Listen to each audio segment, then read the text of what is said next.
We the future that you run from, and we're only getting louder, hitting harder than a bass drum. Now we're only getting louder. She is powerful, she got everything she needs. See her flick her hair, see her be her own queen. Never underestimate the strength you have within. You can take the win, you can take the win.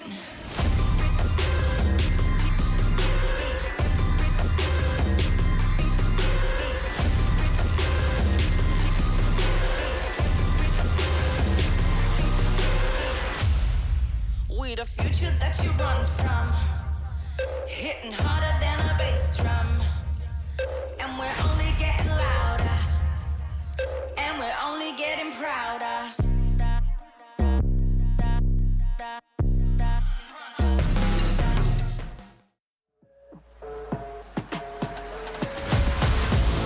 Lights out, lights out. Lights out, lights out. We back in it, ain't no pretending. We hit it, get it, we hit it with it. We back in it, ain't no pretending. We hit it, get it, we hit it with it. We hit it with it. We hit it with it.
Up, take them to the way beyond. All endeavors never settle when the play is on. Turning measures from a little to a major one. Oh, activated like lacking patience, decision made it. Gymnasticated so innovative can't be debated. Flow aquatic, don't know a challenge, it been amazing. Fact of the matter, got the pattern to be the greatest.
win.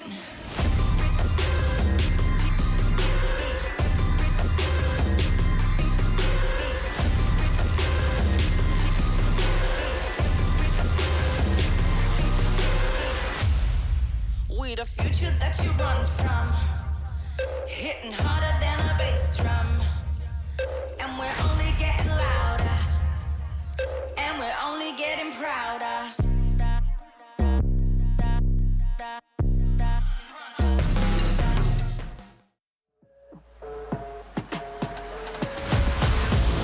Lights out, lights out.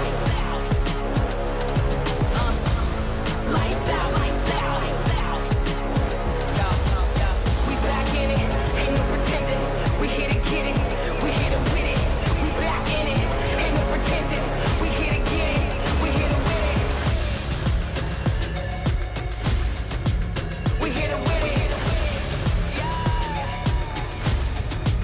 We hit it with it.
Bodybuilders gotta raise the bar, push the levels up, take them to the way beyond. All endeavors never settle when the play is on. Turning measures from a little to a major one. Activated like lacking patience, decision made it. Gymnasticated so innovative can't be debated. Flow aquatic, don't know a challenge, it been amazing. Fact of the matter, got the pattern to be the greatest.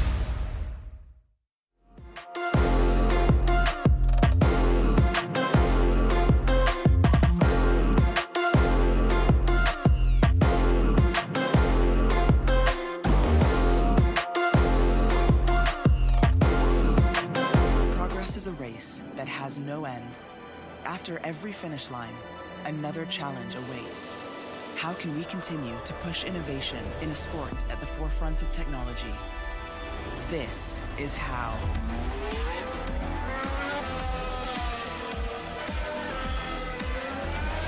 Discover how Aramco and the Aston Martin Formula One team aim to meet Formula One's sustainable fuel targets. Aramco, powered by How.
عايز تترجم راب؟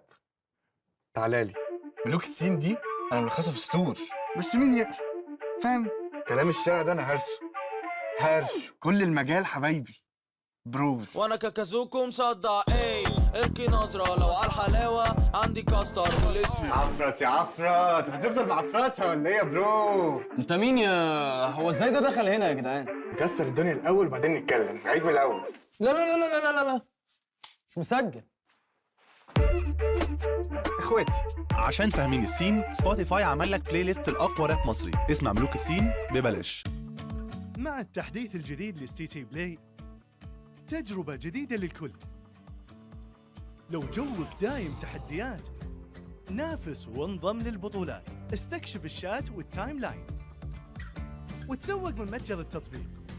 الليدر بورد على تفاعلك بالتطبيق، والجوائز الأسبوعية والشهرية على نظام النقاط تنتظرك. ستي سي بلاي، مهما كان جوك هذا محلك.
Hello and welcome to Gamers8 and welcome to week 2 of the PUBG Mobile World Invitational. This week, we begin the Afterparty Showdown. My name is Banks and I am your host and I'm joined on the main stage by my co-host, Fancy.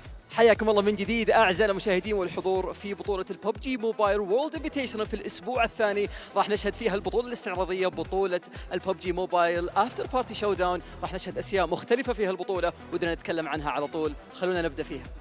Yes, 12 teams will be competing this week for the lion's share of $1 million and, of course, many match rewards. But I'm not going to tell you too much information, but one thing that I will tell you is that each winner chicken dinner is going to be worth $10,000, Fancy. زي ما احنا عارفين اعزائنا المشاهدين والحضور البطوله هذه بما انها بطوله استعراضيه راح تكون نظامها مختلفه عندنا 12 فريق 5 من البطوله الماضيه بطوله ببجي موبايل في الاسبوع الماضي و7 فرق جديده موجودين معنا اليوم على المسرح راح يشاركون معنا لكن لا ننسى ان جوائزها مختلفه واشياء كثيره ودنا نعطيكم تفاصيلها خلينا نخليها للسيد التحليلي لكن قبل كذا بعطيكم معلومه بسيطه انه جائزه الوينر تشيكن دينر لحالها بتكون $10,000 فقط في كل مباراه. This week, the competition really is going to pop off because we have the top 5 teams from last week's main tournament, and they're going to be competing alongside 7 of the most feared and revered PUBG Mobile teams from all over the globe. So, before we dive into our first map of the day, we're going to send it over to the desk so they can break everything down for you. طريقة الجوائز وطريقة اللعب راح تكون مختلفة تماما عن اللي شفناه في الأسبوع الماضي، لكن الشيء الأهم أن الفرق اللي معنا راح يلعبون بطريقة مختلفة عن اللي احنا نشوفهم يلعبونها فيها دائما، لكن قبل كذا خلونا على طول نروح للاستديو التحليلي أعزائنا المشاهدين والحضور نتكلم أكثر عن إيش ممكن يحصل في البطولة، كيف طريقة اللعب وكيف تقسيم الجوائز على طول مع الاستديو التحليلي. Thank you so much, Banks and Fancy, for that lovely intro. Also, I love the little microphone flip we saw at the very beginning. If you guys didn't catch it, we'll rewind the stream and check it out. I'm Jason Kaplan. I'm your host here. I've been able to carry over from the main event and luckily be here for the after-party showdown, which is going to be extremely exciting. But like always, I can't do this alone. We got Maxman and Claris rejoin us once again. And gentlemen, over here, Claris. Yeah, I'm right here. This is going to be ridiculous, right? This event, there's so many things that we could talk about right now. But this event is set to be so exciting. Seen Scout coming back for 7C, seen BTR here. I can't wait to see what's going to happen. Yeah, it's going to be a massive clash once again, and especially the rules of this after-party showdown. Like, there's a lot of things to break down we're going to talk over, but like the way you get prizes in this tournament alone and the maps we're going to be seeing, it's going to be wild. Yeah, I'm excited to watch it. I'm also excited to watch, I guess, the chaos unfold that could potentially occur, because this is kind of uncharted territory for a lot of these players as well as the teams. So excited to see how they're going to adapt from day to day. A lot of money on the line, a lot of dollar bills, and actually the first little kind of reward we're going to be doing here is coming up in just a few seconds, where one team will be winning $20,000 for having the best intro on stage. Now, I've been told they've prepared some things to show. Some teams might not do anything. Well, they might be, unfortunately, not winning $20,000. But we got to see a little bit of a hint at what went down in rehearsals yesterday, and there's some exciting stuff coming. Yeah, I mean, even Nigma Galaxy, they got a new haircut done just for this round. They're looking clean and crispy, so they're putting the effort into it. I'm not sure like the haircut's going to help too much, but it's something, you know, I guess. I don't know. Yeah, the thing you instantly noticed was their haircut out of everything. Okay, all right, well, here we go. It is time for the team intro. Make sure you guys are paying attention, as one team will be winning $20,000, and Team Falcons going to be coming up first. Yes! I've got high hopes for them here coming into this one. Very high hopes. The crowd goes wild for the Falcons. Right. What are they going to do? What are they going to do? What was that? What was that? It's crazy. It's funky. Maybe I'm too old. I don't know what it is. John's doing it next to us. I don't know what You know what? They went out of the box, okay? They did something that no one has ever done those moves before. So that's true. Originality. Here comes Riyadh. Okay. Oh, like a yes. Oh, this one was good. I like this one. So far this one wins? Whoa. Sorry, Falcons. Even though you're the best, I don't think you'll beat that so far. Not coming out. Deadeyes Guys. It's Deadeyes Guys. Now they do the dead pause. Everyone just laying on the ground. Everyone's done. Oh, for some reason I thought they were going to do a backflip there. All together. All right. Oh, yeah. Okay. They got the sunglasses. They got props and everything. Okay. There's been some real setup for that.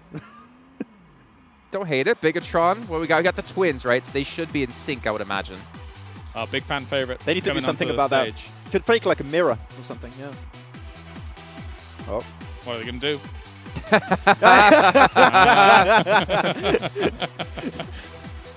Mum said it's my turn to play PUBG Mobile. All right, well, here comes 7C. This team, I'm actually really excited to see how it's going to work. I mean, obviously, Scout kind of coming back into the mix here. I talked to him before the event. He said he's feeling confident. He's not feeling nervous at all. Okay. Okay. All nice. Right. Respectful. Oh, all right. I'm getting a little bit of some fighting game action Ready there. to fight. Yeah, ready to go. Oh. Still waiting for an anime reference at some point. I think it's gonna... I'm sure you're going to get one at some point. I'm going to get one. Whoa, guys, shut up. It's one of the best teams coming out onto the stage right now, all right? It's Stalwart, ready to go, ready to show. Look at them, moving on up, moving around, moving up and down. It's Stalwart. You know what? Even if they don't win the event, I think they just won the intro so far. That's pretty good. That's good. Yeah, that's not bad. The best in-game, the best on the stage. What can you say? Consider you see the IGLing there, really paying off. The team synergy on point. All right, who do we got next coming on out? We got R8 Esports, another local team here. Oh, no. Okay, wait a minute. It's Nigma Galaxy. That's not them. Sporting their 2022 winter collection. Wait, no. What if they unreveal? They actually are, Rod. Oh! Easy. Hey! Easy money. They had a budget for this, okay? They really went out. They had to buy a printer. They needed tape. They bought a printer. They didn't. I'm impressed. Well, they had to get ink as well, which is like always frustrating to have to deal with. So they just kind of. Well, so they switched sides. They switched. There we go. What's the plan here? Oh. They're fishing. They're reeling him in. You know what? If only we could have Max out there. He does the best fish impression They've you've caught ever a big seen. one. I think they should have asked me to join up on that one. There was a story there. You know what? There was a story. There was an end. There was a good closure. Yeah, yeah. It was a saga. That was. Yeah, that was. Yes. All right. Well, Vampire Esports coming out on stage. Obviously, the winners when it came to the main event that happened last week, winning $500,000 for first place, and of course, Mike making it rain. Oh, they actually. Wait, where'd they get the money? Is that USD? I didn't see what currency that was. We asked what were they going to do with the $500,000, right? At least we know now. Yeah, just a little, yeah, exactly. All for this. The actual best team. I think that was a bit less than 500K. Yeah. Oh. Wait, it's something's happening. There's a setup going on here. Alpha 7. They're ready to go. I see. Oh, it's Are we reviving him? It's the res. Oh. They used the pickup feature. Wow. That's great. I love that. Okay, they got like a teach-in there. I like it. Oh, they're serious. I'm spooked. Yeah. I like the jacket at least. Looks really nice. That was some psychological warfare tactics coming in. S2G. There comes the team Max is pitted as being the best team here at the Have you, Max? I said they're one of the best, I think. Oh, that was a better reel-in, actually. You know, yeah. That was a better reel-in. There you go. In terms of acting, that's way better. Yeah. I definitely did sense the fish. He channeled his inner fish. Yeah. Being reeled in. I would know. Or was it a mermaid? Oh, we have Damwon Kia coming out. Overlords. Oh, okay. Come on, South Korea and Overlords.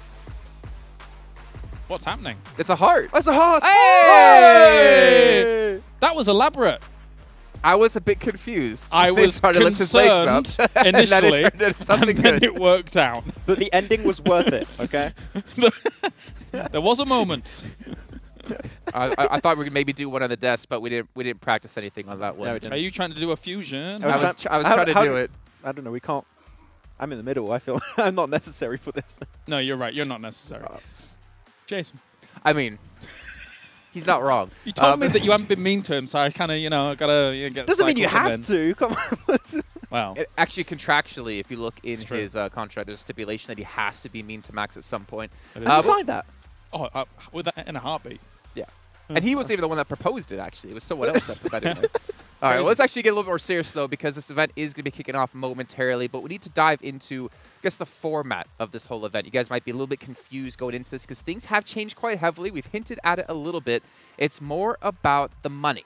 But instead of 18 teams from last week, we only have 12 this time, but they're going to be playing out 18 matches a day.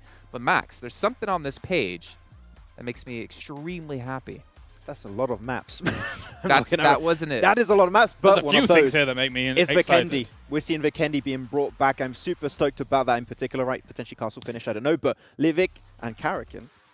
also added to the mix there. Was it Vikendi, Jason, that made you happy? No. What were you focused on? I mean, hey, everyone can be excited for their own things, but obviously 12 teams, right? We have Karakin, we have Livik coming in. But also for y'all at home to keep in mind, we are playing in a little bit of an accelerated state, where zones will be popping quicker and shrinking faster. And this means teams have to play quicker and be aware of the situations. Yeah, as much as it will be 12-team lobbies, there will still kind of be that usual ebb and flow of the games that we're having. Just the fact that constant changing from battleground to battleground to battleground is really going to test these teams in a different way. And especially when we get to the eventual how you get yourself money throughout those games, that's also going to be testing them in a different way as well. Oh, so yeah. It's very open here. Well, you know what, Klaris, you mentioned money. Let's take a look at the prize pool here, because this is the big difference we've seen. Take a look at this. $1 million in total. However, most of that money comes from these match rewards, and we'll dive into that in just a few, but let's take a look at our total earnings. So first place at the end of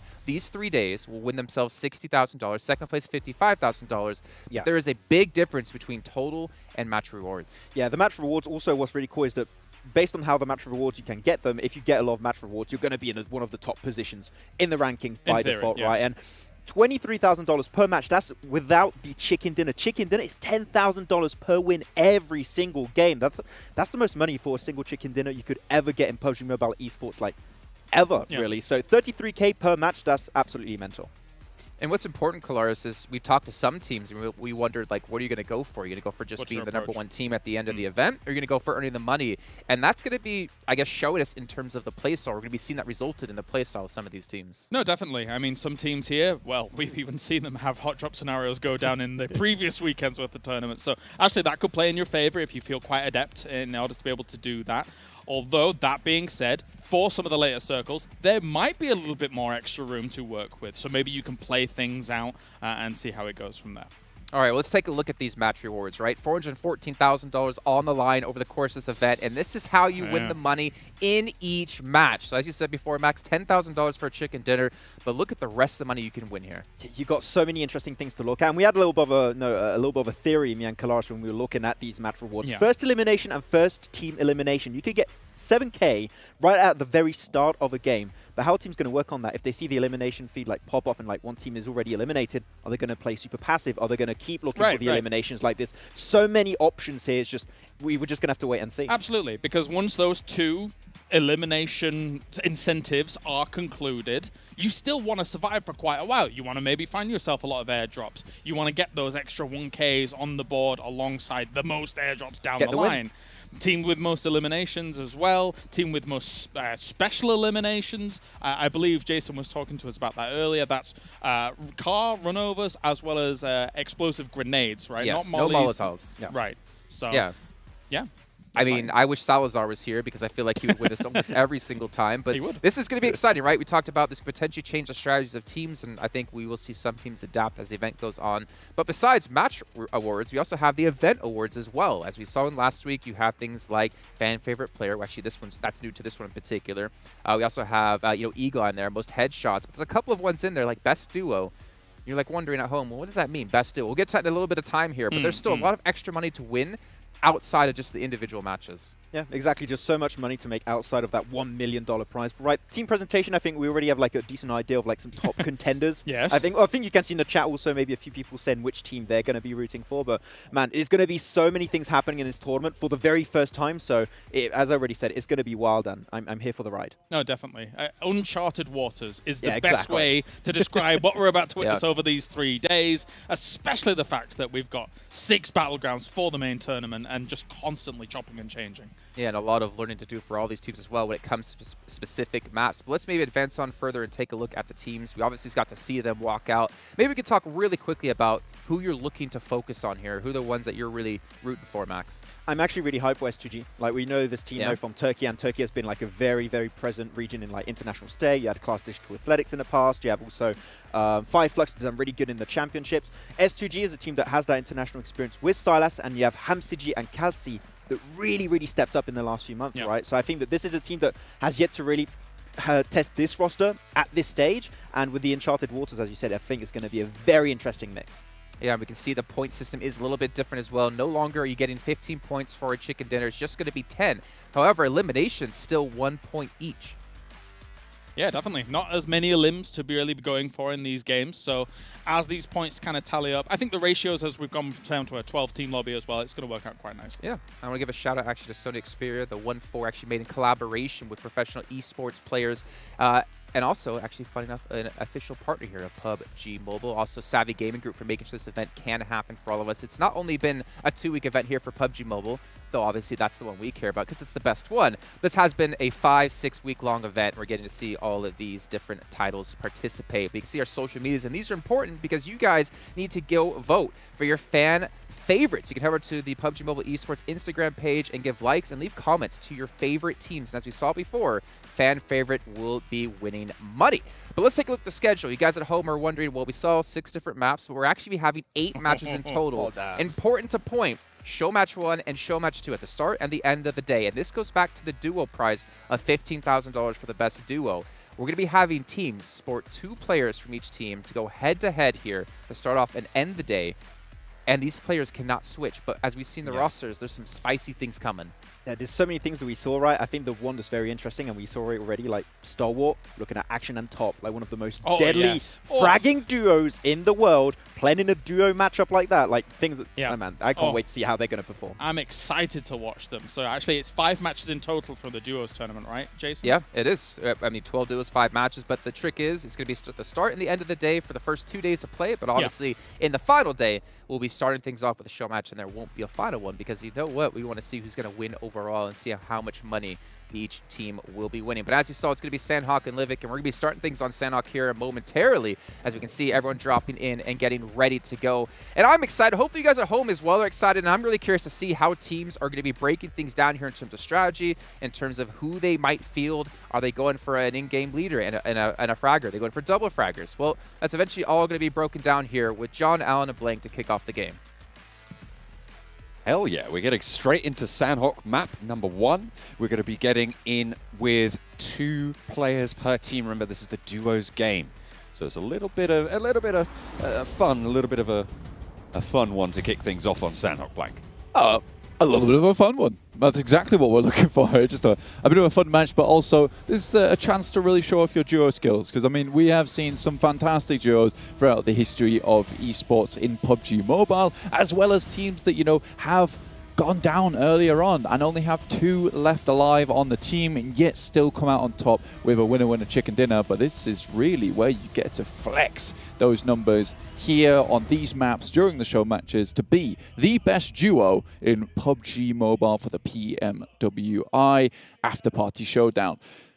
This map, though, will be slightly accelerated later on. So watch out for that, because we're looking to make sure these teams at the end will be fighting each other tooth and nail to get those points. I mean, last week we were playing Sanhok with 18 teams, right? A whole load of players on here. And now we're cut down to 12 lots of 2, which, as we all know, 24 players. That's going to be vastly smaller. It looks like, though, we might have a little bit of argy-bargy in Paradise Resort, potentially a little bit of a hot drop going on. R8 looking to try and take control there.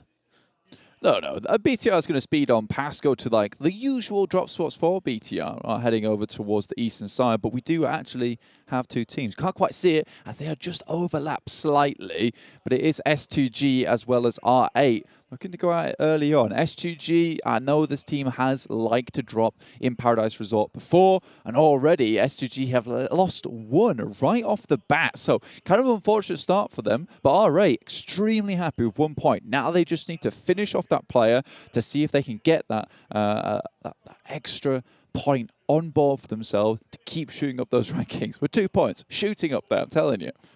Absolutely. There seems like there's 3 close prox drops.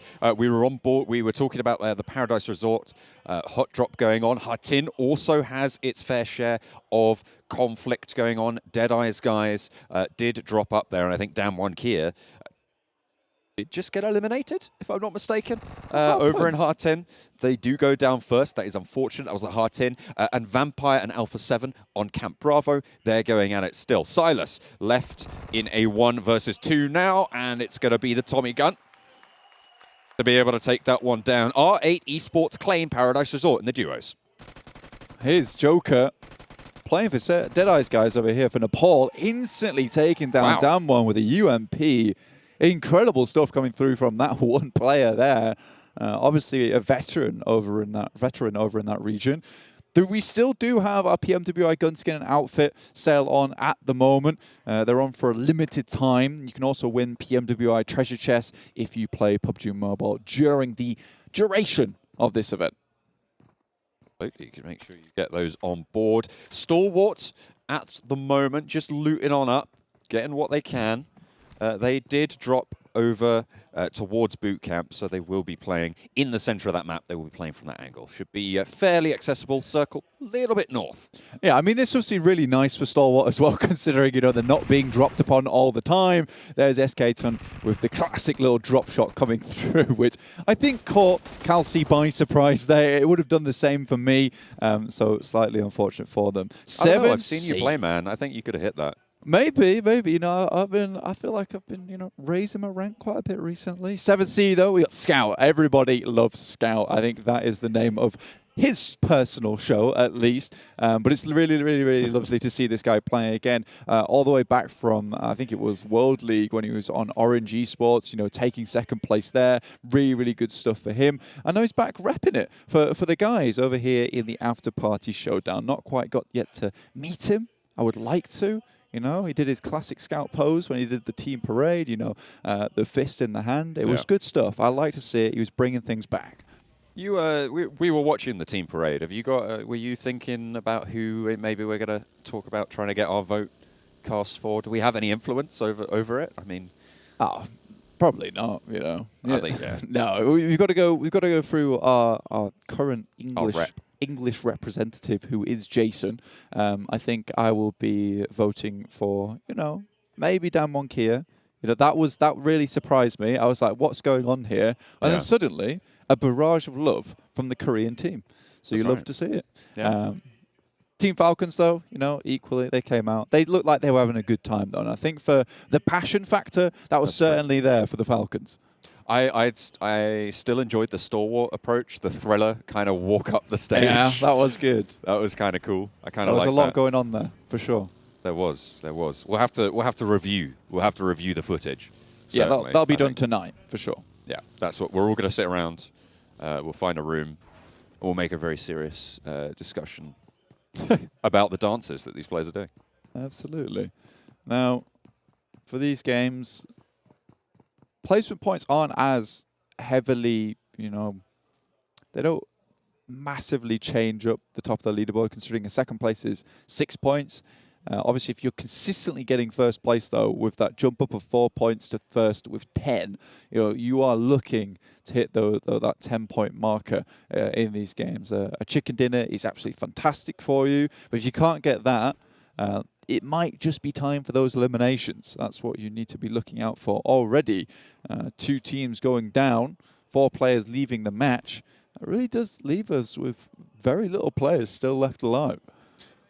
I mean, we're talking about, you know, the points distribution. I mean, in duos, it's even further exacerbated, right? So the ratio of elimination points available to placement points means that there should, in theory, be way more placement points in this pool than we'll see in the 4-player lobbies that we're going to see later on today. Because there's only 22 elimination points, right, that you can actually get as a team, potentially. And the fact that 2 teams now have already got 2 cuts that down to 20 as a maximum. If you're one of those 2 teams, if you're not, then it's 18 elimination points maximum. So getting a chicken dinner at 10 points is going to be huge, because you're never going to get all 18 of those. Yeah, and also, just another little bit of a thing that's going on around here is that with only 5 show matches, because we've got 2 today, 2 tomorrow, and 1 on the last day, with your duos, you don't have a lot of games. You've got less than a usual full day for PUBG Mobile to make yourself towards the top of the standings. Luxy, though, going for it versus Alpha 7. They drop out the vehicle. Good damage done already, but Liquid on a beautiful off angle. Goodness me. Has the building on lock. Liquid from down the hill strikes. Revo low, bleeding out Carrillo over the hill. Looks like survival's on the mind of Alpha 7. Could be a reposition, though. Looking for an off angle. Feel like Liquid's known. Luxy might be able to shut this down if the reposition is good. As Liquid takes to the hillside.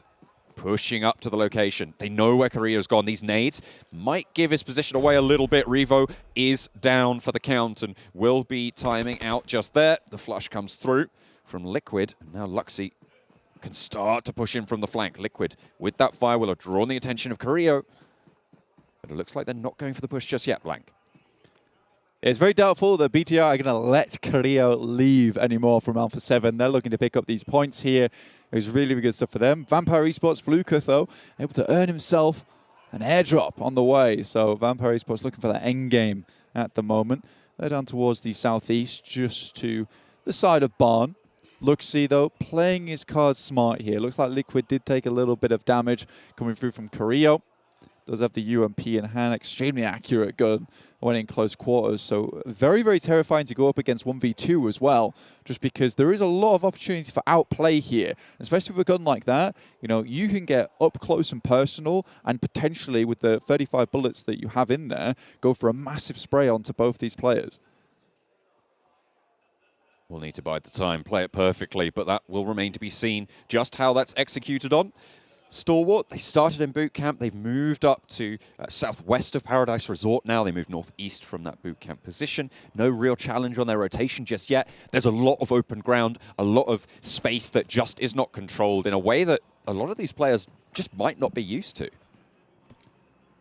Yeah, it's just, there's a lot of open area, and it's almost difficult to predict a lot of these rotations as well for these teams, purely because there is so much open space. And you're unsure where these teams are going to be holding out on. Again, BTR are playing this very, very slowly. Luxy, one of my favorite players over in Indonesia, just because, you know, for BTR at least, he has never really fallen off. He has always been fantastic. You know, you've had ups and downs of players like Ryzens, and when they do have their ups, it's very high. Liquid tries to drop a grenade, but does force Korea out. He can't quite take the shots here. Ooh, tries to go for the spray, but doesn't really land anything. Good damage on. Liquid has to back off. Luxy now up for the challenge. Korea's holding his own, but the shots still come through. Liquid hits the deck and cuts the ankles out. Luxy with the haymaker from the top. That was really, really well done. Again, like I said, there is massive potential for outplay, and you saw it just there. Luxy and Liquid bare low in that situation, down to 25% apiece. Wow, whoever did that observer switch there is just a god. Did you see the door open into the camera switch? Sorry, I'm blown away by that. Oh, can we have more of those, please? I enjoyed it as well. I had a great time. Either way, really well done by BTR. I think that they played it out knowing that these situations can go either way anytime. So they wanted to confirm that they would get that, even if it meant sending some grenades in early to force them out of position. Smoke went down. Again, though, Korea is such a good player from Alpha 7. It was a little bit risky. Yeah, still cannot be too worried about that. Some adjustments of the settings on the fly there coming in on the cam. I don't know if you spotted that, but it's important. Making sure that you're always on lock. Next circle, just about to pop. Coming on through at the moment. No one really too close by. I'm looking at the Paradise Resort area and seeing that as potentially the next set of hotspots, but the circle will dictate where these conflicts happen. Yeah, Nigma Galaxy playing like Nigma Galaxy at the moment. Out in the blue. They're taking their time. They're going to head back up into the circle shortly, though. 7C right on the edge at the moment. Playing it very, very close to the blue. They want to make sure that all angles are cleared off. They might even spot Nigma Galaxy on their rotate as they are passing through Painan in a direct collision course towards 7C, Sarang, as well as Scout. One thing you've got to remember as well is, of course, as we talked about earlier, these games will speed up, and I believe that there will be increased damage as well in the later circles, which means that it will not be possible to heal out the blue zone, as you see in a couple of those other Sanhok games that we see in regular tournament play. At the after party, we wanted to turn up the heat, the spice a little bit. Exactly. With so many rewards on the line as well, you want to make sure that these teams are really playing out for it, and they're going head-to-head in these fights, in the ring.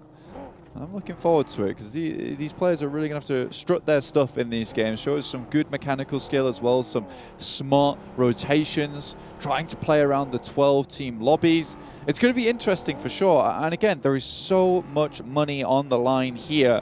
And it's no longer a case of, just play for that first place spot. You've got to be constantly thinking, where's that next reward at? Where's that next treasure chest? And where can I pick it up? So very, very interesting stuff coming into the Afterparty Showdown. A lot of different things happening here. And it really is a completely different game type.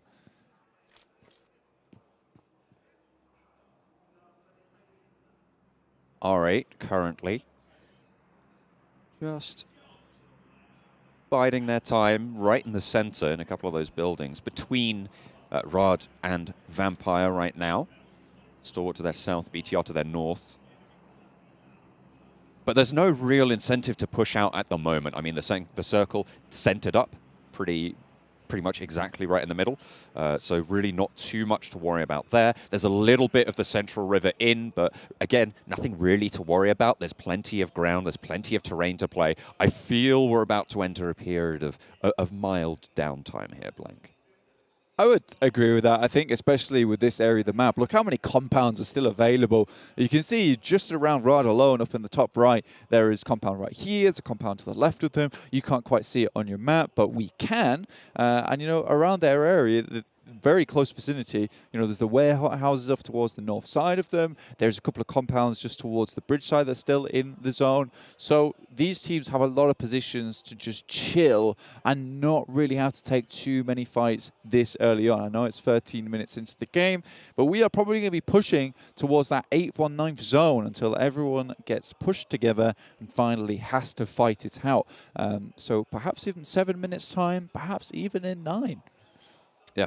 Absolutely, it could happen at any moment. That's what we're waiting for. I was talking to Kalaris about what he thinks the differences will be, and the major difference he says is that, or he thought, and I hope I'm quoting him correctly because he'll have it for me if I get this wrong. Well, he was saying in a second. Yeah, he's gonna come out the wings, come out the sides, and absolutely have me out for it. But no, he was saying that the thing that we'll see most is that splits just won't happen. Right, you can't really split as a duo, and to me that says you're not really going to see as much slow play in terms of going for rotations. You're going to have to kind of just full send as a duo, but then again, there won't be that many people holding you out, so the full sends in general won't have as much impact, I suppose, in terms of doing damage to your own team potentially. That was my theory. His theory was the start, the seed of that. I created the plant. You've bloomed out into some kind of monstrous, creation. Rocky Horror Show My type mum of says deal. the same thing. Yeah, interesting. I think that, you won't see splits necessarily, but you certainly will get held out, especially with teams being able to hold compounds like this. As a duo team, you still can watch both directions quite easily. And I think that you can see right now a lot of these teams playing on the edge because the few compounds are still in the circle now. I think this is where it becomes difficult for a couple of these teams. BTR, though, very close to Team Falcons. Came very close to taking it all in the PMWI, but were just snuck under by Vampire Esports on one hell of a tear in their final games in the PMWI. Liquid takes a big amount of damage with that nade, though. That might be the go signal. Great smokes, though, set up already to deny sight lines.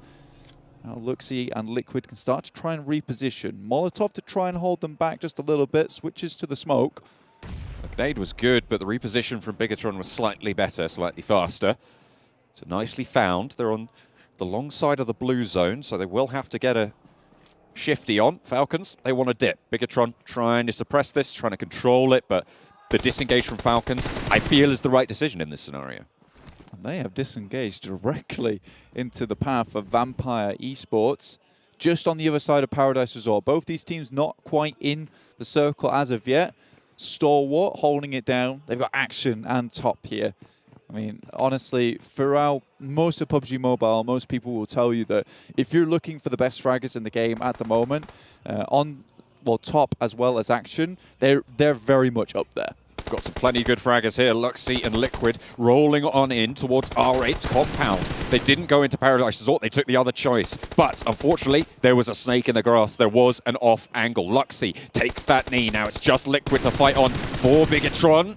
Gets back to cover, takes a lot of damage. Bigetron now on the ropes. SK-Ton pushes forwards, but he's not going to be good enough to take Liquid down this time around. A good spray around the side. Swap out to the M4, playing on the close angle. Needs to stay alive here, needs to win the spray.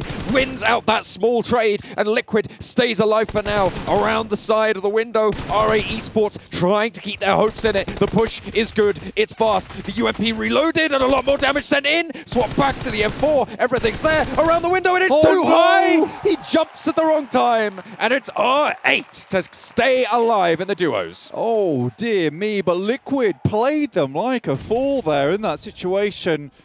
But it was that jump shot that was just a bit too much. But finally, they will pick up that final elimination. Really, really well done for R8 there. Gets both players back up on the feet too. Scout playing sneaky beaky in the blue on the south side. We'll have to get a move on. We'll know that Hamodi's left. Lord staying back there. I think they might have an inkling that they've got a player to worry about. Here's the replay. Okay, they should know that there's another 7C player around here.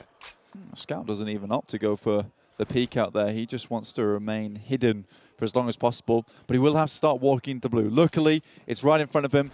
Cancels the first aid, though. Ooh. Will still just about get it off, but it's about to tick for a little bit more. And Nigma Galaxy finally deciding to leave because they know they need to get towards the circle and quickly. Now, a lot of these compounds no longer in play. It's very open, and the south side is pretty awful to play from for Nigma Galaxy because they will have to cross the road, so smokes will be needed in here.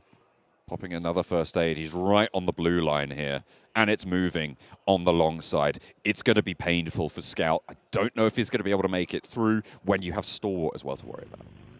Depends how many meds he has left. He's running directly on the road.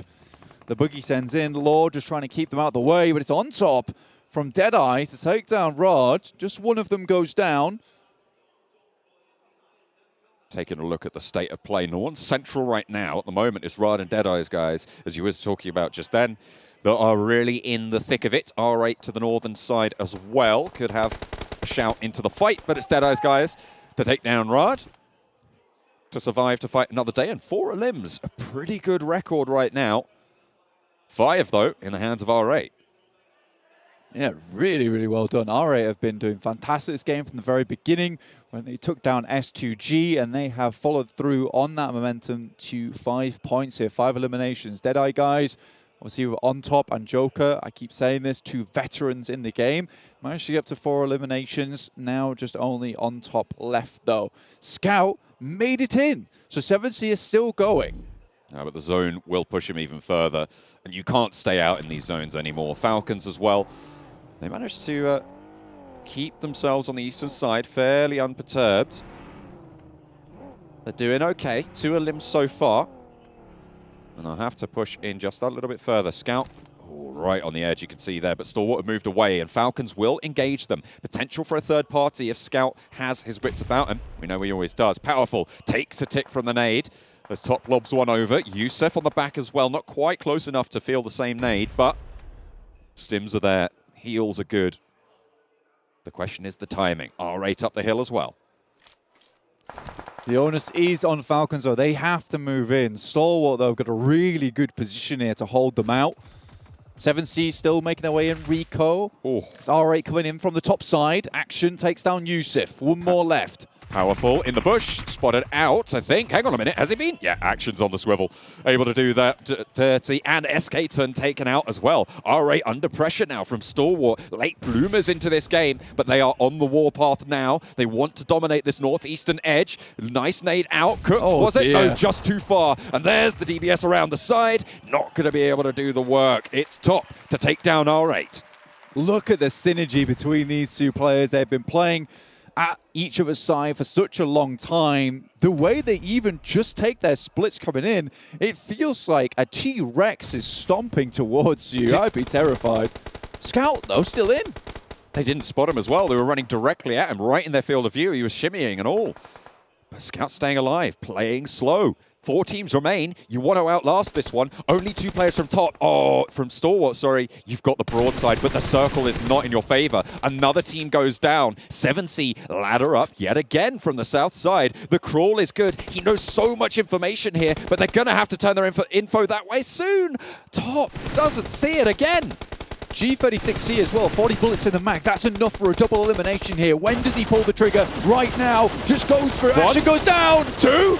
Oh, Top with a sliver of HP is out in the blue. Has to push. They want this res, but it's fast and loose. Top needs to pop this heal. First aid in the bag. Needs to interrupt it, and he does. It's Scout to take it down. 7C able to eliminate Stalwart in the closing moments. What a way to kick the tournament off for 7C. Goodness me, Scout coming back into the international scene right now. Already 12-pointer in the bag. All is lonesome. He was stealthy. He was basically in a ghillie suit the whole time. Didn't even need one, actually. He was just camouflaged. Dear, dear me. What a way to finish that match out on Sanhok here for our duos match, show match, right at the beginning of the after party. And what a splash 7C have made. And that Stalwart just didn't see him. How could they not see him? He was shimmying. They were running right at him. Oh, man, you got to feel for the guys. Like, Stalwart, they played that very well, except for just not seeing Scout there. I know. Very, very difficult ending. I've got the guys from the analyst desk over there talking to me, just saying, what a weird ending that was for them. We are going to head over to the match standings right now, presented to you by STC. But what a crazy game. Crazy game indeed, and what a way for Scout to show himself in this event. People might be saying, yeah, it's duos, but for him to pull off the 1v2 clutch in that situation against a team like Stalwart Esports is not easy. And I have to say it here, gentlemen. I was saying it in the room, Scout's going to he can clutch this. And I had Kalaris say, oh, Jason thinking Scout's going to clutch this. I'm Kalaris. He did it, boys. I remember he said it exactly like that. He did. Too. Yeah. He went like a little bit of American there. Yeah. It's Sanhok. You got to say it's Sanhok at the end of the day, right? There's snakes, they're going to be present. Yeah. And we thought he was going to shoot a lot earlier, though. Like, there was a lot of better opportunities for him to get involved. But you know what? He still got the first knock off. The spray transfer, that was a little bit the scary part for him. But the moment he got that first knock, it's down to the 1v1. That's when there's a real chance for him to secure the win. Yeah, definitely took advantage of the chaos that Stalwart was feeling in that moment, right? I mean, once you have, in duos especially, once you have a snake coming along, that's a whole lot scarier than when you're playing squads, right? I mean, it's just, you know, by the numbers. It's only 2 of you versus 1 dude. He could easily be able to deal with that in those moments. So for Scout, brilliant overall to be able to clutch that out. He was able to get him down, a second opponent down to basically 1 HP. The push, so important for him to make that work. That damage, absolutely. I mean, they were snaking their way in from the south. Where's the sound, Kalaris? I thought we'd get a sound. I mean, normally it's 1,000, but we have over 100. For over 100? Yeah. For duos, it's 100. Don't worry. We'll be seeing more of that from other teams. I imagine Stalwart Esports did a lot more than 175 in this game. Yeah, I mean, Stalwart did get 6 eliminations, right? We did talk about Top and Action and how they were going to pop off eventually. But you know what? The winner chicken dinner does go the way of 7C Esports. But because you get less for chicken dinner, those eliminations will definitely help Stalwart in these show matches to take home first place. An excellent clutch, though, overall at the very end. Sanhok is all about the kind of snake players, especially in this scenario. So for him to be able to pull that off, great stuff. Well, hopefully we get to see some sweet highlights, potentially ending with Scout's great clutch at the very end of things. But we did see, unfortunately, some teams having a hard time. I mean, Maxman, he talked about S2G, and, well, S2G didn't do too well. But at least they didn't go out as early as Damn One Kia. Yeah, they lost a player very early on. But you know what? Yeah, actually, no. I don't talk about them. I give up. Yeah, early on, it was a lot of action very early, and the way the circle goes, there was a lot of relaxing times and teams trying to go for their open positions, to get some information. And as you already speculated, right, I think John brought it up during the cast, no splits, teams really sticking close to one another to try and just make sure that duo works out. I mean, it's difficult in Sanhok anyway, but the fact that, I mean, if you look at Stalwart's movement from boot camp to taking one of the most important compounds actually in those circles, southwest of the Paradise Resort, that compound, the only major threat to that compound is actually from Paradise Resort, but nobody really wanted to come out of Paradise Resort for a long time, so they had great room to be able to work with for a while, and that almost gained them the win. Almost. almost getting them the win. But you know what? At least for the likes of maybe Stalwart or maybe for 7C, like that is a really good warm-up. That's a really good way to get your mind focused and ready to go. Stalwart picking up some really good frags, obviously. Scout for 7C, that's got to get them hyped up. I mean, I'm really curious to see if they can use that momentum potentially into this next match. Yeah. How long has it been since Scout played internationally like this? Has it been PMWI? World League? Has it been World League? I have the impression it is World League. So the fact that with him, I think. Yeah, I think the fact that he starts off like this, really hot, gets 1v2 versus top and action, you know, that's pretty impressive. So they're definitely going to be a little bit heated up in that first game. Let's be real. We're never going to hear the end of this. No, for sure. I actually am, right after we're done the desk, I'm going to go over on my Instagram at Jay Kaplan with a 1S7L and actually post about him as being the greatest player in the world. Takes like a big hiatus and comes back and beats some of the best teams in the Shameless. world. So Scout, if you're watching, give me a repost. Yeah, that's going to work. Nice try, Jason. And there you go. You can see it right down there. The person who owns at Jay Kaplan, unfortunately, is an inactive account and haven't been able to grab it. Maybe one of you out there who works for Instagram. No. Anyways, moving on past this, right, guys? This like we have to think about. It could be. We could make this my show. I could fill for 3 minutes myself. But this is going to be interesting, though, when we go into these actual matches, right? We still have Erangel to be the first match of the day. Yeah. I think this is where we get a real indicator of how teams are adapting their style. Again, what teams are focusing on. What kind of aspect do they want to go for first place overall and win the $60,000? They want to focus on the match rewards and get as much money as they possibly can in those. I think it's going to be really interesting to see which teams go for what strategy, but more importantly, if teams might change their strategy if they're not faring too well when it comes into maybe day 2 or day 3 where they know they won't be able to get first place. And I think it's going to be very obvious to see what strategies teams are going to be taking over, right? With 12 teams going into a map as big as Erangel, hot drop should not be happening, right? If a hot drop does happen, 100% that is intentional. They are aiming for that first blood, aiming for the first squad wipe, and that's going to be their aim for all of these matches, hopefully. Yeah, in theory. I mean, as is always, there are cities and towns here in Erangel that can have 2 teams co-inhabit them, right? Like, and still even move away. We saw it in the main tournament here in PMWI with Yasnaya, of course, I guess most famously, but there is still that incentive to be aggressive at those very first moments, so maybe that coexisting probably doesn't go too passive throughout that. Yeah. I mean, I just want to get the games underway, to be honest, especially when we get to the later stage. I mean, Vikendi, unfortunately, I'm actually not casting. Could we have a castle finish later in the day? I know you've always wanted a castle finish. I'm angry. I'll get it one day. I'll get him one day, but I want to go back to those Vikendi. I want it to be added back in the competitive circuit. I want it back in PMPL. Well, you know what? Because you want it, Max, okay, we're doing it. It's done. It's going back to the competitive map pool. You heard it right here from Maxman. He's making a thing. Really quickly, though, before we do head into the next match, big shout out here to Aramco. We have so many sponsors here to make this event possible, so a big shout out to them for this one, as well as Saudia as well, because without their support, this event would never happen. But gentlemen, we're about, what, minute 50 left to go until we're into this match. I want to hear some predictions out of you, too. Now, Max, you got to be careful. You talked about Stalwart, or talked about S2G at the start of the day. And then they lost one. And then they lost. Straight away. Okay. I think I'm going to pull an Imperium. I think all the teams are going to win today. Okay, No, you can't do that. Can't do that? Okay, not allowed to. Right. No, Stalwart, I think, looked really good in that first game. I'd like to see if they can continue. So, yeah, Stalwart. Let's go. That's right. The best team are going to do well. Stalwart. They should have Such a bold prediction. They should have done well in that previous game, even in the duos. However, something happened. But yeah, I think Stalwart, of course, I think they're excellent coming in. But you can never forget Team Falcons. You can never forget Team Falcons. We saw how well they did when it came to last week, and they placed exceptionally high in the main tournament, surprising a lot of people out there. And to be fair to the 5 teams that are returning from the main event, they have been able to warm up. They have been able to learn how their competitors have been playing, and they are ready to go. But so are we. Less than a minute to go until we hop into Erangel. I'm going to throw it on over to none other than John Allen and Blake. Who would have thought that it'd be us again? Goodness me. It says all day, every day. Until it's not. Then it's 7 in Avenger.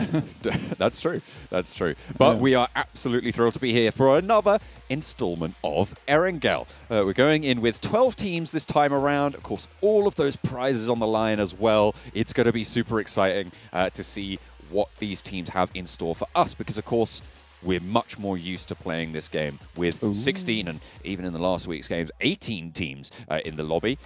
A little bit sparser. We talked about it a little bit more back in Sanhok with the duos, but of course we're over on Erangel this time around with the full 4 squads.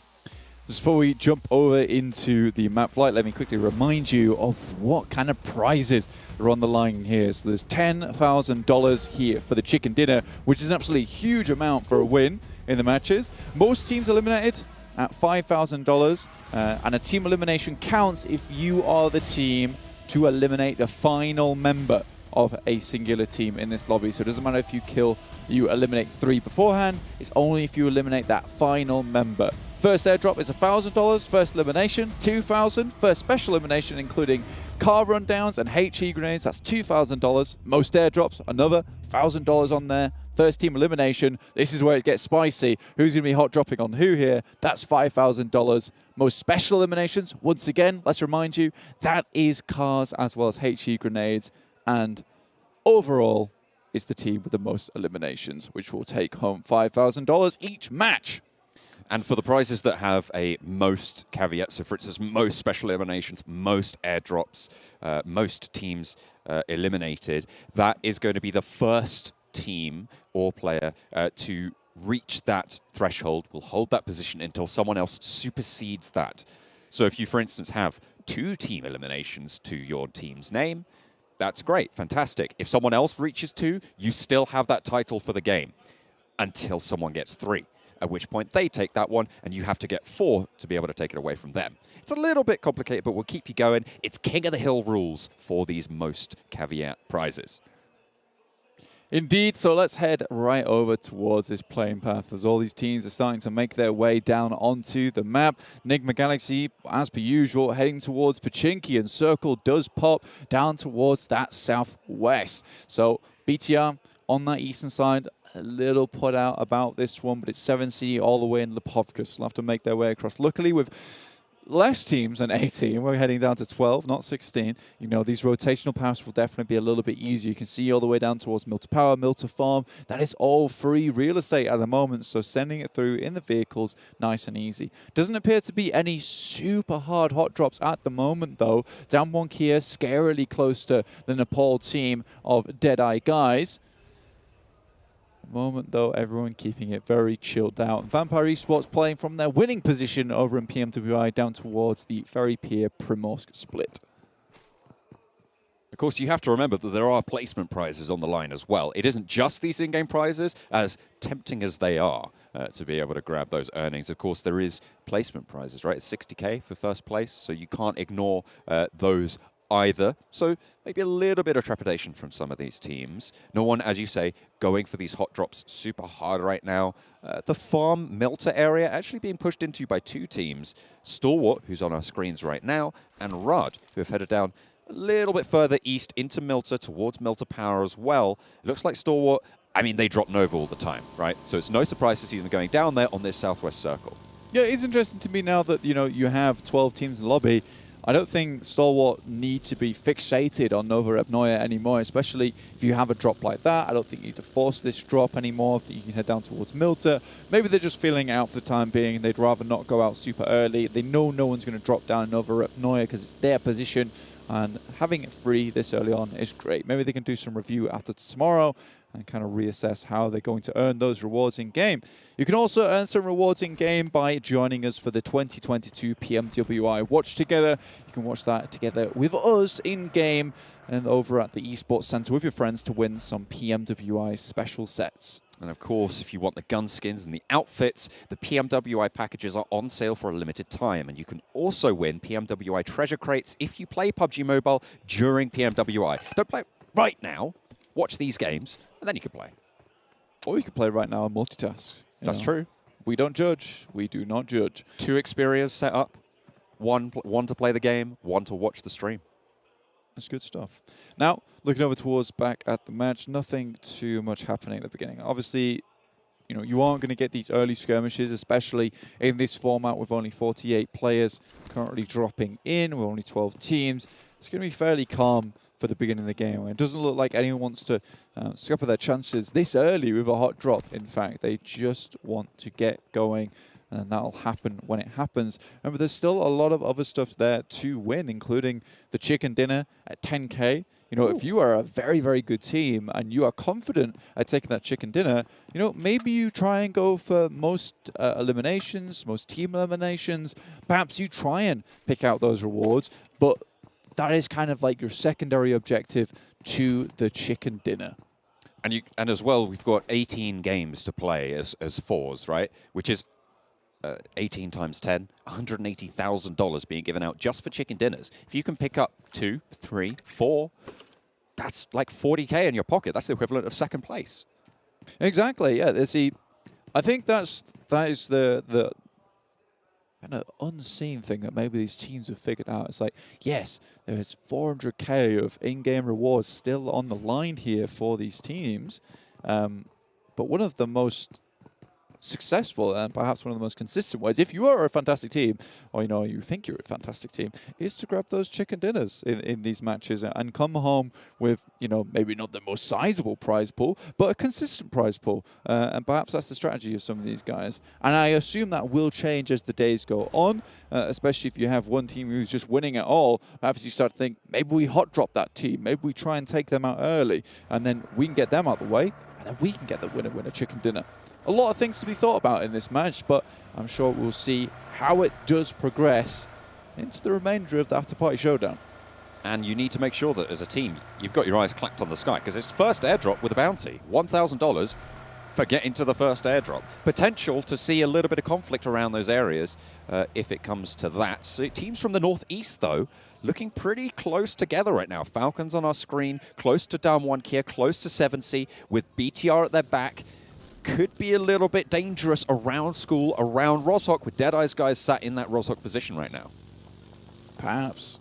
Damwon Kia, though, playing apartments. It's a pretty standard position for them. They like to send it fairly central. Junie's gone down to scout towards Pachinki, but playing in the PMWI, Damwon Kia should know that Nigma Galaxy will be playing this position. Usually they do leave quite early from Pachinki to start scouting out down towards the south, but they've remained in this position. I think they're quite confident in holding on to it. The rest of the team is now starting to catch up, with Favian being the final member left behind, but it's 7C who is rotating dangerously close towards Damwon Kia and Falcons, split here between 2-2.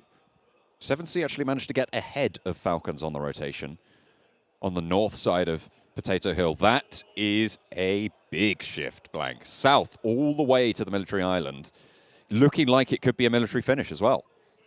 I didn't expect this to actually. I think you know, with these changes in the game, we are going to get those faster circles, but I think this one has really thrown everyone for a loop at the moment, down towards Sosnovka military base, and this is quite difficult to assume where it's going to head to. I think that a lot of teams might think that this could still go down to Sosnovka military base, but equally it could be another hard shift up towards the northwest. I think hedging your bets down towards Sosnovka, if you're already there for like a team like Stalwart, not a bad idea. Rod also making that assumption. But there are a lot of compounds on the north side, or the south side of the main island, which you can hold in and then make your approach into Sosnovka when you are absolutely certain it's heading down there. You can see 7C currently doing that down towards the yellows, but Vampire, they're also making their journey across.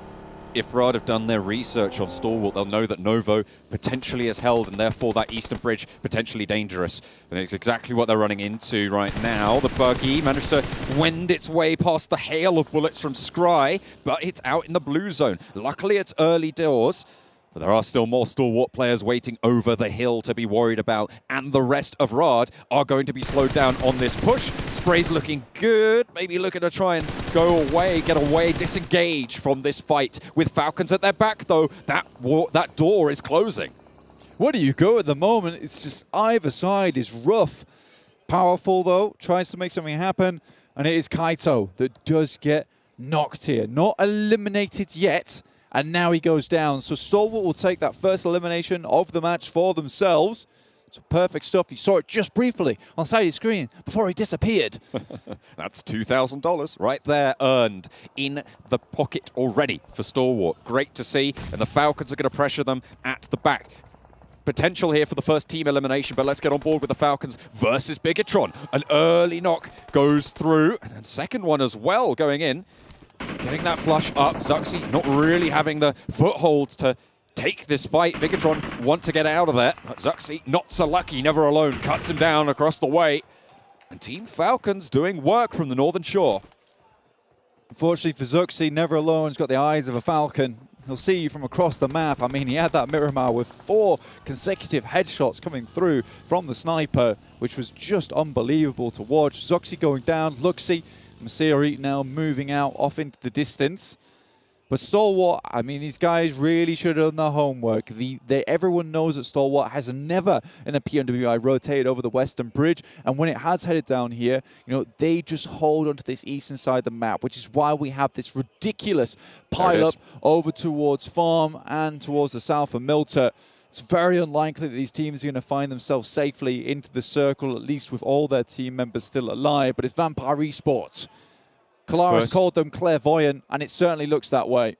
1 player left now for Bigetron Red Aliens, for BTR.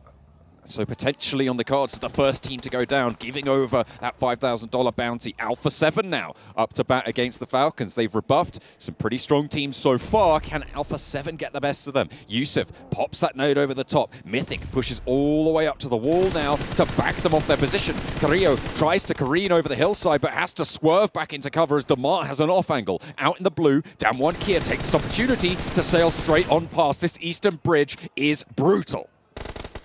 People are still going for it. 7C, though, I think got the right idea. They hear all the commotion over towards the eastern side and decide to stay true to their namesake and head right into the water. They're going to swim it across, try and find their way to the beachhead. But now Stalwart trying to move into the circle, get a nice area down towards that eastern side of Sosnovka. I think this is a good position to play from. Very good scouting capabilities. I know it's time to leave, but that one... Oh. Goodness me, never alone, pulls out both the weapons and is equally efficient with both. Able to do so much damage to the Damwon Kia approach. Favian goes down, Junie low, ticking Forest, same story. Falcons across the way, just send out, getting survival position for themselves to stay alive. Still, no teams going down. Luxy goes in for the swim, so Bigetron going to try and keep a little bit wet behind the ears on that one. Alpha 7. Behind the Falcons push for the backup player. Junie wants the fight, but Damar gives him the slip, gives him the old dose. Oh, is it good enough? Happy Feet not quite there. And Junie gets some retribution as Alpha 7 chime into the fight. Certainly a timer on that fight with Alpha 7 coming in on the edge. They took a while to get here, but it's worked out for them. Most of the teams have already rotated through, but they're ticking inside the blue at the moment. Revo doesn't want to move too far up, seeing that there's 2 teams already here. You know, I think it's fair to assume there might be some more players, but it's Nigma Galaxy coming from the back. Freak already finds Mythic. Oh. The fresh blood to the team already taken down. Rio being out of the mix right now, leaves Alpha 7 on 2, pops the smoke at the back, suppresses that left-hand lane, but there's a nade in hand for Mafioso, wants to pop it over towards Freak. Mythic giving that info over, the nade could be good, and it's right on target, on the money. Freak able to get knocked there, Hamodi gets that flush, stops that info being gathered. Look at Revo, sending for that bridge, establishing a position for Alpha 7, and if they can get back up, but Lord does not want to give them that opportunity. The res went through, but the heals need to come after. These nades could prove to be brutal, but Lord eats one as well. Mafioso with a spray around the headland. That nade is brilliant! It sends right in behind, and Lord takes down the aggressive push. A lovely flush there as well, and the first nade is popped. Ralph sending across the bridge for Nigma Galaxy, wants to give them a foothold. Freak is knocked in the meantime. I don't think they're getting this res, but Carrillo goes up for the fight, and again, it is Nigma Galaxy who come out on top. With Ralph knocked on the bridge, Revo wants revenge. Could be the first team to go down, but no, Bigetron went down earlier. First team elimination, that went over to 7C. They're going to earn $5,000, and that's going to mean that Nigma Galaxy cannot claim this against Alpha 7, even if the spray down's good, which it is from Lord. So unfortunate. The bounty, it was on a timer. Now the circle moves heavy up towards the northwest. Goodness me, Vampire Esports still looking into the crystal ball here, and they see how the game will unfold. They're looking for that 10K on the chicken dinner. They're holding out on the western bridge. SK-Ton just has to send for a crazy jump off from the side. Stuntman in action. And the Nepali team are having none of it. Trying to take Rico Infinity team down. SK-Ton off in the distance alongside his teammates. Prestige, who had a pretty decent match there on Sanhok. But again, so rough for a lot of these teams. And now Deadeye Guys, they're going to have to start thinking about moving across the water. With the added side stanchions on the bridge, right? You've got those extra pathways to move around, but it's going to be really hard to move with the purview that S2G have right now. They have a lot of control, beg your pardon, a lot of control down those sight lines. Could potentially prove to be troublesome. But Deadeyes Guys have that chance, have that opportunity to play around that area. Let's see, Stalwart, they see 7C on the beach. Top actually has to drop down, but Sarang from a distance will clip him. And our action tries to push him just a little bit out of the way. I mean, that was helpful, useful, not typically how I'd want to be picked up. Sarang, though, does get taken down by Pika, the IGL, looking out towards the distance. And at the moment, remember as well, not only did 7C get the first team elimination, they are currently at the top for most team eliminations, with one currently the other teams who have gotten those team eliminations, as we saw on that Eastern fight, Nigma Galaxy. So I have to wait and see who's going to be able to step up and challenge that. Even if Stalwart take down 7C, 7C still will be in the lead. Action moves up to a small ridgeline where he can start to look down towards the coastal side, but it is just covered in blooming fog. 7C bring the mist in with the waves.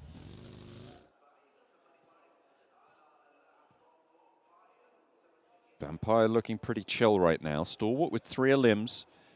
Nigma with 5, but only 1 player remaining. Hamodi, you can see him sending in there to the circle. Ravenclaw. Right past Rod. Goodness me. Ravenclaw in an interesting position. And actually, it works out. Vampire Esports might just have an anchor to move towards, but it's Hamodi that's coming in hot onto Ravenclaw's position. Ravenclaw has to pull up into the vehicle. At least will tell the rest of his team where these enemies are in the circle for them. Vampire Esports yet to have rotated, but that scouting is fantastic. But Vampire Esports recalls the player, understanding that there is a threat on the northeast side in 7C. And remember, this is good for Vampire Esports. If they can get these team eliminations through, then it means more money if they can start to push some more into the later half of the game. You need to establish those supply lines, and they understand that perfectly. So get a replay of Lord getting those spray downs onto the Alpha 7 players. Revo last up to the mark and was not able to do it. Unfortunately for Nigma Galaxy, though, they had the pressure of the blue zone coming in. And remember, it's faster and it hits harder in this game. With only 12 teams, the circle settings were changed just that little bit. So more pressure is found. 7C really struggling right now to get out of the water. It is a brutal crossing if you're going for that swim. You do not expect to be making this. It's going to be super hard, but Vampire the ones to look to try and take them down here. Let's see who gets the team elimination. Stalwart, they want it. They want it pretty bad. Dear me. That was crazy, looking at the bullets coming down from Stalwart, just like that. 7C is out, but who actually was able to eliminate them here? That's the real question. Didn't quite see it in my elimination feed on the side, but it's S2G still holding strong, taking down the players who are making their way into the circle from that western bridge. Deadeye Guys looks out. We'll see if we can find another elimination there. Good stuff. Chari will pick up another point for the team. Now Stalwart taking out players from Riyadh. Vampire Esports as well, looking to try and control S2G as they potentially overextend just that little bit into the bridge position. Although they were under pressure from the mainland as well. I say the mainland, from the island as well. So potentially the only choice that they really had with 3 players remaining. 3 teams down right now. And I think I caught that it was Vampire Esports getting that team elimination onto 7C. Remember, they've already earned a lot of money from this game. Yeah, they absolutely have. So now looking for some more. That's Chari taking out a player from S2G, but it's sent straight back their way. Knock onto Hamzy. Schwepp cuts Rays down in his prime. Tries to cross the bridge. There's only one way that goes. Silas, last player for the squad as Schwepp takes a look under, but the job's already done by the time he turns his attention over towards Silas. Ravenclaw able to find the last shot. And that's the second team eliminated, meaning that I believe at the moment they're currently they're the most teams eliminated. This is great stuff for Vampire Esports. Not only on track for a chicken dinner with the most players in the game right now, but also still the most eliminations. Are really pulling through with that momentum from PMWI. Oh. Action makes it look easy. Clips him with the wheel. What do you do? What can you do? Goodness me.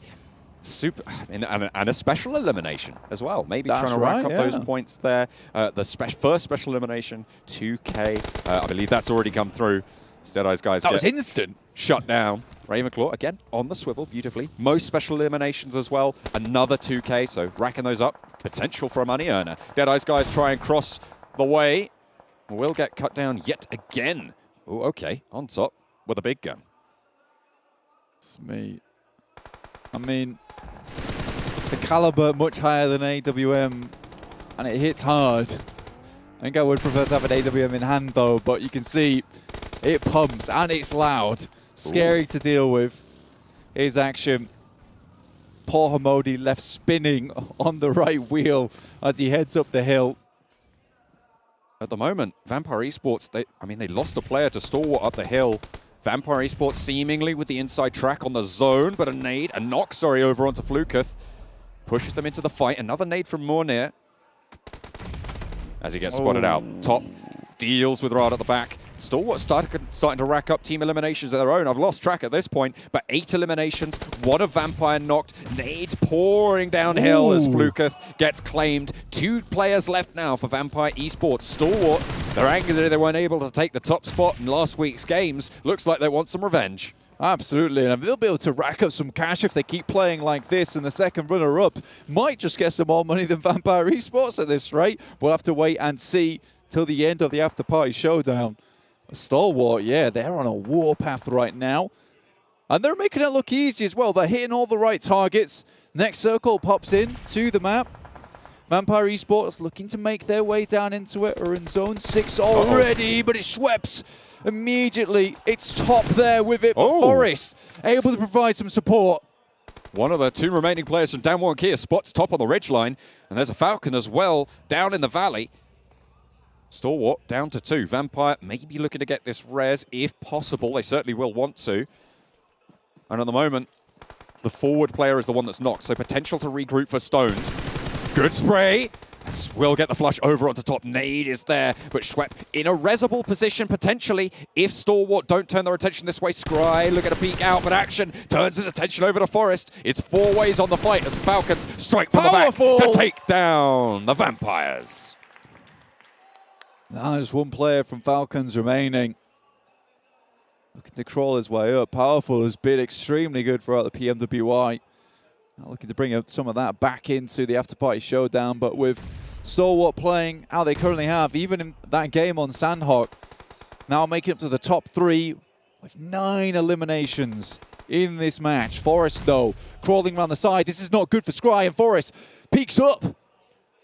Ooh, Sung doesn't really have an angle for the backup action, trying to jump forwards. Forest, can he find this shot? Can he get one of these opening frags? Sung drawing attention, sucking the life out of it, but Forest is going to stand up, is going to take down Scry, and Action now wants to put a nade over in the position. It's good, but it's not quite good enough to get the knock. Forest still alive. Maybe look at a heal here. Will be able to get it off, but another nade. Doesn't quite find it. And Falcon still have their player. Sung takes it in his stride and will spot Action. It's 1 versus 2 now as Sung gets that heal off. Nade for Powerful up towards the position for Sung. Will be on the money, taken down to half HP. Falcons with a chance. Powerful, just lobbing grenades over the top. It's all explosions at the end of this game. Forest now tries to move round. He has been the evader of HEs this game. Just barely being able to live out through it all, but they have a general idea of the position of Powerful. Certainly is general, though. Sung right on the edge of the blue zone there. Will be pushed in 40 seconds. So a little bit of time to play with, a little bit of time to pop these nades in, try and get some information. 1 versus 2. I think at the moment, Stalwart are going to hold the most eliminations barrier. Even if Falcons get both of these limbs, 9 was reached first by Stalwart. Forest is very close. Does he know what danger he's in? Do they both know what danger they're in? Just waiting for these 2 players to crest the ridge. Oh! Potential for an extra 1K in the pocket. But you highly doubt the Dan 1 are going to go for that.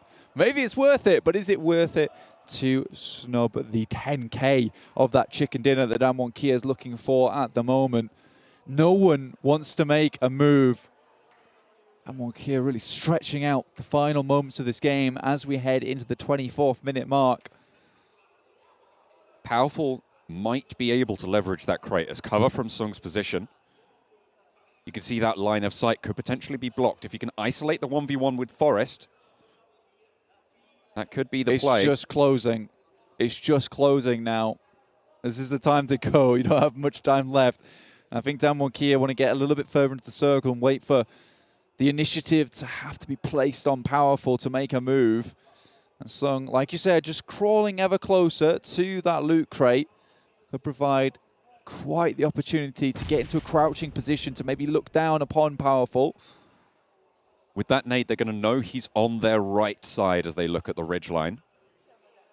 The left is Powerful is there, which means that they can really shut down those angles that they're choosing to try and cover off. You can see Sung has more attention focused that way now as well. Crawls in with the zone, Powerful, same story. Up to the crate. That would be a good Molotov, actually, if you threw it on the crate. Actually, can he make it happen? I mean, I feel for both these teams at the moment. Do you really want to do anything crazy? That's the crouch I was looking for. Spots him, and it's easy pickings there. Damwon Kia, 10K on game one, taking the chicken dinner with the ghillie suit in the final throws. I mean, they had to get to that loot crate and do it slowly. Looks like they had a very good plan in mind. And I think the Molotov was just a little bit too late. If you threw it earlier, preventing Sung from being able to get to that position, it would have left Sung high and dry, perhaps even in the blue there, in which case Powerful might be able to drop up, take the shots onto Powerful, and then potentially Sung. But that is a very, very difficult scenario to play out in your head, actually, to even make it happen. But it's Damwon Kia taking the chicken dinner and $10,000 for the first game of the day here, barring the show match.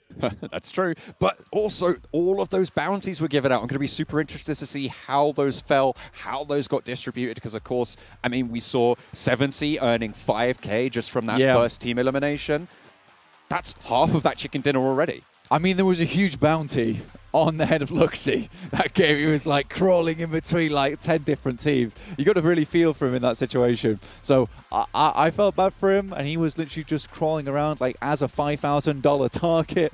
Very, very rough stuff, but very cool overall. I enjoyed how that game played out. Absolutely. We're going to take a little bit of a breather. We'll be back with the desk after the break.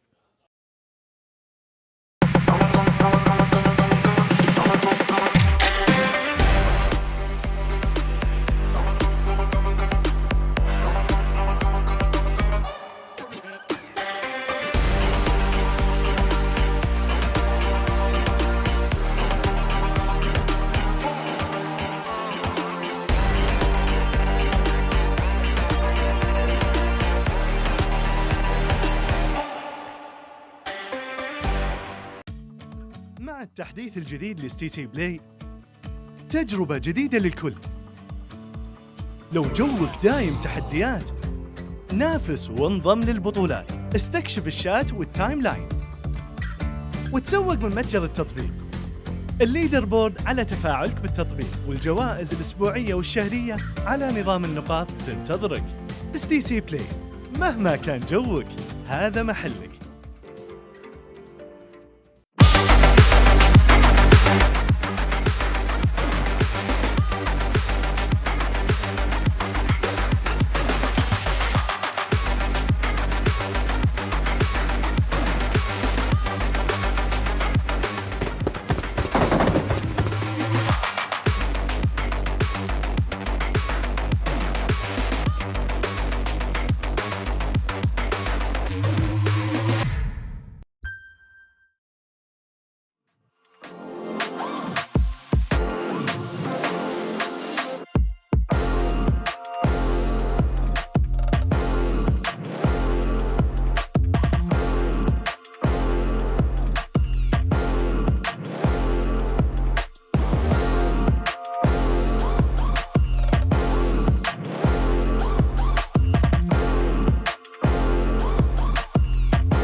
Welcome back, everyone, to PMWI 2022, the Afterparty Showdown. We're going to break down that first match, as we did get to see Damwon Kia picking up $10,000 for themselves. And maybe with that $10,000, they can pick themselves up a couple of those Sonya Xperia 1.4s, which was made in collaboration with Esports Professionals. It's actually the partner here at PUBG Mobile. Gentlemen, that standoff at the end was a $10,000 standoff. We were watching, we're like, they're probably playing really slow considering you're like one elimination or two, depending on what side you're on, from earning yourself 10K. Yeah, I think this would have really worked out way differently if it was like your main tournament, right? But the fact you got $10,000 on the line, teams are like, okay, any mistake could cost us like a decent amount of money, so you want to be very careful about what steps you make and make sure those are the right decisions. No, definitely. And for Damwon Kia getting the first victory here, as much as we were like, oh, yes, we think Stalwart's going to do really well, because we kind of always think that this format could be potentially very good for Damwon Kia. We've already spoken about it in PMWI, that this is a team that is very good when it comes to placement, and when they get chicken dinners, they're not very high in terms of eliminations, but they sure know how to get from spot to spot to spot to get those chicken dinners. So, 10,000 every time, that's going to rack up. Let's take a look at our match rankings brought to us by STC then and see how many points they got for themselves. I actually don't think they were top overall, if I'm not mistaken, because of the lack of eliminations they did have. And we actually are going to see, okay, so they're pretty much tied with it, but having 10 placement points with the 4 limbs. But Team Falcons as well, is that powerful? Just kind of staying alive. You ended up finishing off, I want to say, like 7 seed. There's a couple teams who was really, they were able to fight against, but 7 eliminations for them. And at the end of the day, gentlemen, the top 5 teams in this first match were the 5 teams to come back again after the main event. Yeah, I mean, a lot of eliminations, right? You got yourself the prizes for the most eliminations and the most squad wipes, and in particular, we're going to have to see exactly who's got the most squad wipes in that game, because when you're in a situation where you got a lot of teams, that as solos, that you could get those like way quicker, those eliminations. Yeah, you definitely could. I mean, some of the teams, as Jason was saying here, those top 5 teams coming in from the main tournament, it's not too much of a surprise that they're able to do so well. Vampire, already referenced in the cast as well, they know circles. They know where they want to go with them and how they want to play with them. A little bit of a shame that maybe there was a slight delay on the 3-1 split, because Ravenclaw was in actually a potentially game-winning position. Good idea. But was kind of chased away by a rotation from Nigma Galaxy. Whereas if the 3 players had come from the compound and then gone southwest, Vampire could have been the winners from this game. So small things, but, you know, actually have big impact. Especially because Stalwart ran exactly in that position afterwards, right? If they did hold on to that position, you can gatekeep Stalwart, you can get an entire squad wipe, and then you can start taking more control away from the circle. If then you Lord was alone from Nigma, maybe they would have committed to the play. What about Alpha 7? We did get to see them with 4 eliminations, and typically when I think about Brazilian teams, I'm always going to think about their raw frag potential, thinking back to Loops back in the day where they would decimate teams. Not a bad start for them to get the 4 limbs, showing that they can compete when it comes to mechanical skill, but they didn't really have the placements, obviously. Yeah, a little bit of a slow start. I think that, as we expect, especially this first day is going to be, the format is going to be a little bit messy, but the first day in particular is going to be all over the place, right? So I'm not going to go against it. 4 limbs is still good, but I think we can expect them to speed up the process. Yeah, for sure. I mean, these first fights, and when you're up against Nigma Galaxy, in a tense area, right? This is north of a bridge, when you're trying to make the bridge crossing, you know, a timer's against you, especially in these settings where there's blues going to be ticking hard as well. It's difficult to really kind of get that fight done quickly and then move on into the circle on Military Island. Yeah, and we obviously had like a very tough time, I guess, for some teams because of that first zone popping, right? You had Stalwart. I mean, they were probably happier than Deadeyes sitting with that realizing they could have bridge camp. I thought they would have Eastern bridge camp, but actually they transitioned over towards the Western side to get, I guess, an earlier position from other teams. They did really want to try and do the bridge camp on the East, but I think there was like, what, 2-3 teams coming their way? Like, you know what? Not going to take the risk. Let's just transition towards the circle, take one of those high ground positions you're really happy to see them actually take. That information they were getting was mental, and then they just tried to play from that spot on forward. Yeah, take the high grounds, man. You can not only get all the information, but get some cheeky eliminations here and there as well. Not too bad. Obviously work towards the extra minute that they can win. But Alpha 7, we talked about them a little bit earlier on, talked about the 4 eliminations they had and obviously not able to close out the placements. Let's learn a little bit more about the team, though, before we head into our second match of the day.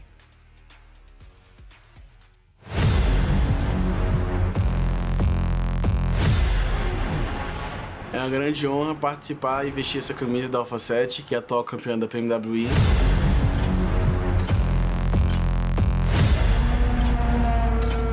E como diria o menino Ney, agora vocês vão ter que me engolir.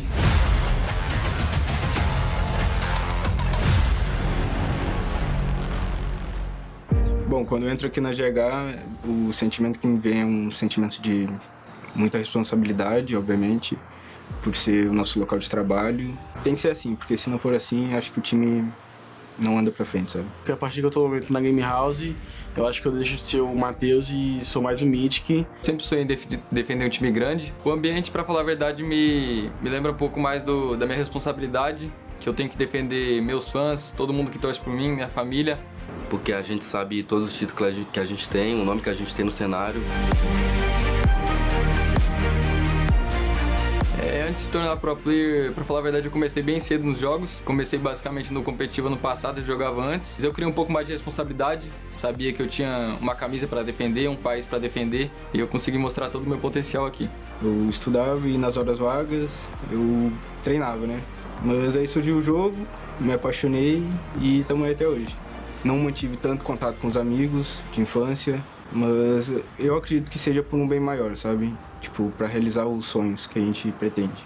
Antes de eu me tornar pro player, eu já joguei futebol, já tentei ser jogador profissional, mas não deu certo. Meus pais conseguiram aceitar para eu ser um pro player depois que eu comecei a assinar alguns contratos. Comecei a dar uma condição um pouco melhor para eles, fazendo algumas viagens também internacionais para jogar o jogo. E eles viram que não era só um joguinho, que estava me levando longe.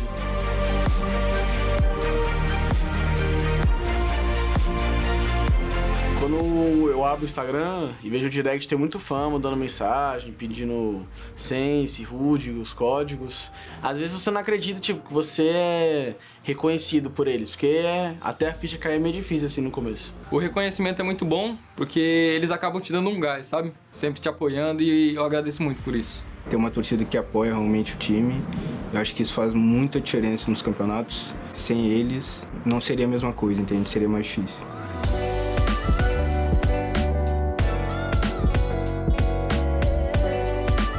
Eu acho que agora a gente tá com o dever de honrar o título, mas se a gente não tivesse o título, acho que a gente estaria com a mesma cabeça de ganhar a PMWI do mesmo jeito. Cada campeonato é um jogo diferente, são equipes diferentes.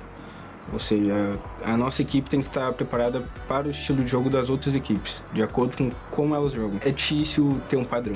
A gente se cobra bastante, a gente procura sempre estar estudando os outros times, ficar bem antenado no que eles estão fazendo. Uma das nossas grandes mudanças foi o novo player, que é o Mythic. A gente vai estar entrando com outro estilo de jogo na PMWI, no qual nossos inimigos não esperam. E acredito que vai dar muito certo, porque a gente vem treinando muito para isso.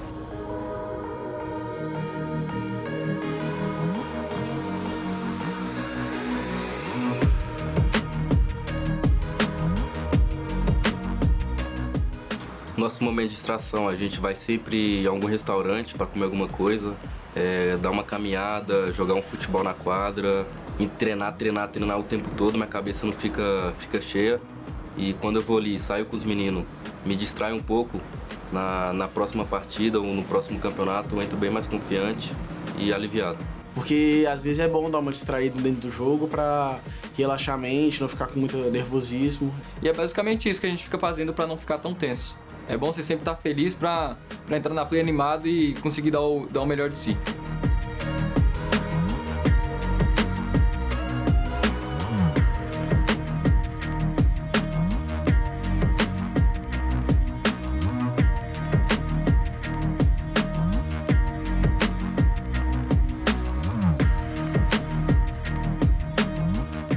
Eu tô muito feliz que eu tô viajando novamente para outro lugar do mundo. Isso é muito gratificante e a gente vai dar o nosso melhor, pode ter certeza. Nessa viagem eu tô mais tranquilo, tô mais de boa. Não tô, tipo assim, pensando muito que a gente vai para outro país. Eu só quero chegar lá na Arábia Saudita e fazer um ótimo campeonato com o meu time. Porque a gente vem treinando demais para trazer um bom resultado, ser campeão da PMWI. Eu diria só para se preparar, porque a gente tá vindo com tudo. E a gente entra em todo o campeonato com muita vontade de ganhar, muita vontade de representar o Brasil, e a gente vai dar o nosso melhor nesse campeonato.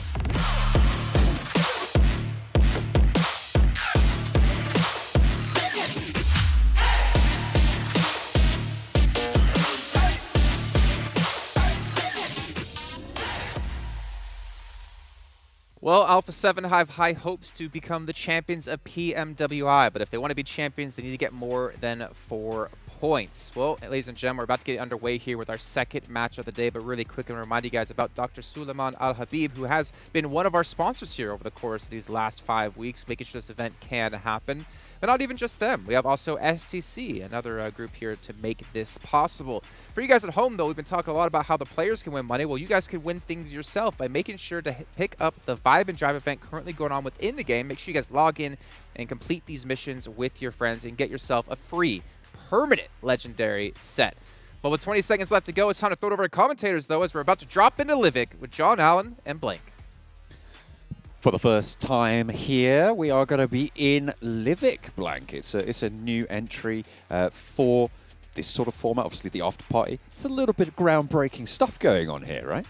Absolutely. You know, we're Liviking it large here in PUBG Mobile. Bringing that one back from the pre-show, but having a good time. Yeah, straight over to Livik, see how this playing path actually ends up. Livik being quite the open map in certain areas, it's going to force a couple of fights maybe early on, or perhaps over towards that mid-game. You can see over there on your map, that is one hell of a tall volcano. So, good stuff for these teams, looking over, see where people will be dropping, and there's lots of available areas on this map, lots of interesting terrain to mess around with, play around with, and with 12 teams, I'm sure they'll be dropping all over the place, so you get a good look at where these teams are dropping, and a good look at Livik, which I'm sure you're all playing at home. Yeah, the east port up towards Blomster for the playing path. Should be fairly accessible. I mean, it's a fairly small map, as we know, so really not too much to worry about for the playing path. These players will be able to get pretty much anywhere that they want to go. So we're going to be looking out for hot drops as well in these scenarios. Of course, all of those prizes still on the line. The maps are speeded up, and this is the size of map that is designed for this sort of number of players. Absolutely. So that's exactly what these players do want to bring out in these matches. You can see over towards eSport already 7C are dropping. Looks like they're always going to drop on the coast next to the water. I do like that. A little bit of role play coming through from the Indian team. But honestly, so far, this team has done fairly well, even with the Geos right at the beginning of the day. I mean, it's nice to see, especially with in PMWI, we finishing the last game on that day with a Team Soul win, and it looks like 7C, you know, maybe they weren't playing then, but they're certainly taking the momentum that Team Soul set for India and bringing it over into the Afterparty Showdown. Stalwart, though, still looking extremely strong. Circle pops over towards the eastern side. Lots of it still in, so massive opportunity for a lot of these teams to still get into the circle and get in there fast. There are also some beautiful places on this map, too. Yeah, look at that. Some classical Gothic architecture by the looks of it. Fantastic stuff. Those high vaulted windows. It's maybe a little bit before Gothic. Pre-Gothic. Pre-Gothic I'm going with. Yeah, straight out of a Souls game, that one. Again, if you're here with us, you are currently watching together. But if you want to join in for the 2022 PMWI Watch Together, you can watch with us in-game in the Esports Center with your friends to win some PMWI special sets. So make sure you get your little watch parties going, chat one another. I'm sure your analysis is maybe better than mine, but even if it is, I'd like to hear your thoughts, because we also do have the PMWI gun skin and outfit, which I can provide you. Maybe not analysis right now, but we can provide you with gun skins and outfits. Do you know how you do that, Blank, actually? I don't. How do you explain it for us? Well, the PMWI packages are on sale for a limited time. 16% off if you head to the store in-game. You can also win PMWI treasure crates if you're playing PUBG Mobile during PMWI. So anytime. Anytime. Anytime you're in there, you can win those treasure chests. Looking at the map, though, obviously, you've got the waterfall. Beautiful place around here. Some loot in the back of the waterfall, too. Why wouldn't you? Prestige just dropped himself a little bit of a small stim here to get himself going, get the run speed in, get himself a little bit healthy. He starts to move through. And over there, you got D77 with the XM. That thing has been absolutely deadly over in our scrim matches. May not have been there to watch, but there are some insane plays that have come through. And obviously with Dam1 repping the old DBS in Erangel, Miramar, wherever they like, the Korean shotgun meta. It is really strong here over in Livik. We see a lot of support for R8 Esports actually in the crowd, which is lovely to see. Happy with that. Home team joining Falcons, the Saudi Arabian representatives. in these lobbies. All never alone. They should have spotted that. Riyadh, all in the same monster truck here. Big tires and bigger vulnerabilities here if they just get spotted by pretty much anyone. Yeah, and I mean, you would typically spot that. The thing is very loud as it traverses through the map. Quite difficult to take down, though. So if there's one thing, if there's one thing I'd say about monster truck, it's not understated. Yes. Yeah, I mean, it's called a monster truck. You'd hope, right? That's right. Riyadh, though, they do make it through and they find their way to a fairly decent compound, actually, with the walls along the side. This is inside the circle, quite central, actually, as well. So a lot of these teams just looking for these compounds towards where Stalwart finished. Already money, though. Takes shots over towards Never Alone, who caught himself slipping. First elimination, 2K. Ooh, it's looking tasty. Riyadh managed to get the knock. Can Falcons getting back up? Keep that bounty on the cards. Because if you're Falcons, it's kind of twofold, right? Like, you don't want them to get the bounty because you want to be able to take a fight and get that first elimination, get that 2K in the pocket as well. For yourself. And it looks like with all these teams actually heading very, very central already, you know, maybe it's that ammo that becomes an issue, especially over on Vikendi. We have that problem where, you know, you send in early and you're not quite able to get all the loot you want. You just try and loot up as much as possible in the early game. You take compounds towards the center and then just hope for the best. And realistically, where you do get that loot from, you do get that ammo from, is when teams crash into you. But you can see Yusuf here. He's got level 3 backpack, level 3 vest, but his chest, it is very exposed with the level 1 vest. That's unfortunate. You don't like to see it. So maybe just going for those little peek outs. Unfortunately, with the shotgun, you do want to be in that close range. So it's not ideal. Yeah. It's really not. It's kind of an unfortunate scenario, right, where you're like, I'm going to have to expose my head to be the safest possible. Yeah, that's true. Maybe get the pan out. Try and cover the body with it. Equip it. Try and run forwards. Get in range for the XM. Swap it out quickly. Bam, bam.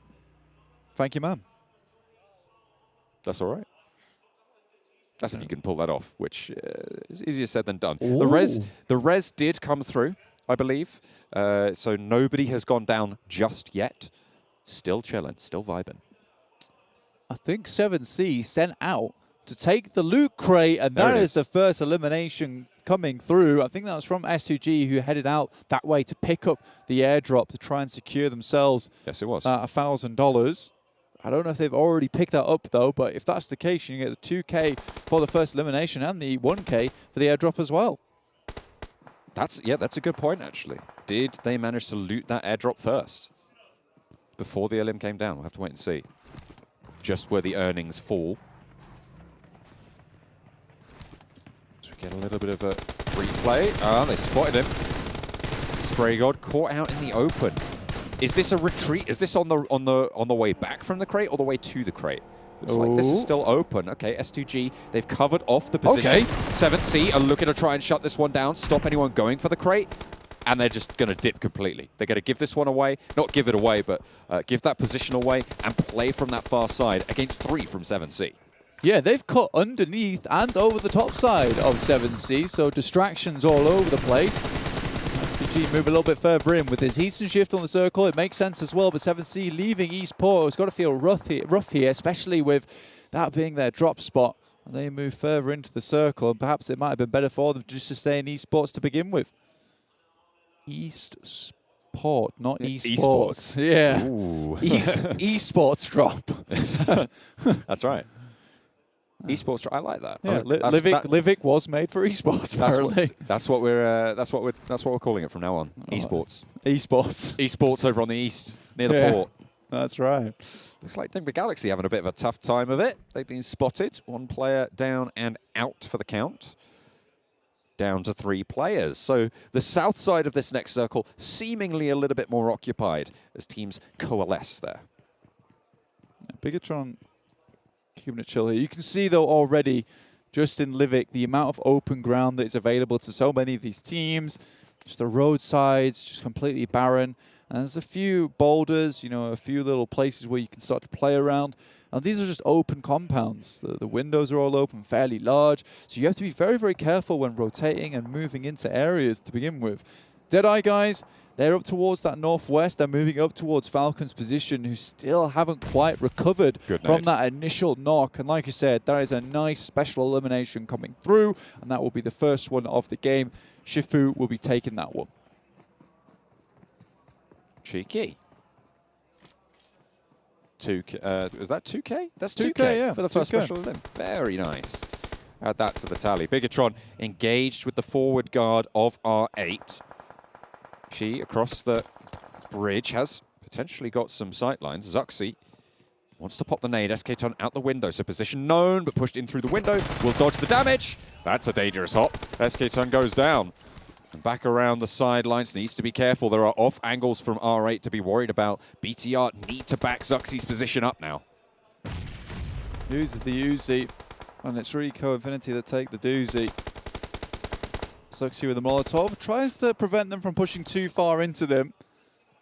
That's Prestige with one of his own. Zuxi will have to go for the bandage, for the heal. Once the rest of the team start to regroup around him. Genfos here, alongside with Luxi along the way. Zuxi seeming survive. I think that was inside. I think that was came from the nade came from inside the house there. Blank. Yeah. So should have dodged all that damage. Not quite there for now. Zuxi. The sightlines being controlled by Bigetron are stopping this push towards Zuxi, but he is caught there, and they need to figure out a way to disengage. Look at the smoke line that they've established across the road. I think that's one thing that BTR has been doing very exceptionally well so far, is just using utility to their advantage, Molotovs to cut off pushes, smokes to prevent these areas of ingress. Falcons, powerful, takes a tumble to Chari from Deadeyes Guys.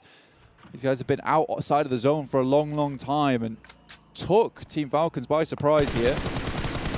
We'll have attention sent their way, though, and from Team Falcons, that is some deadly sightlines.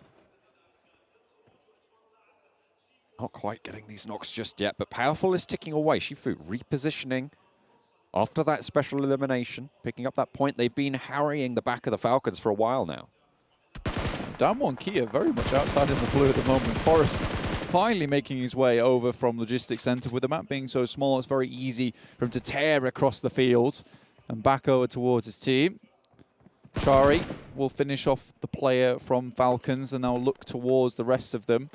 Falcons just stimming up as much as they can to try and get themselves up towards that 100% HP. The M24 off in the distance, owned by Shifu. Again, this continues. What is D77 doing over there?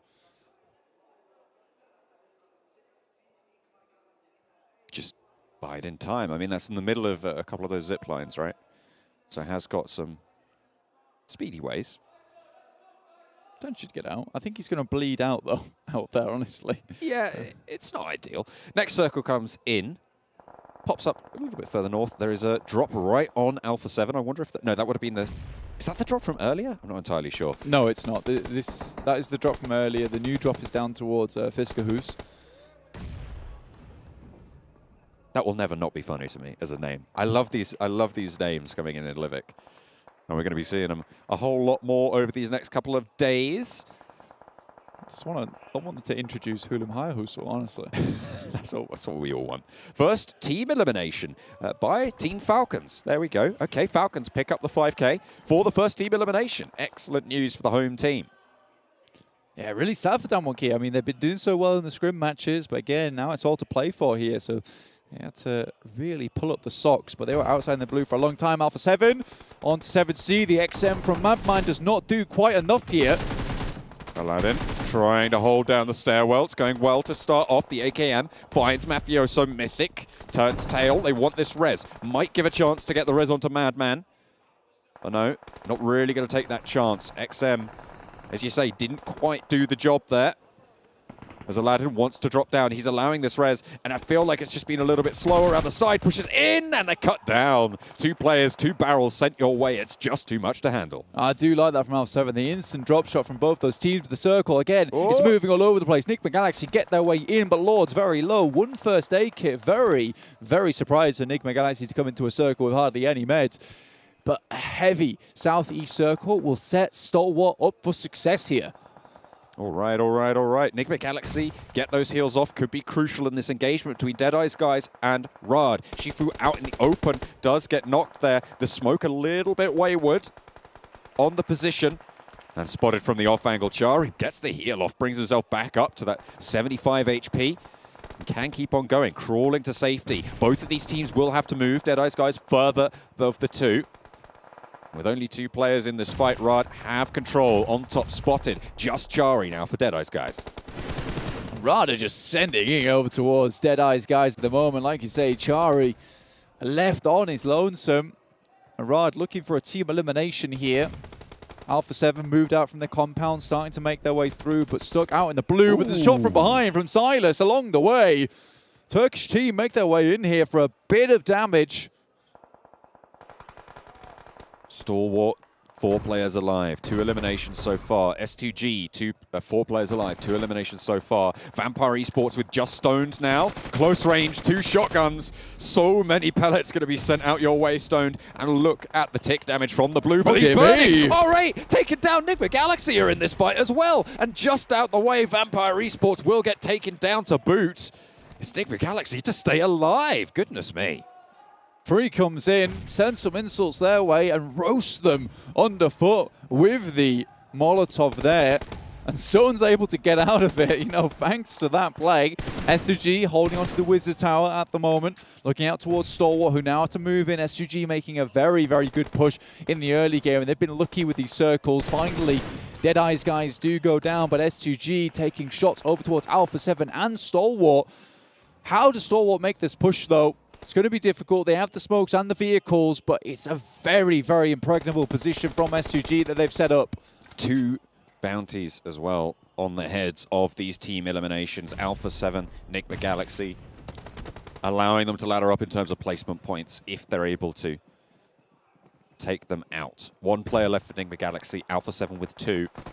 Here's the replay. Stone to try to control that sidelines. This is where the Molotov came in. I don't know who threw it. It was Freak who managed to just burn R8 down. Excellently placed third party there from Nigma Galaxy. Yeah. Stalwart, action. Takes a knee here. It's Mafioso inside the blue, just sending bullets down. Surely S2G seeing this push. Riyadh with 0 eliminations. Very quiet this game, but Moon here sends a shout into it. Nade sent back and a lot of damage pouring out to everyone. Stalwart bear the brunt of it, and they will fall to S2G. Riyadh, 3 players down, looking for these reses. They are crucial. Nades in hand, starting to move out towards the hillside, and it's good, and it interrupts the res. It puts very, very low the health bars of Riyadh, and now Mafioso can try and get more done, and there's the nade from S2G, leaving them in a 4v1 against Mafioso. It is impossible to try and challenge S2G from this position. There's open ground everywhere. It's impossible to approach this building in the first place. S2G secured it as soon as they got in here with 4 players. But they have absolutely crushed the competition here with the amount of eliminations. Now dropping out of the fortress. And it will be Mafioso. S2G take home the 2nd game and the first of our Liviks of this tournament at the Afterparty Showdown so far. A blitz of a game at the end there for them, and they'll have picked up a load of eliminations. A lot of money going in their pocket, 10K for that chicken dinner. S2G playing that game fast and loose, going north and south side of 7C, finding that compound. S2G take the winner with a chicken dinner. We've got the Turkish talent next to us going absolutely wild over this win, and why not? They have really repped their team here. Coach on the left side has definitely been doing some analysis on this map. Absolutely. The Turkish team, S2G, really, really solid stuff coming through from that Wizard Tower, operating beautifully with those nades. Yeah, I mean, it's very, very difficult to push up to that position. Like, where do you go around it? There is a tree and a rock, and then over that, you're just crawling through the grass. And the worst part about that is that they have a high ground position to play from, so it means they can see down even if you're snaking. So I think S2G kind of punched their ticket as soon as they found that compound. Yeah, absolutely. S2G take it home. Excellent stuff from the Turkish team.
عايز تترجم راب؟ تعالى لي. ملوك السين دي انا ملخصها في سطور، بس مين يقرا؟ فاهم؟ كلام الشارع ده انا هرشه كل المجال حبايبي. بروز. وانا كاكازوكو مصدع ايه القي نظرة لو على الحلاوة عندي كاستر بالاسم. عفرت يا عفرت، هتفضل معفرتها ولا ايه يا برو؟ انت مين يا هو ازاي ده دخل هنا يا جدعان؟ نكسر الدنيا الاول وبعدين نتكلم، نعيد من الاول. لا لا لا لا لا لا مش مسجل. اخواتي عشان فاهمين السين، سبوتيفاي عمل لك بلاي ليست الاقوى راب مصري، اسمع ملوك السين ببلاش.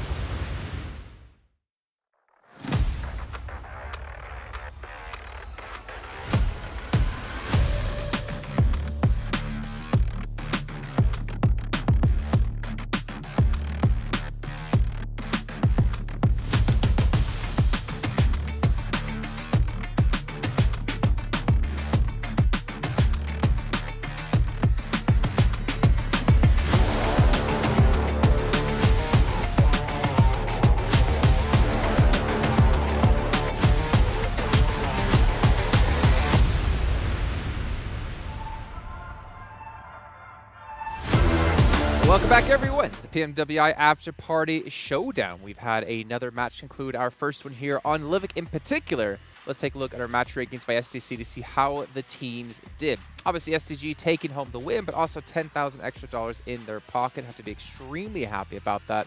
Let's bring our analysts in to start to talk about this one. Gentlemen, S2G, early on Zone 5, switched straight to that compound, or tower, whatever you want to call it. And I was asking you guys, this position, I feel like S2G should win, which they did. But you guys had a little caveat to like ways they could lose actually in that spot. Yeah. The only way you can deal with that kind of position with a Harry Potter tower is if you get in range, do a nade on the top side and the bottom side to like move them out of the building. Yeah, yeah. And even with all the smokes you were saying there, James, even with all of the smokes used by all the teams, it was almost impossible to move them out of it, and they just took the win off the back of that. Yeah. Technically, what you're saying is, yes, this as a tower is vulnerable if you're able to get to it, but it's getting to it that's the problem. Exactly. There is so much open area around it. Blank was saying in the cast as well, looking down from that high angle on everybody that's kind of trying to approach, it is an absolute gauntlet to run and try and get up to where S2G was to get into nade range in the first place. That was, at a minimum, a $17,000 match for S2G. Oh, yeah. They got the chicken dinner for 10K. They got the first elimination onto 7C, that's 2K. They got the most eliminations, that's another 5K. The crates maybe, we don't know if they... We don't know. Exactly. We don't know. I mean, but you know what? They were not playing PUBG Mobile, they were playing like tower defense and just had waves of mobs coming their way. Yeah, they were. And Livik works like that. I mean, there's a lot of these open area fields where if you do get something like this little Harry Potter tower, you're going to be able to see for quite a way. There's a lot of hills that, I mean, we've played quite a bit as well here, Max, where you find a hillside and you can see into full render distance. You can be able to see all the way around you and be able to just blast whatever you want. Yeah, exactly. And you can just chuck those nades behind like rocks and trees, which are the only good hiding spots in those kind of locations. And you're pretty much done. So yeah, S2G had the best position and played it really well. So can't argue with that. Big step up out of Alpha 7 there. 7 eliminations, 6 points. Also, as we did see, Nigma Galaxy, I don't remember the name off the top of my head, but a great like 1v3 or 1v4 he pulled off with a Molotov as well, really able to punish them. Fantastic job by them. Let's take a look at our highlights. We'll probably see it in there as well, so we can get the names to mention. But there it is, the first elimination out of Silas. $2,000. Just imagine, like, Max, I mean, obviously we know your career when it comes to PMCOs and such. Thank you. But you get one elimination at the start of a match, and you get $2,000 in your pocket. Do bots That's count? like 10 times your day rate. Do bots count? Do bots count? Because I get a lot of those. you would know, James. I mean, yeah, I guess so. It'll be great. But yeah, like a lot of frags coming out like this was it. That you take that position and you can see there's just rocks and trees around. If they have nades, Max, they Max, did. look at the screen, Max. Oh, Max. It's snowy. Whoa! Calm down. Okay, calm down a little bit, Max. Quite bad. Okay. Where are you dropping, Max?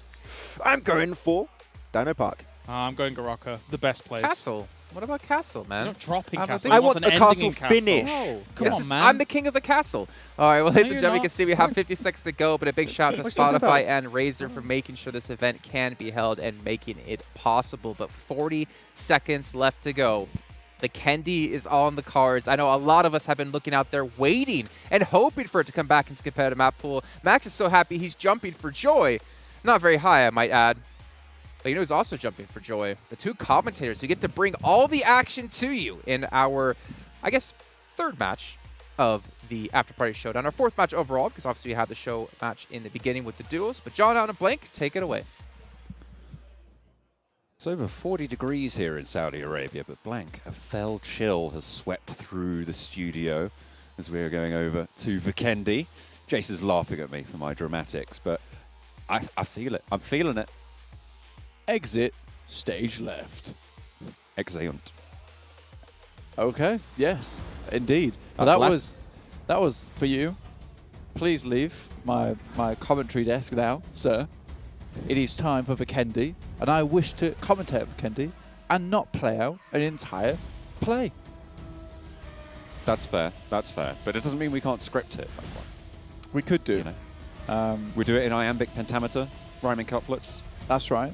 The only problem is, though, is that with Vikendi, we can't predict what's going to happen here, so we can't script anything.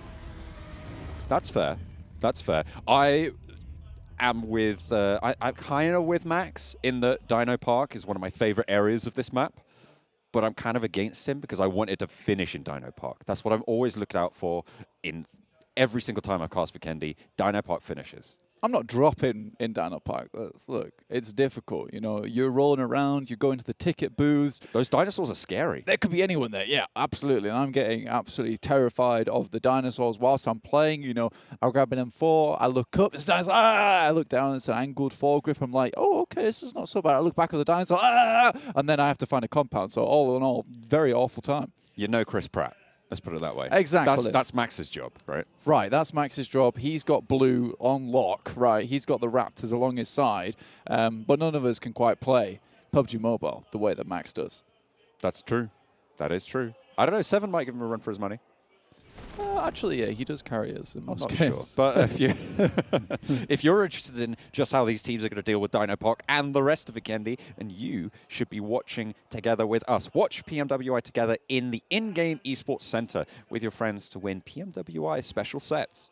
And also, the 2022 PMWI gun skin and outfit is available. You can grab those packages that are on sale for a limited time, and it's a limited time. I'm going to have to leave that alone for the time because BTR have just dropped in the same compound as Deadeyes Guys. Trying to heat up Trevno. DBS already picked up by the Deadeyes Guys. Tommy gun as well. It's going to be loot fast as much as you can. What have you got to be able to put into this fight? It's like the micro Uzi there on the top floor. Good nade, but it's spotted out. The off angle from Luxy. It's the Tommy gun. Say hello to my little friend. DBS for Luxy to finish that one off. The final nail in that coffin, and that's the first elimination. $2 grand found for Luxy. Go on, Luxy. Get that money in the bank. That's what we like to see. And now Deadeyes Guys, they're on the back foot. They're running away. They've got the Thompson, the M4, and another Thompson in hand. They're looking to unleash a hail of bullets upon Bigetron, but they've already got the first strike upon them. Great little hot drop here for them in Trevno. We can get a little bit more done. If they can get the team elimination as well, that'd be huge news for their bottom line. They're biding their time. They're not going super aggressive, and in these urban environments, when you know that they're going to be playing with shotguns, with SMGs, you can't be taking those risks. You can't be overextending. So taking it slow and cautious, probably good. Absolutely. Chari, though, as I was snaking last game here on Livik, looking to get something done here, but BTR moving up as a team, as a line, from compound to compound, shooting off the DBS to frighten the opposition. Oh, it's the double DBS action coming through from two players from BTR. But they're on the top floor. I feel like, I mean, it has got a fairly decent range, I suppose. Yeah, you've heard of the Siberian Husky, but have you heard of the Indonesian Husky? This one's coming to grab you. Falcons are just moving across the map at the moment. Damar, the UMP, said how deadly this weapon can be, but open roads, looking for a vehicle. Most of these teams, that is the idea at the moment. You can see in your bottom right, already the snowmobile is in effect as most teams start to move across. 7C. Maybe wanted to regroup, but powerful spotted. Sarang Gets a lick of damage in, but it is traded off. Never alone. With that DBS, we've seen it be so brutal. It seems like everyone's wanting to pick it up this time around. And Erangel doesn't want anything to do with it. Here's the bad news as the ka-chunk sends his legs a quiver. Runs away for the hills. Powerful again, pushing in. Mike Cruzy in hand, straight down the stairs. Turns the corner, gets the damage in, and is followed up with the DBS as well. But backup is in for 7C as they swell around the ground floor. And now the pressure is on for Falcons to take the top. In goes Spray God and lives up to the name. First knock goes through. Aladdin wants to pursue this one. Around the corner, it's never alone. Sat alone in the bathroom, has the DBS. Has he got enough rounds? No, he does not. 7C back up their team up the top beautifully, and Falcons lose 2. And 7C come crashing down on the enemy team here. Falcons here in Dobro Mesto. And they're really struggling. 2 eliminations, though, already found for them. Falcons are sent running, sent packing here. Away as fast as possible. And 7C can now comfortably loot the rest of this compound over towards the western side of the map. Falcons have nothing else to do but just send it running. 2 players left alive. Keep yourself alive, get some points on board. First place worth $60,000, remember, here at the Afterparty Showdown. And every point matters. Falcons know that all too well. Vampire Esports up towards the north side of the map in Zabava. Another team also here, S2G, so they took the northern approach on this game. Stoned. Looking for more race to shut the door. No, you can't see me now. Door's closed. Hasn't anyone ever heard of. Knocking on this door first before sending it in to take my vehicles. I'm missing something here. I feel like you're expecting me to get something on this. Yeah, well, thanks for the memories, John. Even if they weren't so great. Oh. Got it. It's good. S2G. The line's good, but, you know. No, it's all right. That's fair. That's fair. Well, no, it's definitely great. Even if they weren't so good. No, great. Is it great? Oh, no. No, don't look this up. Stop. No, no, stop it. It's fine. No, we can do it. No, we do it after the game. No, it's a fine. mid-game Google. No, don't do the lyric. Look, you just need to be dropping some lyrical mayhem on this match right now, because S2G extremely close to Vampire Esports. This way it could really go down. That is fair. At the moment, S2G not really taking a close quarters fight just yet. Vampire Esports on the verge, on the precipice of getting it done. Not really. And I was right, wasn't I? Oh no. I was correct. Anyway, don't ever question me on my Fallout Boy lore ever again. Vampire Esports moving through. Grenade. S2G still Razy. Closed that door earlier on, but Schweppes has a good idea. Nades over, and it's clean, but Razy's able to just shield himself, fend off the shrapnel somehow with a pan in hand, just blast it back. Seemingly an unstoppable force. Curtailed.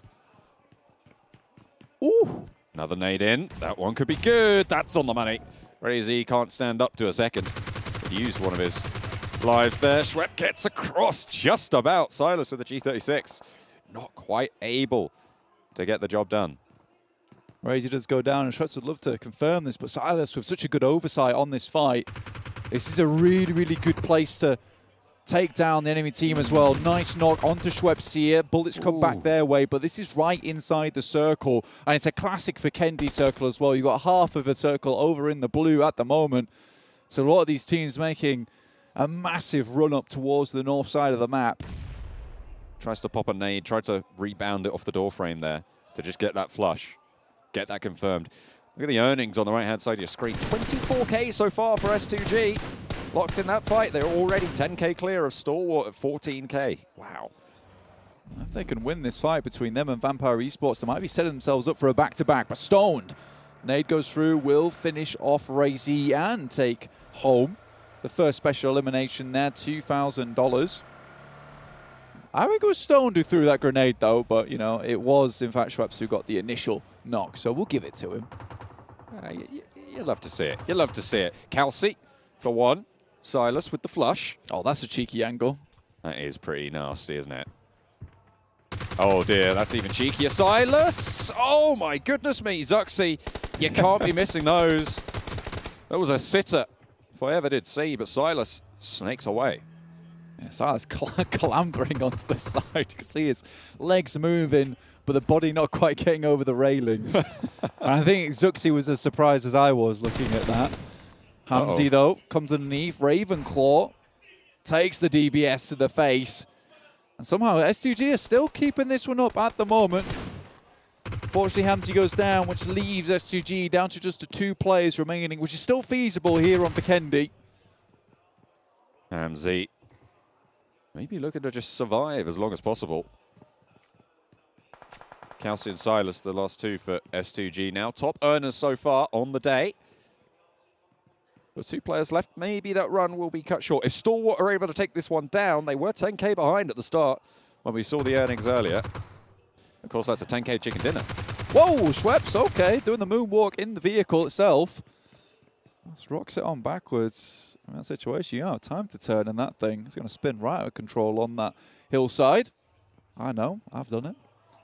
So it just goes for the reverse. Respect, really. It's all ending here over towards the northeast side of Zabava. A lot of teams here right on the coast by this bridge that heads over towards Cosmodrome. You can see it off in the distance there. BTR on this little cross. It's very, very open right now betwixt here and the frozen river. See in the top right of your screen, it's a really heavy northern shift on these circles so far. So about 50% of the land. I mean, it's good old Vikendi circles, and it seems like we're going to get another hard shift as well. I mean, I said this earlier as well, so I mean, I think we're both on the same page here. Again, I would say this is even 60% water now, with this incredible circle that we're seeing on our screens. We love Vikendi because it just packs teams all into singular locations, but action comes through. The nasty headshot onto Riyadh. First team elimination seems to be just around the corner. 3 teams on 2 players. Riyadh with one of them down, leaving them with 2 there. Damwon Gaming trying to push Damwon here, pushing up onto BTR's position. Find out all about the Titans from the east. Bigetron Red Aliens hold 1. Fabian goes down, gets flushed. So gets back into the shack, but it's Vampire Esports trying to make their way through, and a player goes down. It stops there, and he's stopped in his tracks by Damwon Kia. Schweppes isolated as well from Stoned here in this position. Really not able to get back to it. Damwon Kia have oversight. S2G, they lost 2 of their players early. Nigma Galaxy, similarly unfortunate that you'd seem so in this position. Ralph now and Hamodi trying to hold off against Alpha 7. Ralph under pressure from nades, potentially an off angle from the back there for the backup from Hamodi. That nade needs to be good, but it's a little bit long. Only gets a little bit of damage onto Revo. Spray's looking quite good, though. Ralph stays up, stays standing. Caught, and Hamodi pushes in. Ralph is knocked. It's a 1 versus 3. Spray is good for 1. Hamodi! More, but no, Carrillo takes him down at the right time there to save the squad. All 4 of them still alive, and that is a squad elimination. Dear me there, Hamodi almost brought it home. When this guy was just absolutely tearing it up over in the PMPLs. And he has really been one of the rocks for Nigma Galaxy, and they're starting to add more and more fantastic players, but he was one of the real ones. Okay. That's all I'll say. He's a real one. Big up to the real ones out there. Yeah. Mainly Hamodi. Just Hamodi, actually. Yeah. Nobody else. I will say that Zuxi and Luxi, as Zuxi does go down, I'll say that BTR should really be having a good time here on Vikendi because, you know, being such a long-standing team, I mean, Zuxi and Luxi have played Vikendi competitively in the past. Plenty of times. Things that strike terror into the hearts of plenty, but over the top, DBS from the top rope, looking good for Silas. Turns for a second, and a S2G faltering under the purview of Schweppes there. Kelsey trying to hit the shot, but Pika picks him off. Steals away the team elimination there as well, which Vampire Esports got to not be happy about. Stalwart looking to really bump up the numbers. You see that circle there. Hard shift down towards southwest side. Falcons. Not really much else they could do there, but most teams still in this one. Falcons were off the coast on the northwest. They're swimming. It's got to be pretty chilly. I hope they got their thermals. You'd hope so, right? But again, Getting hot here in the Afterparty Showdown. Deadeyes Guys. Look up towards BTR. Still 2 players in this one. Down 1 Kia. Probably one of the only teams rotating right now alongside Vampire Esports. You have to drop out that vehicle because it is on fire right now. Uh-oh, trouble for Alpha 7, or maybe more accurately for Down 1 Kia. They rock straight up into the sight lines, but they are pushing. They're going for the fight. Alpha 7 handle it. Beautiful stuff. And another team elimination coming through for the Alpha 7 squad. Really good news to try and get them a little bit more money on the cards as well. Yeah, that was a rip and tear coming through from Alpha 7 on Down 1 Kia. Tried to reposition just a little bit, but this is a really, really nice spot for them. And they knew they were going to be safe here for a very long time. So taking up that position, so strong. It's across the road as well, so you'll see anyone that's trying to take up position with you. I don't even know who was in that car. It was going so fast. Deadeyes Guys, I think. Yeah, lightning. Bigetron couldn't get the swivel. Only 2 players for Bigetron left standing after their engagements that they've had so far in this game. Riyadh just a little bit further away from them, but they're pushing in on the east side of this next circle, which is a little bit more landward. Cutting out a little bit of water for the first time. Yeah, I think most of these teams knew pretty much where this circle was going. It's fortunate a lot of the teams were already in the circle on the southwest side, which is where the majority of the good compounds are anyway. But this road really does cause problems now. I think for Alpha 7, things become bad in the next circle should it shift away from their spot and they end up having to cross the road. But with the amount of people that's actually driven into their compound, they've been able to eliminate quite swiftly, we'll put it that way as well. You know, they should have a lot of smokes available to themselves. No vehicles, the smoke should be enough to maybe get into a hopeful position. Riyadh should know that this rotation's coming through on the coastline for Deadeyes Guys. Do they have those sightlines? Because at the moment, these ridges are being played quite well. On top drops out. Oh, shots beautifully found from Jari. Straight back up to the players from Riyadh. Very nicely covered. And that gives Deadeyes Guys the chance to move on up towards these angles. But where are they getting shot from? It's Alpha 7. They're into the fight from the western side as the circle moves further towards them. And Deadeyes Guys are on the broadside. Alpha 7's just partaking in all the action right here. Afioso, UMP with the 3x on side. He's keeping himself available and watching these locations. Chari back up in action. For a little bit more. Smoke's over there, but honestly, this is just protection. This is survival game for Deadeyes Guys at the moment. Nice nade over towards the Deadeyes Guys to keep on top down. Slow the Deadeyes Guys encroaching push from the northern edge. Of course, Alpha 7 are doing work in that front as well. Just dropping nades and looking for anything. Ooh. Munir seems decent. It Feels is good. Oh. I think it was just before the res on top, which means that he didn't go down. Again, he took it on the red bar instead of on the res health bar. Alpha 7 taking shots over. There is an answer, but it's just not going to be enough. There's no way you get further than that. Alpha 7 pick up another team elimination. They're on track for the 5K. Goodness me, there's another one as well. Call Alpha 7 the usher of the lobby because they are sitting these teams down at the moment. Shots into the vehicle, action. Taking shots from behind. It's BTR also joining into the fray, and that's STE out. Riyadh eliminated by Alpha 7. STE with 2 players left there, Pika and Scry, losing their teammate across the way. That split didn't go well. Alpha 7 on the northern shore. Arbiters right now. Their presence felt by pretty much everyone. You can see 7C still going. A beautiful nade over the top. Comes in from Luxy. That's plenty of special limbs. Oh yeah, smokes are plenty for Luxy and GenForce at the moment. Still moving through, but 7C still going strong. Fortunately, Madman pops his head up for just a little bit too long there. Luxy also hits the deck as Alpha 7 continue to just pressure everyone in the lobby. And look at the circle. Oh, it's horrendous for these other teams. And Alpha 7, they're ready to take this bad boy home. Falcons finally spotted out in the water. Having attention sent their way. Damar is going to have to surface pretty soon. Can you stay safe from the hail of bullets being sent your way? 2 players from 7C have the attention sent this way. Bigetron, they did manage to get that res. There's another nade. Oh, God. That was so crucial that he didn't get knocked there for Bigetron's potential in this lobby. Alpha 7 moving up. Remember, there's only 12 teams in the lobby, so 11 eliminations is pretty hefty for Alpha 7 here.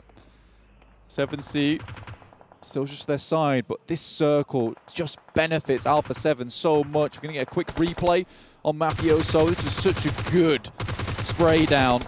So clean. That G36 doing so much work and taking the vehicle out as well. Rod could not use it to reposition. Could it be another Bigetron nade over towards R8? Is that right? Is it far enough? It's good, but it's not good enough. Was that an immediate re-knock? No, it was taken on the red bar yet again. Luxy has spotted Mafioso, the G36 surgeon from Alpha 7. Resable position, though. Will just slow them down a little bit. Potentially throwing a spanner in their works with their conflicts. Bandar looking to move in, but there's a smoke, I believe, that drops down, but Genforce tries to throw a couple of more nades their way. Bandar stuck outside of the blue, moving up to Alpha 7's position. So many teams. How much more can they weather here, John? How did he manage to make that cross? Revo trying to suppress this position, rolls all the way up to the wall, and R8 now have an outpost. They can try and slinky back, but no. Teammate knocked on the back. No way you're getting that res. 1 player for R8. Bigetron have that cleanly. Huge amount of damage their way, but Luxy is still going. Mythic hits the deck, and now 7C, perhaps they even see a chance here for themselves in this game. They're taking a lot of damage. Luxy has to drop down again. Revo, excellent high ground angle. Has to drop back off the side, though. Keep himself a little bit more safe. Knows there's teams everywhere at the moment. 12 eliminations coming through from Alpha 7 in this low player lobby. Luxy picks up the final player from R8. This guy is on a tear. 6 elims of the 7 from Bigetron right now coming from Luxy alone. A knock onto Mythic, but Carrillo finally shuts it down. Genforce now last player for Bigetron. Alpha 7 still looking good, looking clean. 7C, however, on the coastline could prove to be tricky.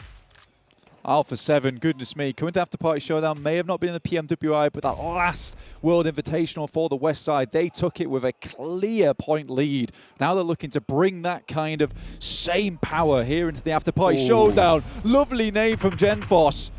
He makes it into the shack as well. Does he have time to get this first aid off? I think he does. But that nade just needs to sneak its way in through the window. It will do just that. It's actually Alpha 7 to take it away. Aladdin has it pinched out, and that is Alpha 7 with another team elimination. This is a good game from them. The Falcons, by the way, managed to make it to the shoreline. In goes Mafioso with the UMP, wants to play close on this ridgeline. Spray God right underneath with the nade cooking, looking to try and take the fight. There's backup as well from the rest of the team. Madman, Aladdin.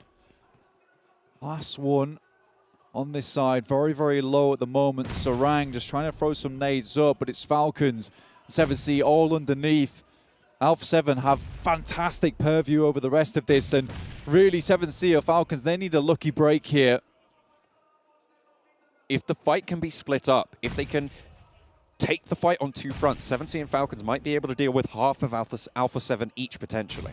So unfortunate. This is the only real safe spots in the game, but the Molotov dropped down the side. Carrillo able to finish off Yusuf. Up to 15 eliminations this match. What a tear. And drops down for Damar. Oh, he might be able to handle something if he's on the swivel. No!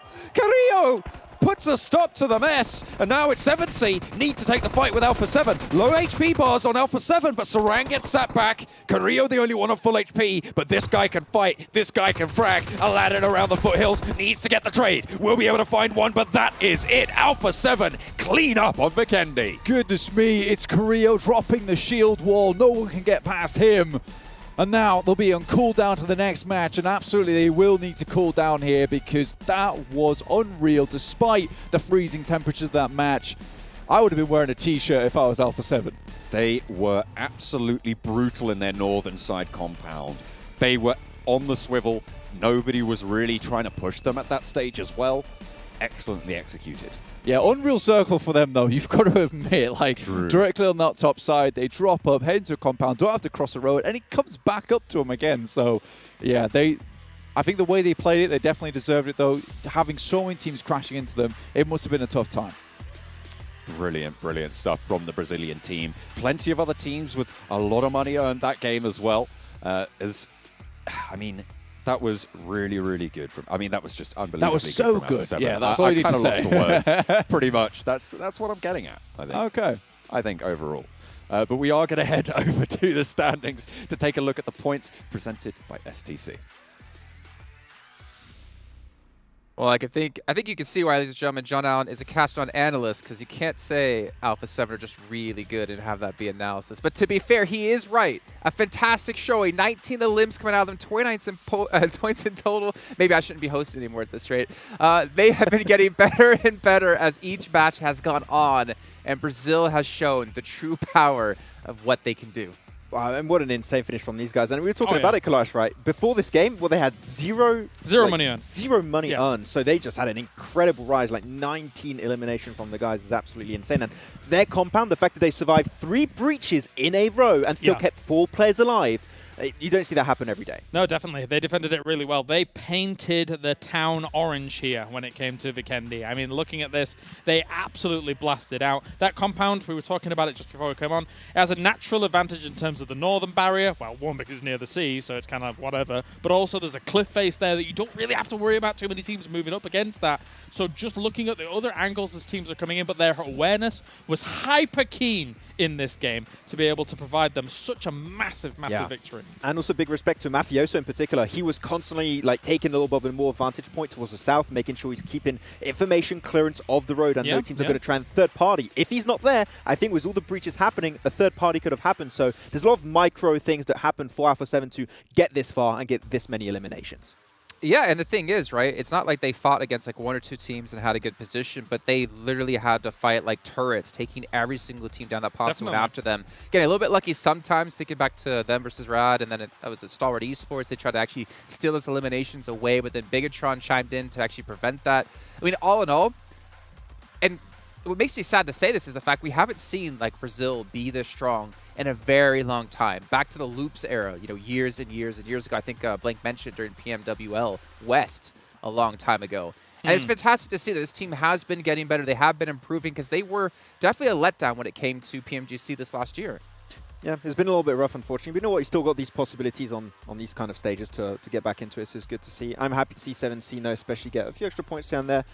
I think the Stalwart team is going to take some time to find relevancy on an international stage. Hey, a few eliminations down there, it's cool. I mean, aside from having a central circle position, given how rough this circle was, some teams' interesting approaches to the circle actually paid dividends for them. Of course, Falcons, they were in the sea for a long time and then came on. Must have been a bit chilly.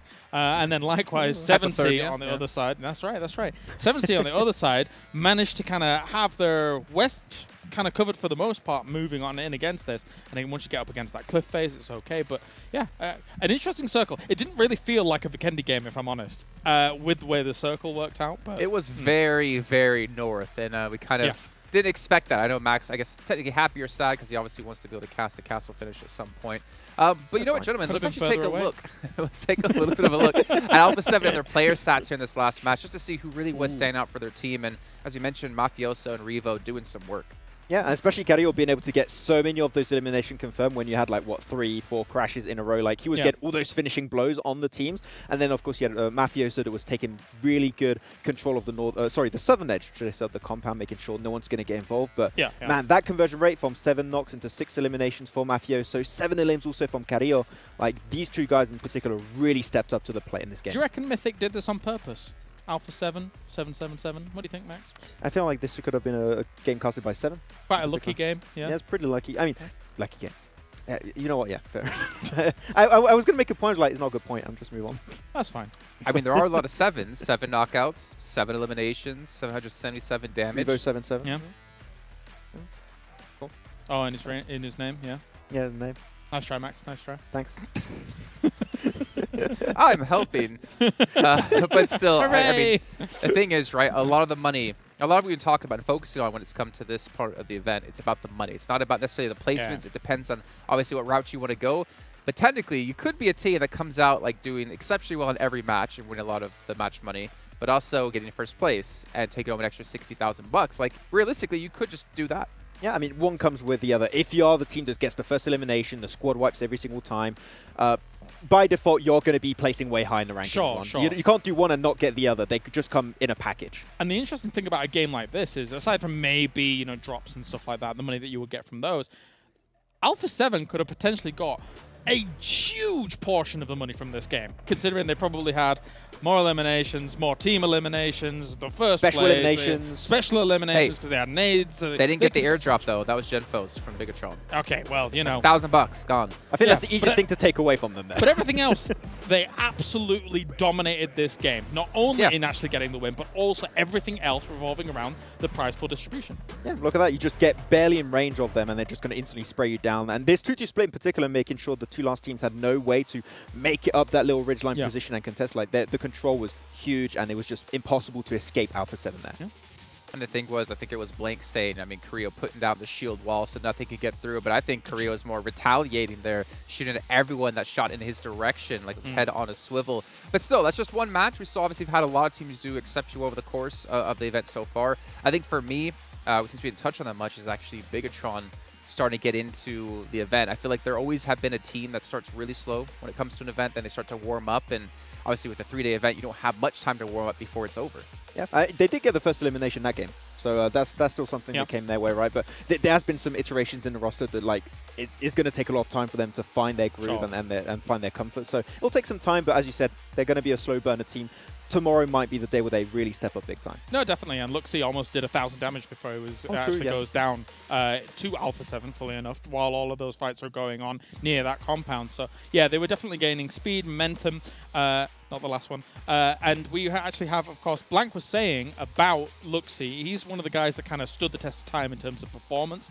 I would argue maybe there was a kind of a little bit of a drop-off for a little while. I think maybe it was based on some, you know, kind of teething problems with how the roster was being and things like that, maybe some changes. Yeah. But overall, still able to blast down. Still very clearly an absolute all-star. Okay, well, if you guys at home want to play like the pros, you can pick yourself up a Sony 1.4 Xperia. As we have seen, it's been created in collaboration with professional players. It's also an official partner here of PUBG Mobile. And well, speaking of playing like the pros, maybe you want to learn on how they play in other games. We actually do have a video here with Alpha 7 and how they tried to play some basketball.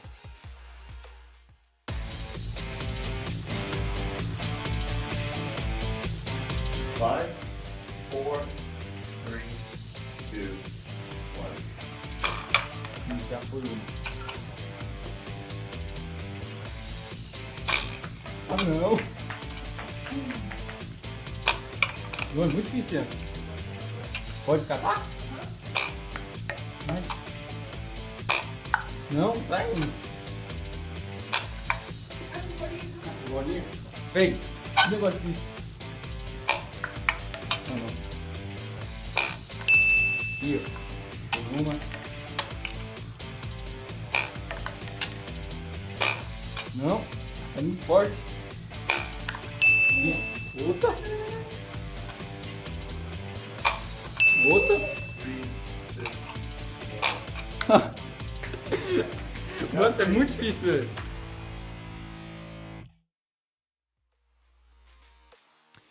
Well, maybe if the challenge was football or soccer, depending on the world you are, they would have fared a little bit better. But 3, not bad. He had the right form, right? Who was it, Max, that we saw move the shot? I think it's closer to the goal? Senator from Stalwart. He knew exactly. He's like, the rules stipulate you got to be on the table. And he's like, what? They were a little bit closer. But he couldn't hit the shots, unfortunately. But at least they can hit the shots in game. That's all that matters, right? That's where they win their money. They don't get money for the challenge, I think. $1,000, I think, for the winners of that. Wait, what? Yeah. Why aren't we playing? I asked, I said no. Sorry, I didn't mean to sound so angry. Okay. Look at me. I'm built for basketball. Come on. I would have probably Yeah, so am I. For that one. That's my that's my kind of basketball, you know? Very short, guys. Come. I mean, I'm not getting off if you did the basketball challenge, would you have been on a box playing that? I'd have been on a box playing even that one, all right? Just saying. Well, I mean, could you even reach the table to do it? Would you have been like, I'm not that short. Come on now. Steady You're on, not Seven Worlds Gaming short, but No, don't I'm worry, not we'll be coming Seven up Worlds later Gaming on short, to that's actually show that one. But obviously, we obviously have another map coming up here. I believe it's going to be Karakin, if I'm not mistaken. We talked about seeing Livik for the first time. We're seeing Karakin now. I'm really excited to see how this one's going to go. You guys want to dive into that a little bit? You want me to talk about Karakin? Yeah. You want to talk about the Panzerfaust. Let's stop him before he gets all explosive. I'm going to explode. I'm scared, if I'm honest. There's not many landmarks to drop in on Karakin for 12 teams, to be fair. There is all that kind of tunnel system, which is interesting. You got sticky bombs, you got Panzerfaust. Everything could get very, very crazy very quickly on Karakin. Yeah, and you got the G36C, also part of the weapon pool in this one. We saw some teams actually playing it last map over there on Vikendi, so it could come into play. They're stirring the pot? I don't.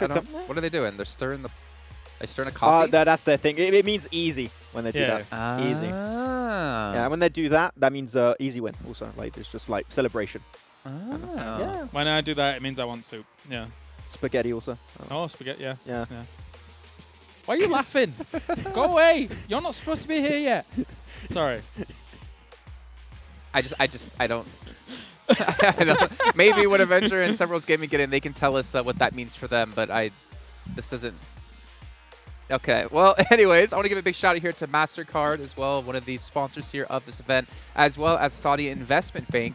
Again, without them, this event would not be able to be taking place. But for you guys at home, we do have a survey going out for you that we want you to take part in. You have a lot of time to do so over the course of these next 3 days. Make sure you head over to chat. Make sure you can see the link there over on any Tencent social media. So make sure to participate because you know what?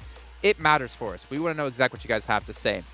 But there are also two gentlemen. We want to hear exactly what they have to say when it comes to this map. We got Karakin loading up. We got our new casters loading up as well for the first time for themselves. We got the teams getting ready, getting excited. I hope the two gentlemen to my left-hand side are going to be getting excited because we're going to be throwing on over to Seven Worlds Gaming. And you'll never believe the man who puts pepper in his coffee, Avenger. Pepper in the coffee. I thought that was somebody else. But you know what? It wasn't that bad, Jason. But the way that steering thing, that means that they're about to start cooking because it's so easy. So Max was actually right. Oh, right. Yeah, I get that. I like that. I think that makes sense to me as well. Like you're stirring the pot, yeah. I mean, yeah. But yeah, obviously there's many different ways for you to celebrate or for you to show off and stuff like that. And obviously sometimes these teams, they have their own ways and their own impressions.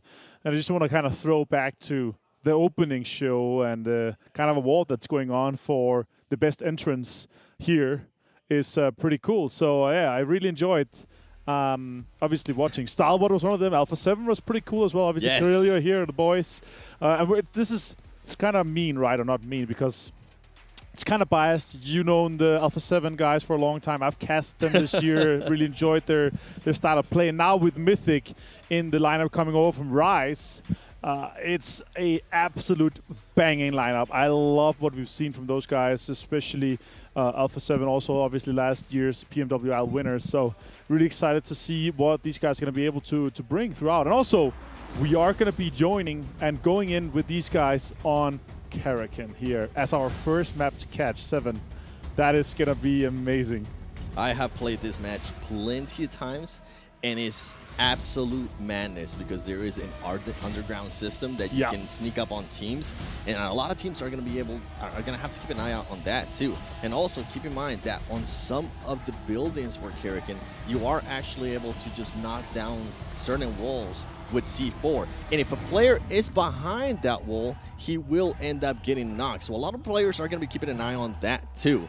But I do want to point out this circle path is actually going through maybe one of my favorite areas. It doesn't have a name, but it is smack down the middle of Karakin. It's a tall mountain, and you pretty much get to see absolutely everything. And I'm looking forward to seeing which team is going to try to take advantage of that mountain. Yeah, my question is really how well do these guys know and plan out where they're going to be dropped? Because as you said, this underground, there's a lot of loot there, but you need to pop it open first. You just don't go in easily. And the question is, are they going to be focused on that? But not even anyone is actually going to go in the center here. That's quite interesting. And we're going to be seeing a lot of hot drops. I'm pretty damn surprised that we see S2G have all of the north to themselves, but the first elimination is going to come super soon here already. Falcon Yusuf is going to take down Deadeyes Guys super early on. That's actually the first one going out for that. That is unfortunate. More fights are going to be going on True love, though. Being able to get that first elimination, extra nice 2K for him. He's going to be happy about that. And I'm excited to see what some of the other teams are going to be doing here. I mean, we see Damwon Kia, right, going up against R8. Who's going to be able to strike first? And keep in mind, oh, there you go. Well, that was answered pretty fast. Prestige being able to just knock down Junie. That's going to surprise Damwon Kia. And they have to be careful because Nigma Galaxy is going to be able to hold enough angle there on the top of the mountain once they decide to rotate, if they do decide to rotate. Yeah, exactly. And the first circle on this map doesn't really matter. It basically encapsulates every single part of the map except for the very north for this first one. A lot of other teams are going to continue this fight. R8, Damwon Kia will continue this one. The question is, what are we going to be seeing for it? Oh, here we see Deadeyes Guys taking down Damar as well. That's just a really like good that. one. Yeah, That's 2K. Yeah, that's faster than you can print money if you're doing so. Damwon Kia still in this situation. 7 Forest. You have a C4 that sound? package. Yeah, exactly. Or not C4. It's obviously. Let's go. Oh, they're gonna push. Nice push there. Really, really closely knitted together for that. That's actually Deadeyes Guys gone out super early on this situation here. They did get one elimination with them 7, and that was obviously a good one. But Yusuf's going to be able to get taken up. S2G alone on the northern side. They're going to be pushing in towards that center spot that you were talking about, the high ground. And they're going to be taking some good control and information that you're able to gather from up there. Yeah, for Team Falcons, I mean, we just saw that pop up. They were able to get 5K just by being able to do that. And then we have Stalwart Esports going for it. I mean, this was a team that was really, really good last week, and they're starting to carry that. I feel like 7C's not getting lucky here in Karakin. But as I mentioned, if you are going to be on some of these cities, you have to be careful because some of their teams will be able to set up. And guess what? Damwon Kia now playing a little bit defensive here as R8 Esports is currently going to be pushing. I just wanted to mention Team Falcons did get 5K, I believe, for that first finish. So congratulations to them. Yeah, that's a big one. A lot of money online. 23,000 for the awards just throughout the match. It's crazy. These guys are obviously super focused on that. A lot of support in the audience, as you see here on R8. I assume that they have been really promoting them going into today, of course. The first time here for them at the Afterparty Showdown. Oh, another one. And that's what I was talking in regards to being able to blow up some of the walls there, being able to surprise some of the other team. And now guess what? Instead of them having to go through any of the windows or any of the doors, they get a clear entry through that wall. And they're going to try to make this push here. Ida making the push to Junie. Is he going to be able to knock him down? He's not going to be able to knock him down. He does have the DBS. There you go. There goes the first knock. He's going to get the second one. He gets the finish on Damwon Kia. Great start here from R8 Esports. But guess what? Ha ha ha ha ha Modi. It's currently going to be waiting for them to make a move. I love that. The question is now, what does we see here? Oh, Yusuf. Oh, he actually got taken over himself here. Munir on Riyadh. Action finds Soxy from Bigetron. Munir with the AK there in the distance. He repositions. That's actually really well played. Good fight. We're going to see real quick of a replay there with the DPS. Oh, that's a really good push. Another one. Double kill with the DPS there. That is super impressive by R8 Esports. It really was. I mean, Ida, one of the best players from his region as well. For him to be able to do that, that's going to be a big confidence boost, even though, I mean, they've been doing all right. But I'm pretty sure they want to be able to get more of those match rewards in Team Elims. And guess what? Bigetron didn't start off too hot. They're currently having a little bit of an issue holding back Stalwart Esports. They are getting some support. Suxy trying to get a different angle here on top. Hopefully he'll be able to get one. And I think I see Luxy wrapping around too. Suxy gets knocked from top. Luxy not being able to get an angle with there's just so much terrain here on Karakin that actually kind of, I call this one the mini Miramar. Yeah, that's true.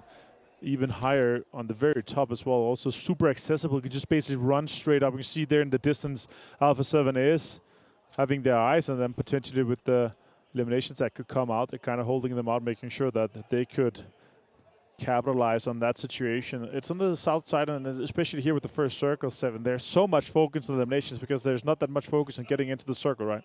Yeah, and I'm looking at what Luxy's doing right now. He is able to see Alpha 7. He is going to be able to see Stalwart Esports. But guess what else he sees? He sees that airdrop. And if that is the first airdrop to land, and he is able to collect that, it is going to be 1K. They're going to get that res off, it looks like, though, that they're going to be able to get up to 3 guys strong. Again, Bigetron. And then the question is, does Alpha 7 push aggressively on it, or are they just going to wait for that Stalwart fight to just Unfold. Oh, Lord finds some good shots. That's really well played. Nice M4 spray on that, really controlled. That is good. And being able to get that elimination, good as well. I'm surprised that Hamodi's actually not trying to rotate to get an off angle for his teammate. Yeah. But hopefully, I think they might be planning something else. You can see low right there. Oh, that's why, because they currently have Freak giving him so support. And the craziest part, I mean, with all these new maps that we are adding, they are so small that they're going to allow so many third parties. So if you are going to get into a fight, they have to finish off those fights quickly. Exactly. Circle is closing shortly, and then the guys that are focusing on getting a good position, they can see if they're going to have to move. As you see here, Vampire already super focused, just like in the regular games with 18 players. Very focused on getting that position locked down early. The terrain and information, the high ground that they're able to get there is also super crucial for a potential win here. Again, $10,000, 7 for this winner chicken dinner. It's going to be a good amount of money put out there. And they're actually going to be super happy with that shrink there. It's going to go on the west side. It's going to have Vampire dead center. And I'm going to be looking at what else Nigma Galaxy is going to be doing here. Are they going to decide to rotate? Because if they are, they're going to be able to gatekeep R8, especially since they're already setting up 2 players. You can see one of the players from Nigma Galaxy starting to rotate to get an off angle. R8, though, trying to get some knocks, trying to get some finishes as well. And guess what? Luxy is found, and he is going to get eliminated by Stalwart Esports. That's super unfortunate with that. Shots with Nigma Galaxy. You see Rauf in the distance. High ground really has a lot of information on this town here, but again, they're gonna be forced to move just later. Rauf inside circle. Half of the city is inside as well, so they're not in a really early time here, but yeah, we'll see. Also, I have a lot of more zones coming down, but yeah, obviously the sticky bombs here in the very early, when we see these hot drop situations and in the towns, they are kind of crucial to that, also to get into the underground areas in some places. And I mean, this is kind of what you want to see here from Lord. Just pray patiently, wait to see what RA is going to be doing. Your teammates are going to be able to gather so much more information. And you were talking about Bigetron being able to get that revive. Guess what? They were able to get the revive, but they did end up losing Luxy, sadly. Exactly, and as you're pointing out here with Nigma Galaxy and the high ground, Amadi, all these guys, they are pushing towards that R8, is fighting Grove, taking some fire. On the other side, he's gone really low though. Half HP, he's going to take another peek. He's going to have the M4 in hand, does not connect the last shot to get the knock. Prestige pushing up as well. There are shots coming in towards him as well. He's also taking damage here. Prestige. Penta though, is pushing. Yeah, that's what I was talking about earlier in regards to the third parties. I mean, now Hamodi has been finished, and guess what? It has come back for a little bit too. The Molly as well, being able to get 2 players right there. Rauf coming back. Now it's only going to be Bandar waiting for them, and this is going to be a 1v1. Who's going to be able to win? You can see Rauf there just pushing the action. Does he have any utilities? He doesn't have any utilities in regards to spotted him. Mollies or smokes, but they are going to try to go for it, and he needs to be careful, the player from RA, because Team Falcons might be able to spot him here and actually third-party him. On Rauf, I saw those. Oh, here we go. Bandai only has a level 1 helmet, 30% damage reduction rather than the 40% that the level 2 helmet offers. So that's a really rough one. If he gets headshot in that situation, he's going to go down quite fast. Rauf pushing with them 4 in hand. He's going to finish off the eliminations that he found early on. Here's 7. That is really well played with that Molotov. That is super accurate right there with the throw. It's super hard to hit those Molotovs on point, and getting 2 knocks with that alone is just super crazy to see. Smokes are coming out, and he's going to grab all that. Yeah, I'm pretty sure he's going to be looking for some grenades because he wants to go for that most special eliminations match rewards. I mean, yeah, with the grenades, exactly. And also, you're on here in Karakin, you're not going to see the other special elimination. Obviously, when you get hit by cars, they're really hard. They're not as hard as the grenades.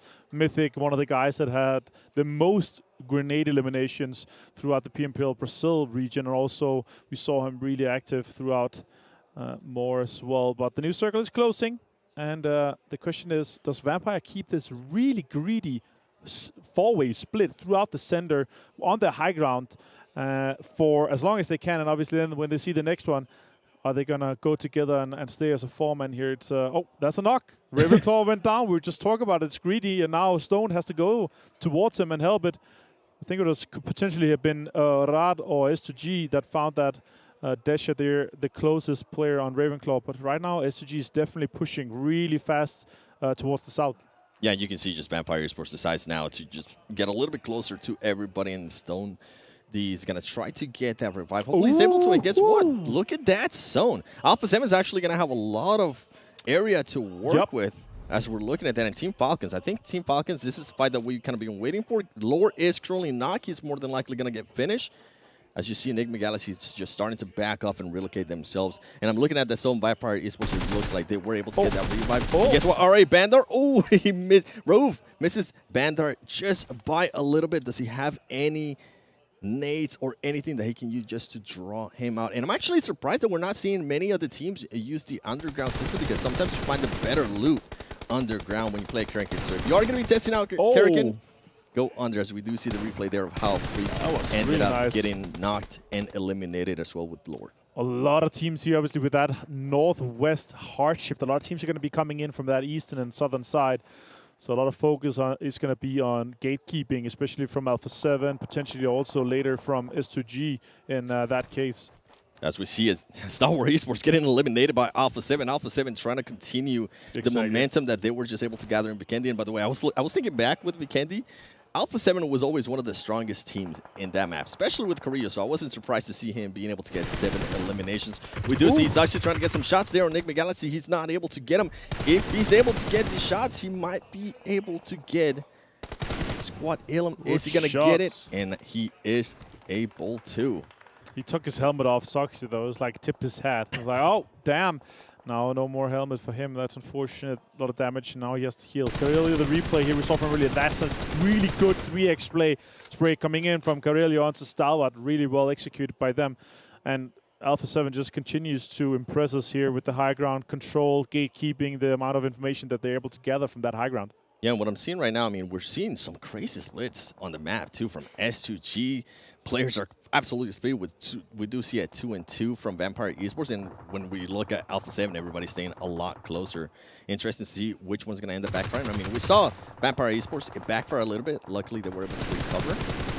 And if I remember correctly from Vampire Esports, the champions of the first week of the main tournament before this after party, that team was able to keep composure in a lot of situations that other teams were not able to. So I'm not surprised that they're currently trying to be that greedy. But guess what? They end up getting one of the players knocked. Ravenclaw getting knocked there by Carrillo.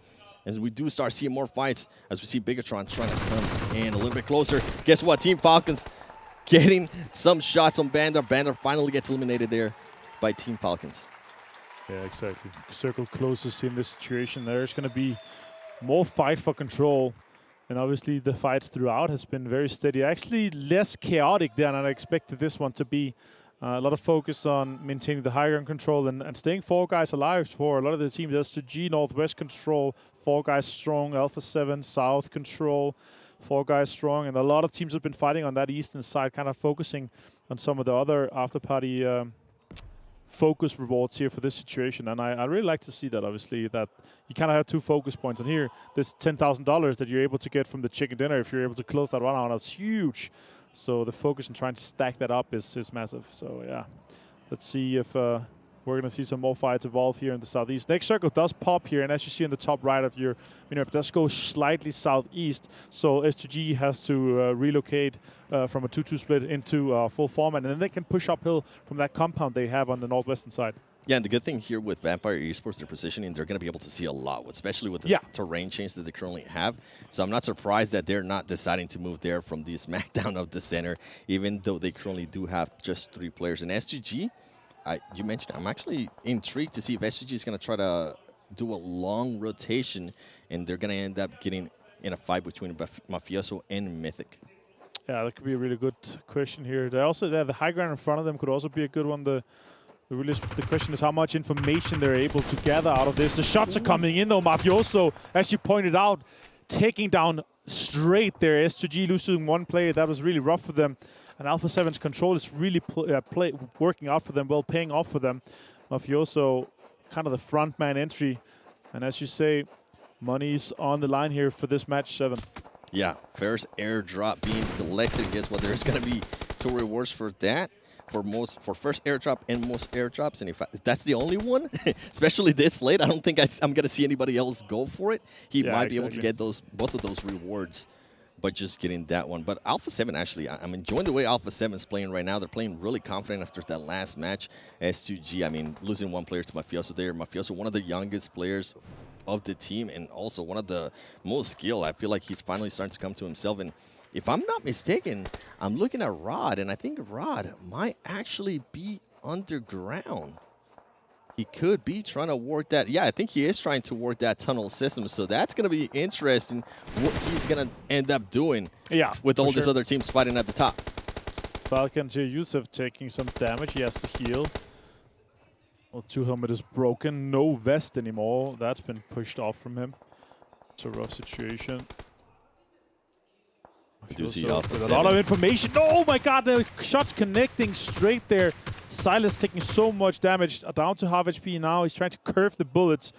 And simply just too much cover right now on Silas. He just has a little bit of a ridge there to work with.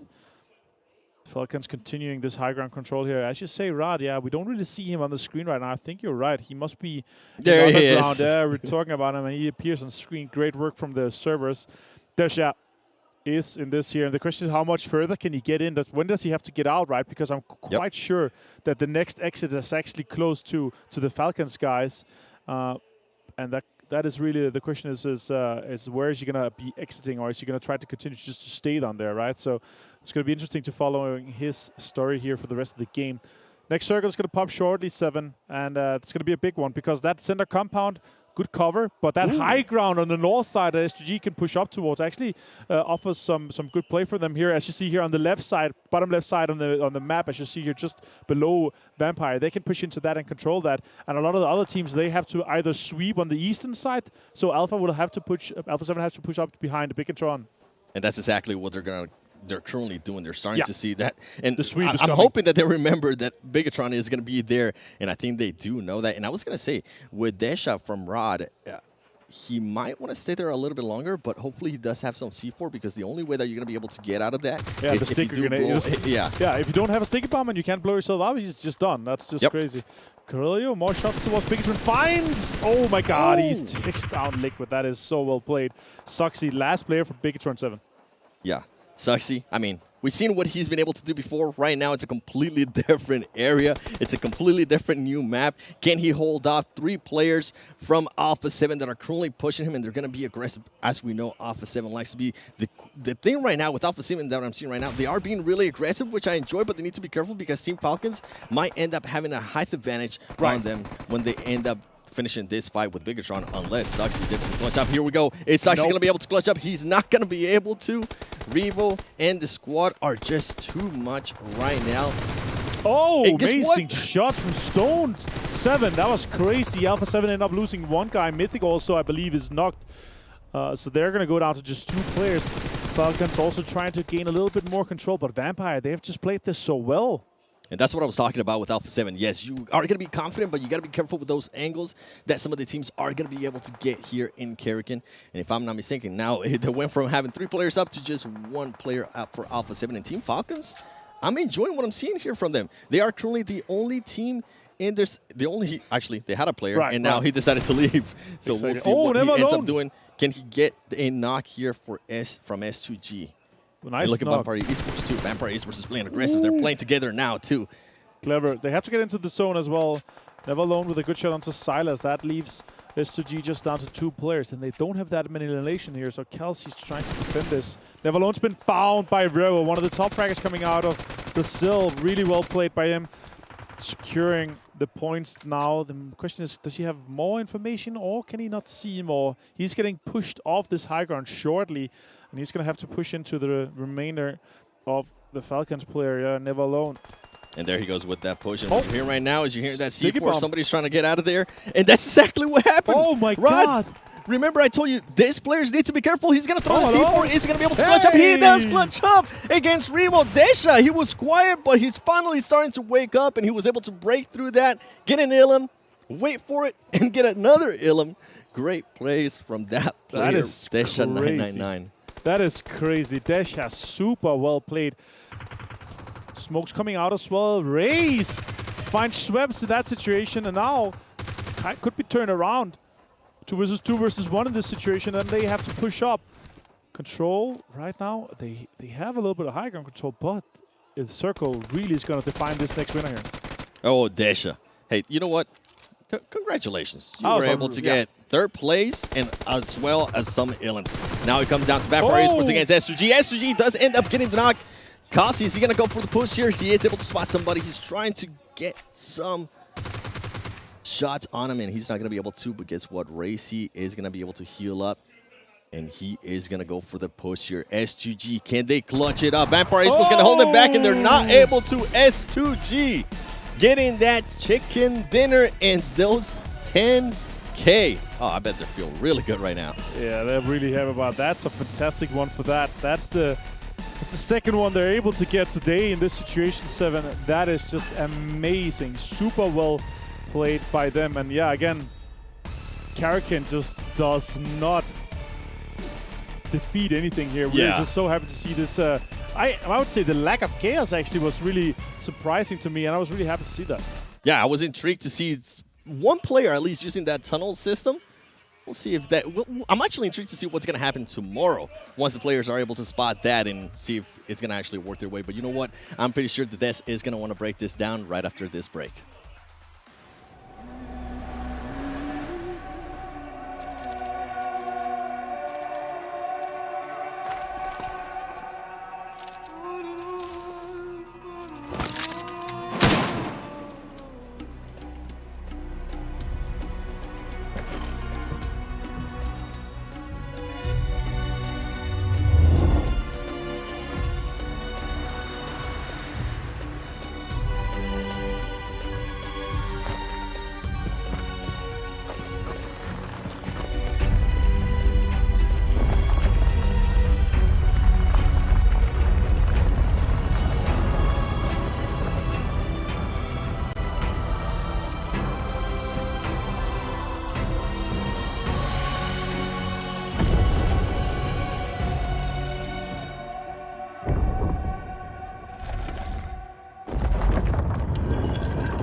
Welcome back, everyone. It's the PMWI. We have the Afterparty Showdown, and we're getting actually towards the end of our first day of action here, but it's time to start to look into our rankings, but not before reminding you guys once again that the Savvy Gaming Group, making sure this event is possible for all of us to enjoy, whether you're a talent, a player, or a viewer at home, or in the audience, I guess, technically. So let's take a look at our match ranking, though, brought to you by STC, and see how many points S2G got with their 14 on the board. A chicken dinner earlier on today.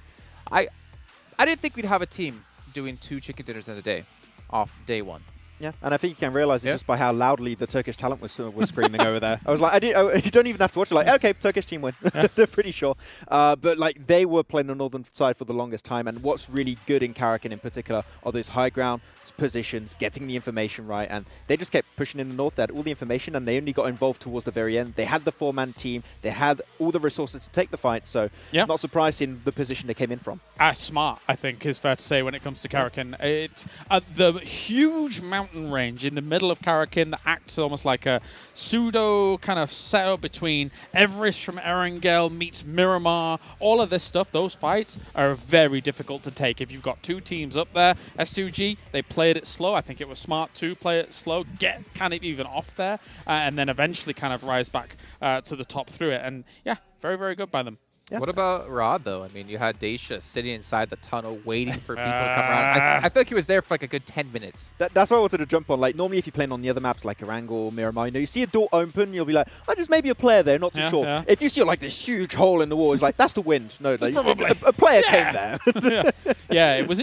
Firstly, it was interesting was Riyadh's drop. I thought maybe they were going for the tunnels all over the place, but they lost people early. That was a little bit of a downer regarding that. But technically speaking, if those tunnels are in the circles for quite a decent portion of time, you can be sitting safe for quite a while on Karakin. So not too bad. Okay, let's take a look at our match rewards, though, and see how much money some of the teams did pick up for themselves here, because it's very important. That is a big portion of the money, 414,000, if I'm not mistaken, for these teams. Obviously, the 10,000 for a chicken dinner tacked on top of that. S2G, I mean, they're already at, well, they're at a minimum of 27,000, because when I brought them up earlier on, they were at 17,000 minimum from that one. You can see here, Deadeyes Guys get the first elimination, Team Falcons getting the first team elimination, and even S2G getting the win and getting the first airdrop. No first special elimination. Does that mean we get it? Yeah, we get the money. We get the money. It gets split between the talent. Do you think we could just convince the players to stop doing anything and maybe we get all the money? Okay, like nades are banned, cars are banned. Sorry, stop, guys, okay? stop. Can't use them anymore. Yeah. Falcons, though, I mean, they had a great spot to be playing this from as a whole. I think they very patiently approached from their direction to be able to get onto some of those high grounds and play it like a proper high ground. So that's why they were able to convert so much. Yeah, exactly. I mean, it is their speciality to push teams away from their location, like playing the edge. It is what they do best. Edge. Exactly. So, yeah, good stuff on them. Okay, well, you know, gentlemen, we haven't yet seen so far today where the teams currently stand when it comes to money. We've seen a little bit, actually, I think, in the last game. S2G, I think, was number one at the time. They should be number one now, I'd imagine. Let's take a look at our overalls, though, when it comes to money, because that is what it is all about here for these teams. 25K. Okay, so it's a combination of points and earnings. S2G currently in second, I guess, technically, with 36,000. Because, of course, we're tracking the win as well for the overall situation. That actually has a lot of prize pool behind it as well. So total points, very, very important for the actually overall prize pool for the win down the line. But S2G is blasting at the moment when it comes to the overall money. Yeah, 20K out of those 36 coming from those 2 wins alone. Like, that's a really good pay rate for them in a single day. Damn one Kia. 8th place, 1 chicken dinner, and 10,000 earnings. That 10,000 earnings is from that chicken dinner alone, which means they haven't gotten a single extra. You said it. Buck. Yeah, they don't.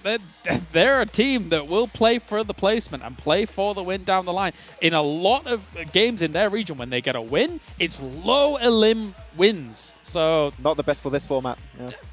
It's best to get the 10Ks. Well, if Riyadh they get it, and R8 on 0 point, or there's 0 earnings so far. Obviously, there is earnings for when it gets to placings overall.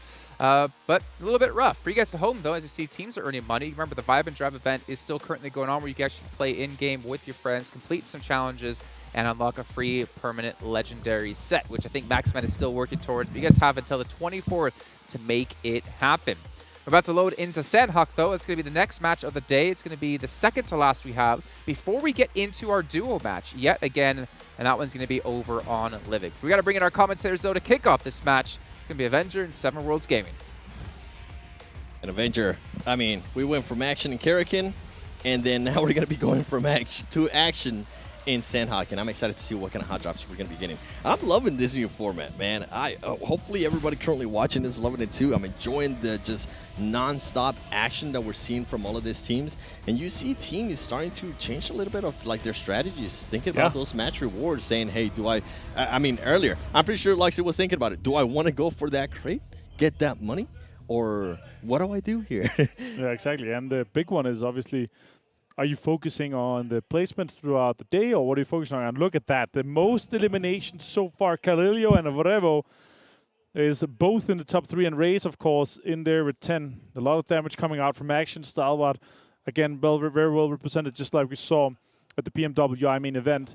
Alpha 7, again, dominating. They are on top of the leaderboard in terms of placement and the points they've gathered, but they're not leading due to the fact that S2G has gotten that many wins already. That is quite impressive. Yeah, and I mean, and to be fair, with Alpha 7, most of money that they currently got is from the rewards matches in Vikendi. That was a lot that they were able to gather. And guess what? This is going to be an interesting one, too, because Nate Illims is going to count towards special eliminations. And we did see some players there, longest elimination. You see Ray C there from S2G, 290. Not bad at all. Now, as we are looking at the map here, I do see S2G being really, really close to Deadeyes. Yeah, I'm Penang, yeah. And then it looks like they're either side as well, so they're kind of sharing the town east side of the river flowing through in that situation. As you're pointing out, Damankia in the very top up by Ted Muck. Hot dropping or at least contesting Riyadh, and you can see Riyadh, they're like, oh, there's guys here, they're staying in their shoots, they're moving further east. They don't want to fight that easily. There's a knock, as you point out there, Seven, though. It is on S2G and Deadeyes Guys currently in Penang, and I see them pushing over. They could already be getting into some action. The rest came off really quickly. And here we have a glider shoot, of course, thanks to Sonic Spirit, their official smartphone partner here for the PMWI main event and the after party here at Gamers8 in Riyadh. Quick looting coming on in this situation. Back to the map, and the circle's going to pop. Ooh. It's going to be a very completely easy one. Yeah, a lot of the circle is already in on the first two circles here on Sanhok, and then that's where they start spicing it up. Oh, here we go. Deadeyes Guys and S2G. I see a DPS in hand on Amsi. And S2G was able to pick up their players that was knocked. So that's good for them. They're not going to have to back up. And we're talking about a damn one Kia. So quiet. Currently looting towards the north. So quiet. I know. Yeah. It's Sanhok. It's so quiet. Where's all the hot drops? Where's the crazy action? I want to see something in boot camp and see hot drops, but nope.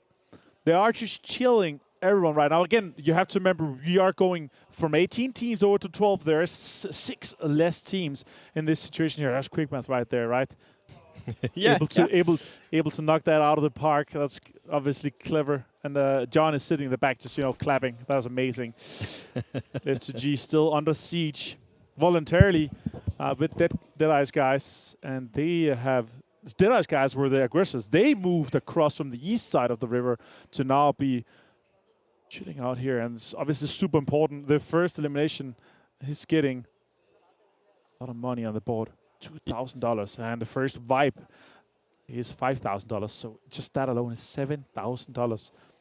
And something that the viewers weren't really able to see is that Freak from Nigma Galaxy decided to back off a little bit. He was looting really, really close there to the S2G guys. And I think he didn't hear anything. I think he heard all the commotion stop like you were talking about. And he's like, you know what? I'm just going to go back to my team. I do see Bigetron staying very, very close towards the east of Panan. And if they position themselves, I mean, we've seen it over and over again, especially with how the circle has been sped up and a completely different style of game here. You were talking about it. It's only 12 teams.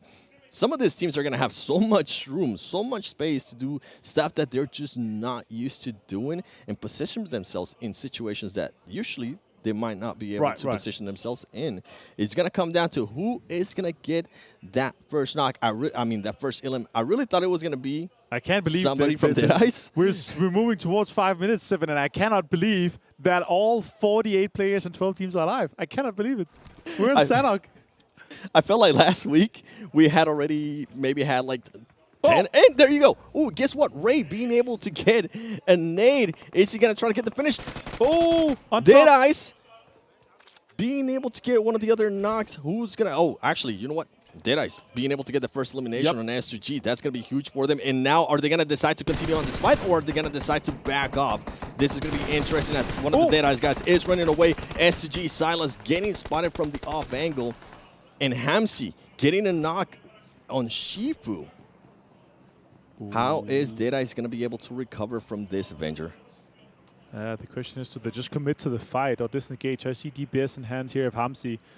Anyone pushing him right now, it's going to go down. Kalsi with the nade in hand, going for more special eliminations in this case. Oof, that could have been a big one. Popping some energy. No vest here on Turlov. A little one helmet only. These guys are fighting with scraps. They really are. S2G is going to be throwing this molly. Is this going to end up hitting? That's on point. It is going to end up hitting. He is hurting. Guess what? Silas is going to make the push with the DDS. Can he get the knock? He lays down. He does end up getting the knock there on Deadeyes. Turkish teams are just on a tear right now. I mean, congratulations, S2G. You guys did end up losing a player, and one of the other players is currently down, but right now, you guys are looking hot and you guys are getting a lot of money and a lot of those match rewards. But as I say that, I might be able to curse it because guess what, Deadeyes? Sir, coming back, getting a knock. And as we're seeing this fight go on, Lord does end up getting an airdrop. And as I was talking about Nigma Galaxy, they are going to be pushing this fight. They were waiting for some commotion to start happening, and this is what happens with the new style. Third parties are going to be a lot easier for some of the other teams.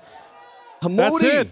That's it for S2G. How the tables turn right there. Nigma Galaxy just pushing in and just wrapping that up. That is crazy. Rauf pushing in. They're trying to take advantage of this Deadeyes Guys situation where the wrestlers are coming off, but they don't have enough information just yet. Rauf, Hamodi, they're trying to nade, trying to pre-clear some of these corners, but they don't fully know just what is going on right now. And Lord, with the airdrop that he was able to get, he is going to have a Groza at hand, which right now, with the way this fight is looking to set itself up, it's going to be massive for that team. Here we go, Nigma Galaxy. I think they have realized that they're going to be up there. Oh, Saiga! True Love decides to just stop him. He gets 2 knocks. Can he get the third one? Oh, Hamodi. Headshot with the M4. Turn the table just a little bit now. And it's a 2 versus 1 in this situation. Freak Hamadi has to push Turlov. Turlov immediately going for the rest onto Chari. Hamadi around the corner. Oh, that's a good molly. That could really be finishing that off. Chari's going to go down again. Turlov on fire. He's going to be burned alive.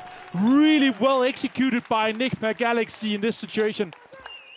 Super well thought of third party. Great Molotov. Great patience out of Nigma Galaxy there, but I feel like I have to give some credit there to True Love because, man, he was able to hold them off as long as he could. He even tried to pick up his teammate. It didn't end up working out. Wow. Yeah. What a third party by Nigma Galaxy. That was great to watch. Plus, they're able to get another drop as well. That's $1,000 for them for the first drop. The question is if there's other drops or if they're able to get another one, they're able to secure the most drops gotten here. We see Vampire Schweppes the 4X on the M4 looking towards Stalwart to see if he wants to get involved. But right now they're just holding on to that center. And as we're seeing all these teams here inside the circle, guess what? There is one team currently that's not inside the circle. It's going to be Riyadh. They're currently just looting by Camp Bravo, working very, very slowly towards that circle. And right now, we might end up seeing some of the fight here between Team Falcons and Alpha 7. Some of the players are very close. And as I said, that Revo is going to be able to spot one player from Team Falcons. He stops him from throwing the grenade, and he's going to decide to back up a little bit more, try to possibly get an angle on him. He is also going to end up throwing a nade. They're going for that special elimination rewards in the match.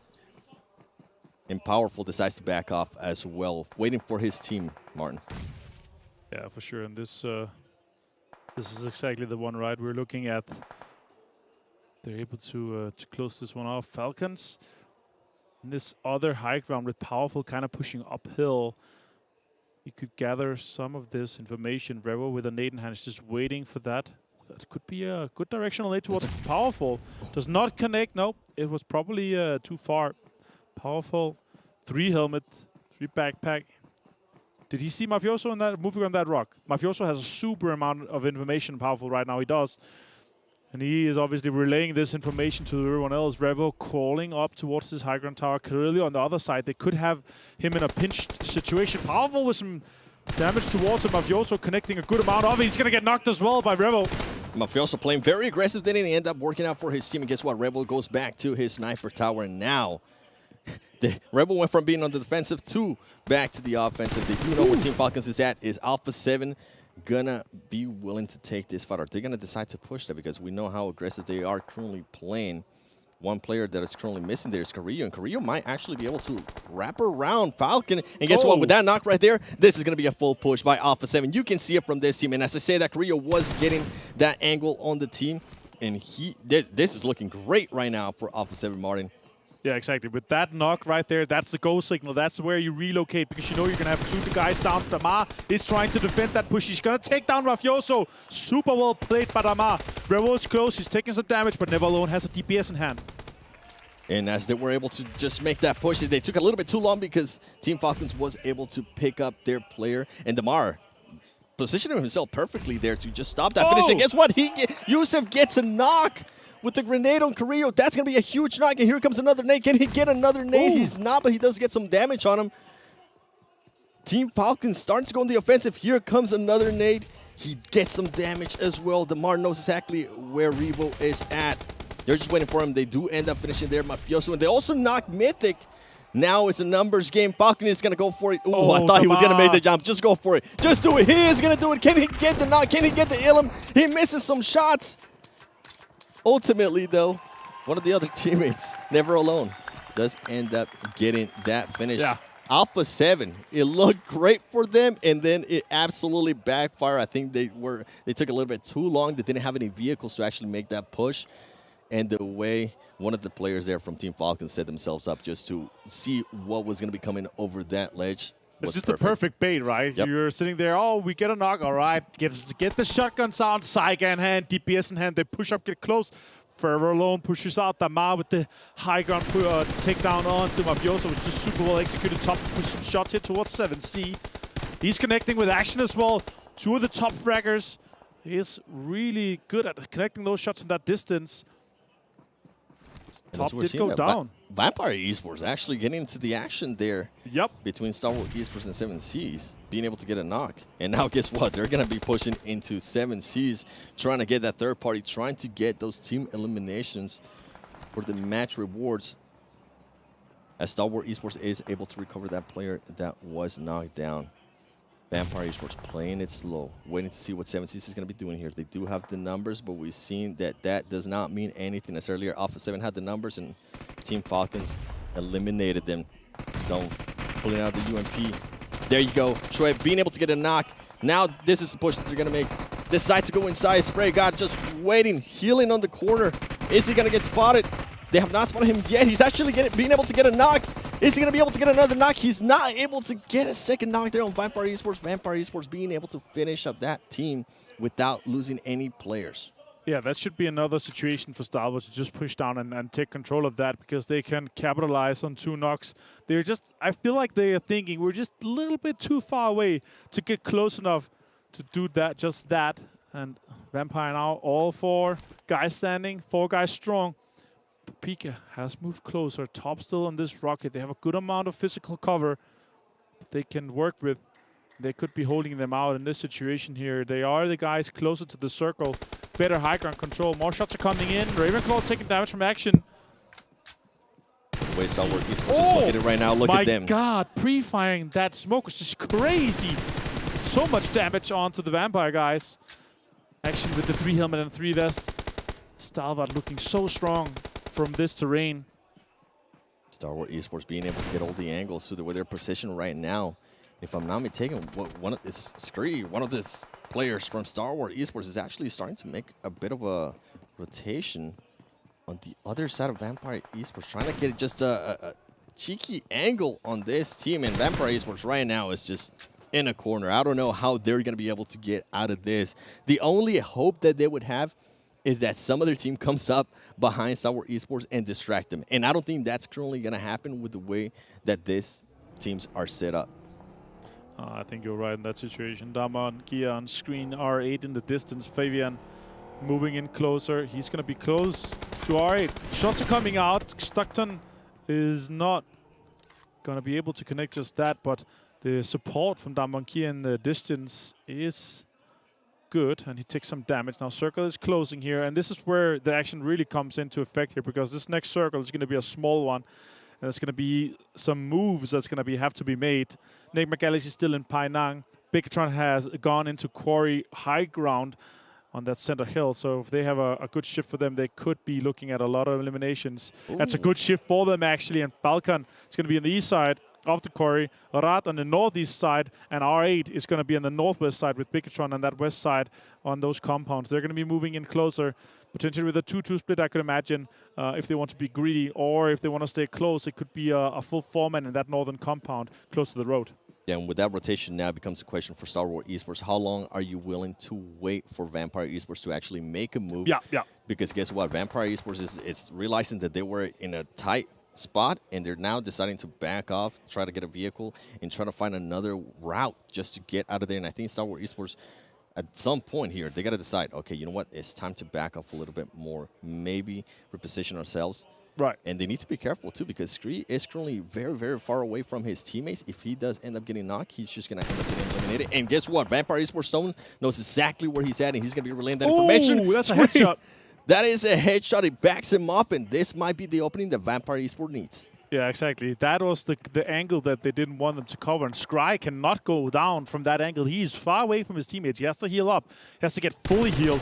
Otherwise, we know for sure that he could be going down and he would be lost. They're not going to go for him when he's that far away from the current circle.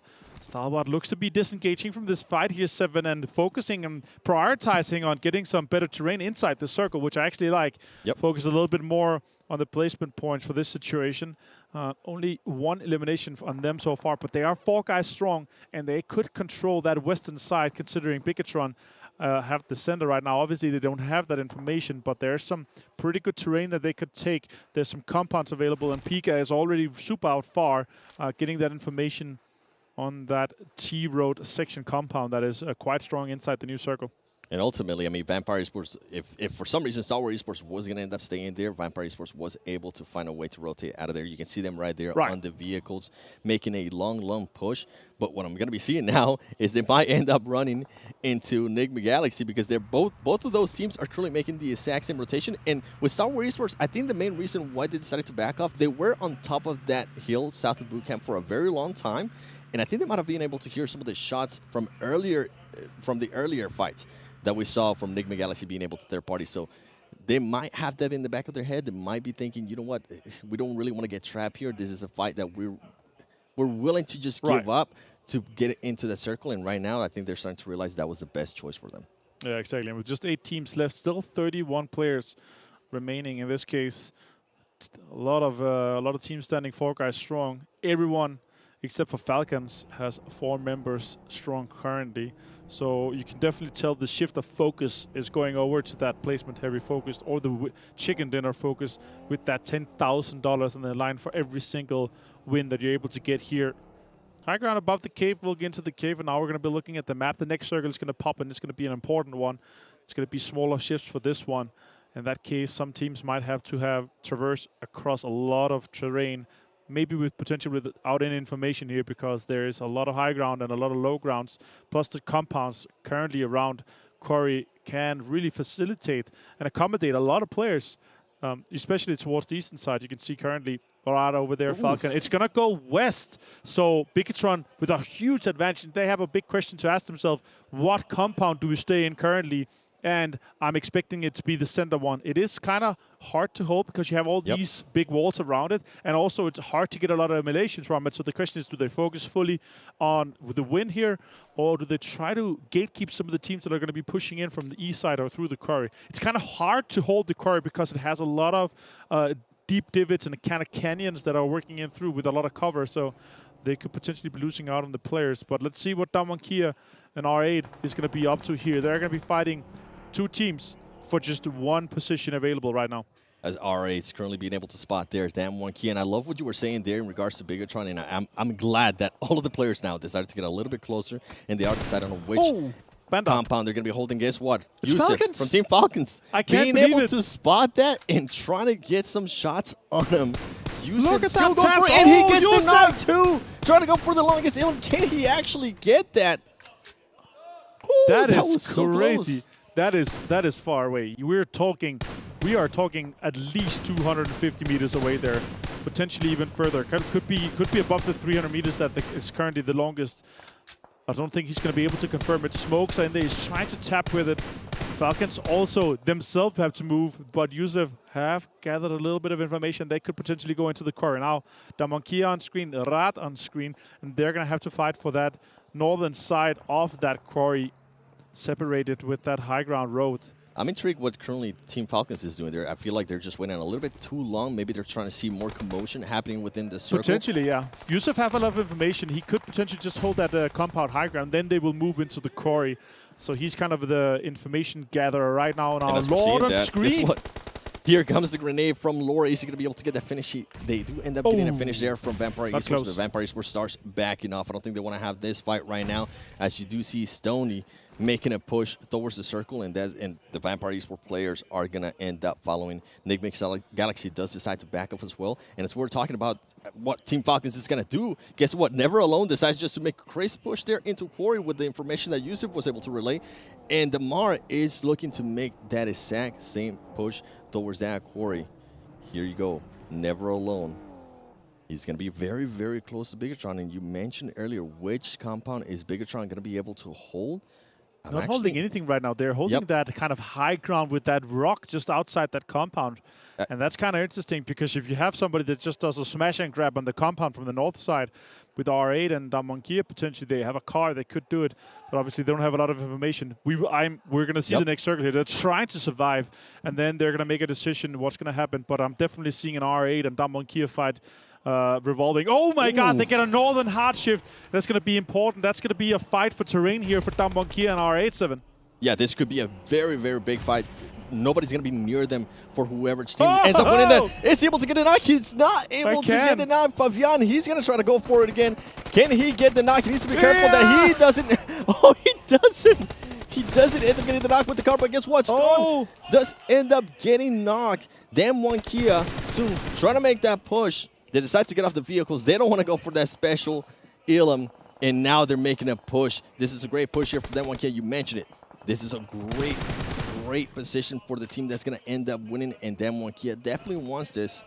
They already have one chicken dinner today, and I'm pretty sure they're going to be looking to add another one. 10K, Ida being able to get... No, he doesn't get any knocks. He gets backed off there from Fabian, and Fabian is just going to keep on making that push. He's going to end up getting the Illim, that DVS. I love this from Damwon Kia. It doesn't matter what stage of the map we're on, they still have at least one player with the DVS for some close range. Vampire Esports do have some players now. Prestige currently being able to just sneak himself away from that fight, but ultimately Damwon Kia controlling that north point and also controlling the high ground for this circle. And staying 4 guys alive in a push towards R8 is just so impressive. I expect them to go down with at least 1 or 2 guys. Soxy finds Freak, Lord goes down to Forever Alone. And now Bigetron are making a little bit of a mess here towards that south side. They are taking to have a lot of control. Look at that. More pushes is coming in. Stalwart under a lot of fire, and 8s are coming in as well. Janfall is being really aggressive here, getting those eliminations, and he's very, very far away from his current team. And guess what? Damwon Kia is going to be very happy because the circle just shifted, and he shifted to them, and they're currently the only team that's inside the new circle. Oh my god. With that Haggard as well. And now they're trying to third party as well. Stalwart Esports. Bigetron sucks. He's going to be able to get the knock. He does get the knock there. Stalwart Esports does end up getting eliminated.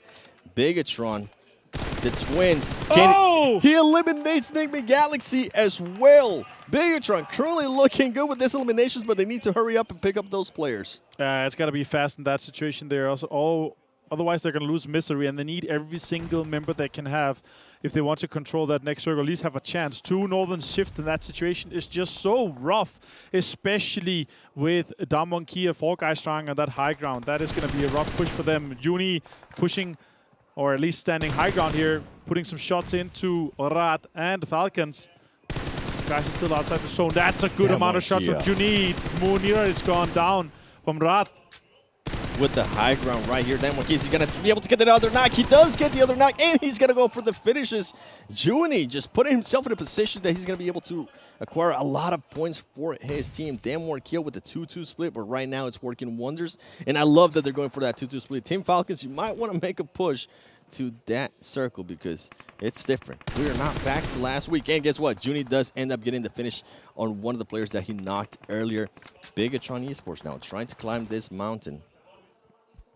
Damwon Kia does continue to have that 2-2 split, and they need to be careful because one of the players, Prestige from RA, is still alive and very, very close to them.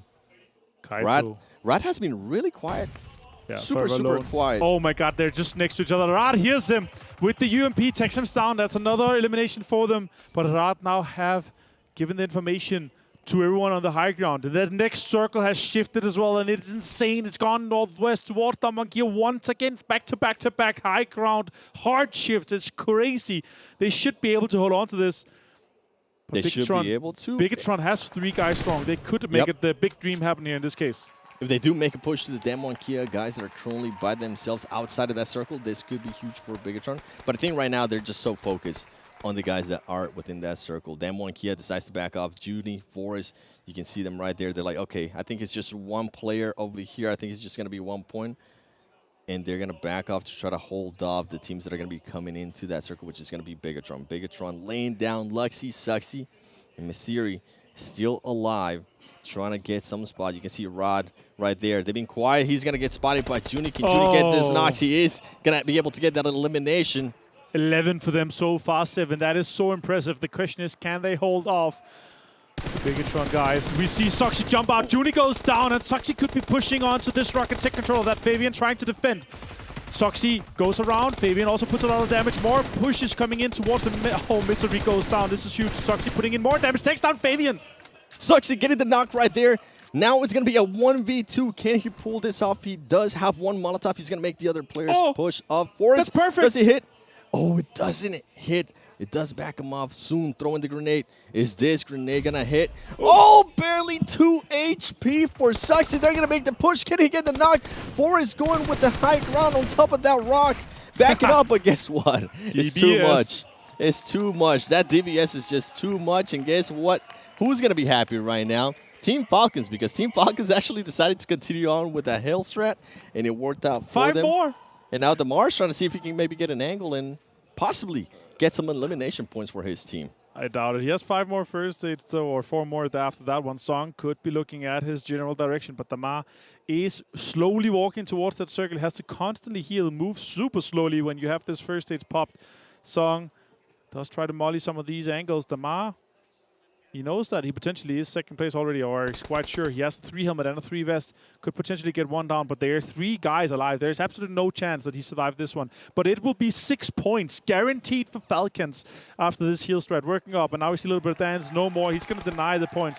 Super well executed by Falcons with the split strategy after that. But that means Damwon Kia takes the chicken dinner and $10,000.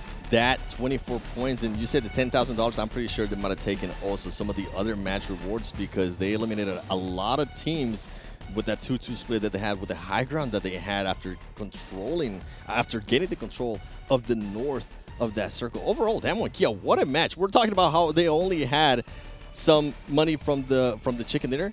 They were able to just absolutely just shut us up and get a lot more rewards. Very surprised how this shift of focus on how the teams are approaching the games here is very, very interesting. Obviously, 6 less teams. Very, very interesting in terms of how they're really focusing on, of course, the eliminations, but early on, very focused on not being the team that is giving up those thousands of dollars that is up for the first eliminations and first team wipes here in the Afterparty Showdown. Really interesting fights we've seen so far. Yeah, I mean, one of the fights that just kind of pops off is Alpha 7 earlier on. I'm really shocked that they ended up losing that fight with the numbers that they had, with the way that they were pushing. But ultimately, I mean, Damwon Kia, what a match. 24 points for them. Yeah, huge one for them to be able to close out, and gonna be important for the overall placement for that situation. Of course, I loved how they were able to hold that high ground, but they did have an insane amount of shifts. But that end game is going to be talked a lot more about with our dashing desk here after this short break.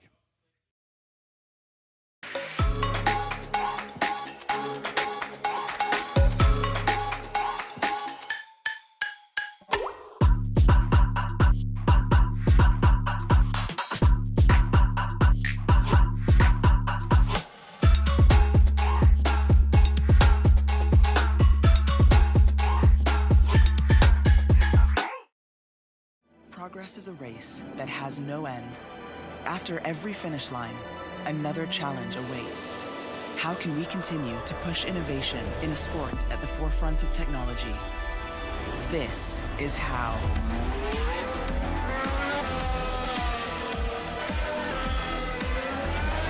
Discover how Aramco and the Aston Martin Formula One team aim to meet Formula One's sustainable fuel targets.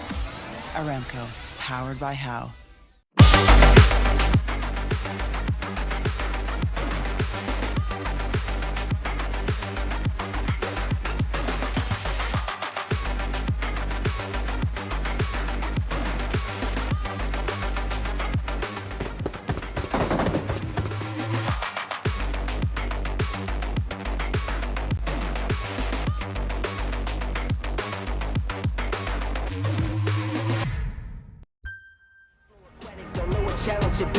it. Back to the letter, got the pattern to be the greatest.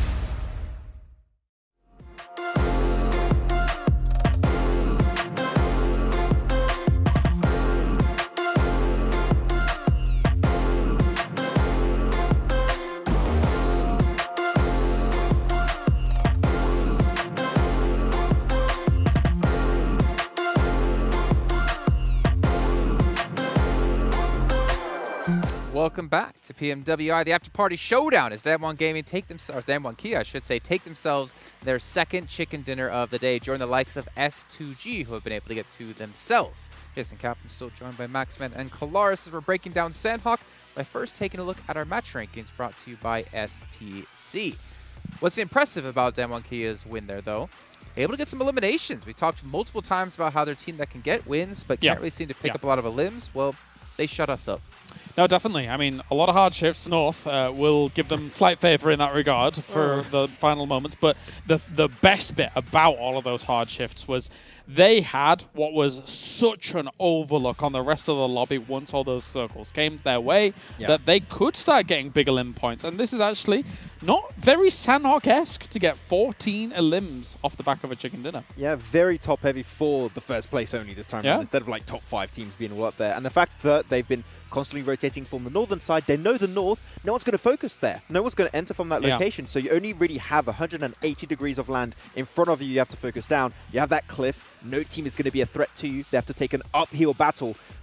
Everything's coming your way to get the win, and Damwon, even as you say, they're not like a team that's very focused on elims. Here, it's impossible to not get elims almost. And I feel Bigetron probably felt like they couldn't catch a break in that game. I mean, they had the compound next to Quarry, which, technically speaking, is a difficult circle to play as Quarry, especially if it shifts down towards some of that low ground. But they had a great position, but the circle just was like, no, and just unfortunate for them. Hashtag BTR lose? Is that what the circle was saying? BTR unfortunately for this one. Yeah, BTR prank. I mean, unfortunate, but still nice to see that. I think it was Luxy having like some great turnaround shots, some great picks himself. But good to see them actually be able to get some decent elims and a decent placing overall. But Team Falcons, the team coming in from the World Invitational main event, able to, again, get another decent finish. This team is really proving they can compete against the best in the world. Yeah, I think Damar still wants his soup right now. He still wants it. I mean, is their strat right? It works out, and he's still good on Sanhok, and you have less teams, so you can potentially give him more meds. So it's strat that works. You get second place like that, like you can't argue with that. I mean, they're soaring. They're constantly ever present at the top of these lobbies here. And, I mean, if they continue this on, they'll be able to knock Alpha 7 off the pedestal at the very top. That's some bold words, but you know what? I'd like to see. I'd like to see someone challenge the top. And I don't. Does Alpha 7 actually have the #1 spot? Actually, yeah, they did. They were right? 57 they last checked, right? Yes. S2G was actually behind them. But we're actually going to be checking the match rewards, see how much money the teams got for themselves, or who more importantly took these awards. We're going to have first elimination, Deadeyes Guys. Okay, fantastic. First team elimination, Nigma Galaxy get an extra 5K. Team Falcons though, first special elimination, meaning by vehicle or by grenade.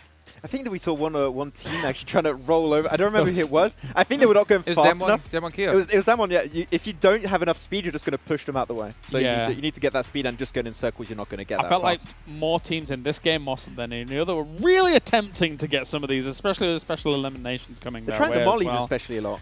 Yeah, which... But it's not We said, doesn't count. I mean, mollies are good on this map because all the buildings are made of wood, right? So... yeah, exactly. And you just want to... It does have a lot of clear position. If only it was like what you're talking about spreading, yeah. Not the whole building, but yeah. Yeah, exactly. What about the other ones? What about like when it came to totals? I know we have the ability to see those. I believe we have the ability to see those. Do we have the ability to see those, Max? I think we saw the Molo save. There we go. So. Yeah. Those special eliminations, Falcons. I mean, the upside is, right, you could just get one special elimination or one airdrop, which we had happen in the last match, and get double rewards because you got the first one and you got the most because no one else did. It can happen. This time, though, Rod's actually going to be taking it with the most airdrops picked up. Yeah, they've been losing all over the place, but with eliminations from Damwon, not really too surprised. Most teams eliminated also make surprise. Like 20K for Damwon Kia. 20K from this game alone. And these one singular games, right, will allow you to go even higher in the rankings. So they should be able to compete now very closely with your Alpha 7s with the other teams at the top. Yeah, because before this, they only had, 16 points, but 10K they were 8th place, in the bank. Yeah, so yeah, this is going to be a significant bump up for them. Probably moving into the top 5, I guess. I would say so. Top 5. We don't have to wonder. We can actually just see it. Ooh. I want to take a look actually at the overalls when it comes to gonna points go here. Fifth. Third. Nah. Ah, you got it. I'm just so... You know, Max, this is why I'm the blesser and you're the cursor. Yeah, I mean, it's not by choice, but... It's true, though. Yeah, yeah, okay, definitely. It's still, I mean, it's still when Kalaris looks at the overalls before we get to see it, yeah, it's a little unfair. I didn't look at the overalls at all. Max, did you see him look at the overalls before we came on in? Yeah, he's checking right now. He's got himself his Xperia phone under the desk, and he's taking a look every single time. It just loads so fast. Yeah, I know, right? Exactly. Well, I mean, it's got to be fast when it's made in collaboration with professional players. That's right. Yeah.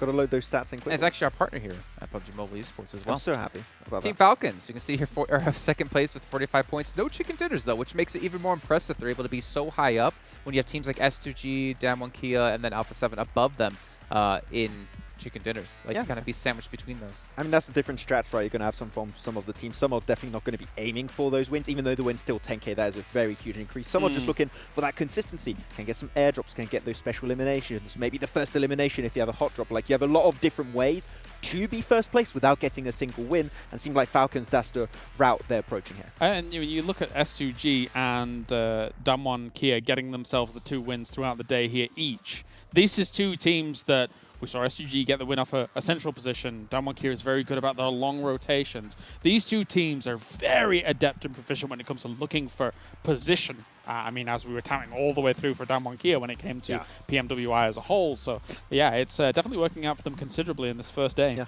I do it's not remember working out. Oh, what do you remember? I remember when like we're talking a lot about S2G in the past, you know, in like those global events also, and also Damwon when they do get into those finishing moments, they are a team that very rarely the win will escape them if they have the man advantage, if they have a good position, and we saw it happen already 4 times today for the 2 teams.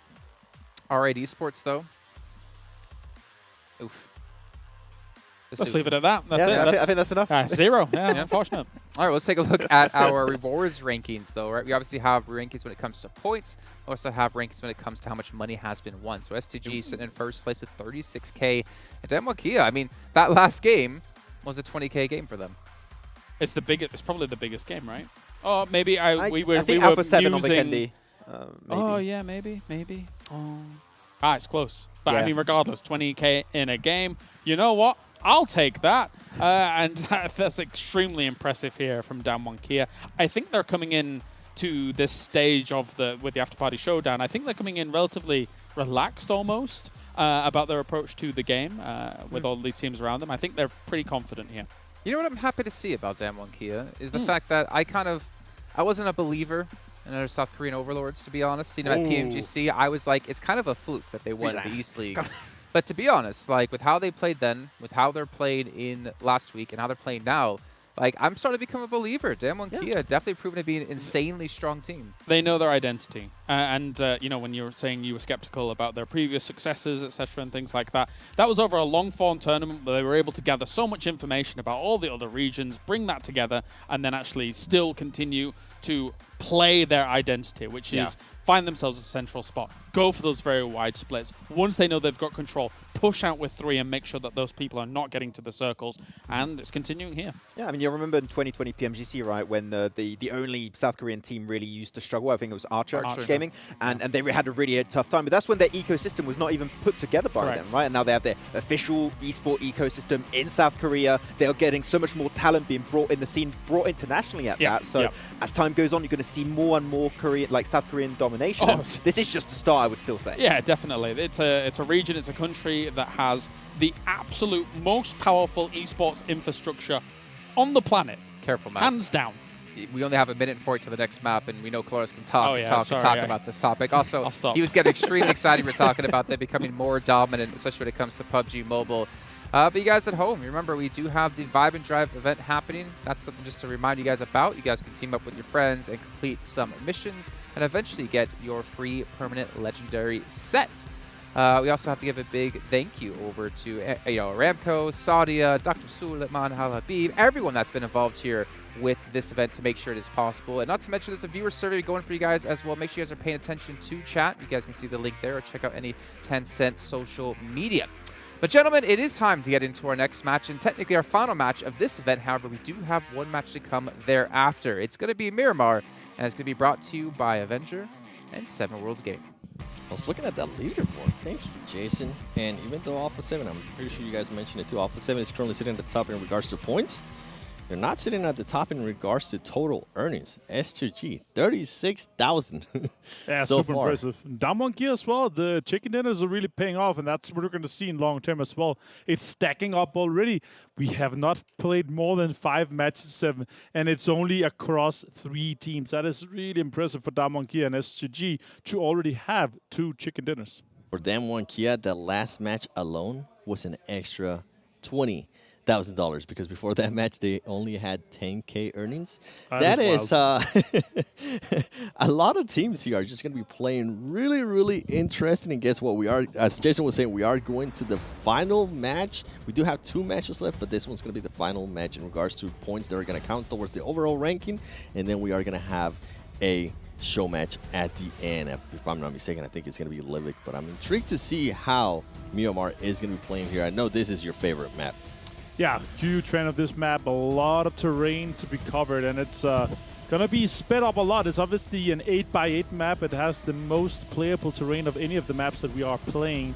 So we have to really see what these teams they are focusing on when they do this, and how they're going to be playing this one out. 12 teams only on such a huge map. And we have a northeast to southwest plane path, so a lot of the northwestern area is not going to be reachable unless you take a car. Here on screen, most simulations is Revo and Carillo, 11 each, tied, and Race really close after that one with 10. And now here the Afterparty Showdown points total so far, 58, 45, 42, 40. It's kind of close still. Also Stalwart, of course, with 37. It's kind of close towards the top, but a 13-point lead right now, Alpha 7, down to Falcons is quite impressive. Very, very close. I mean, first place is going to get 60,000. Second place is going to get 55,000. Third place, 50,000. And then it keeps going down from there. I'll just continue all the way down. And then all the way down to 12th, which they're still going to be able to get 13,000. Yeah, it's crazy. 13,000. And that's not. It should have been 12, right? It would have been perfect. 12th place, 12,000. Yeah. That's kind of a nice one. No, but they get 13. Just an extra grand there. And as you see here on the screen, knockouts as well. Mafioso, Revo, 13 and 10.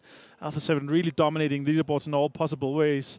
Netherlands, though, Raze has been impressive. Luxy in second place there with 2. So quite crazy. This first circle is bigger than I expected, actually. A lot of space for all these teams here. I'm not expecting too many crazy things to happen just off the bat. But let's see who the teams are going to be the first to be eliminated.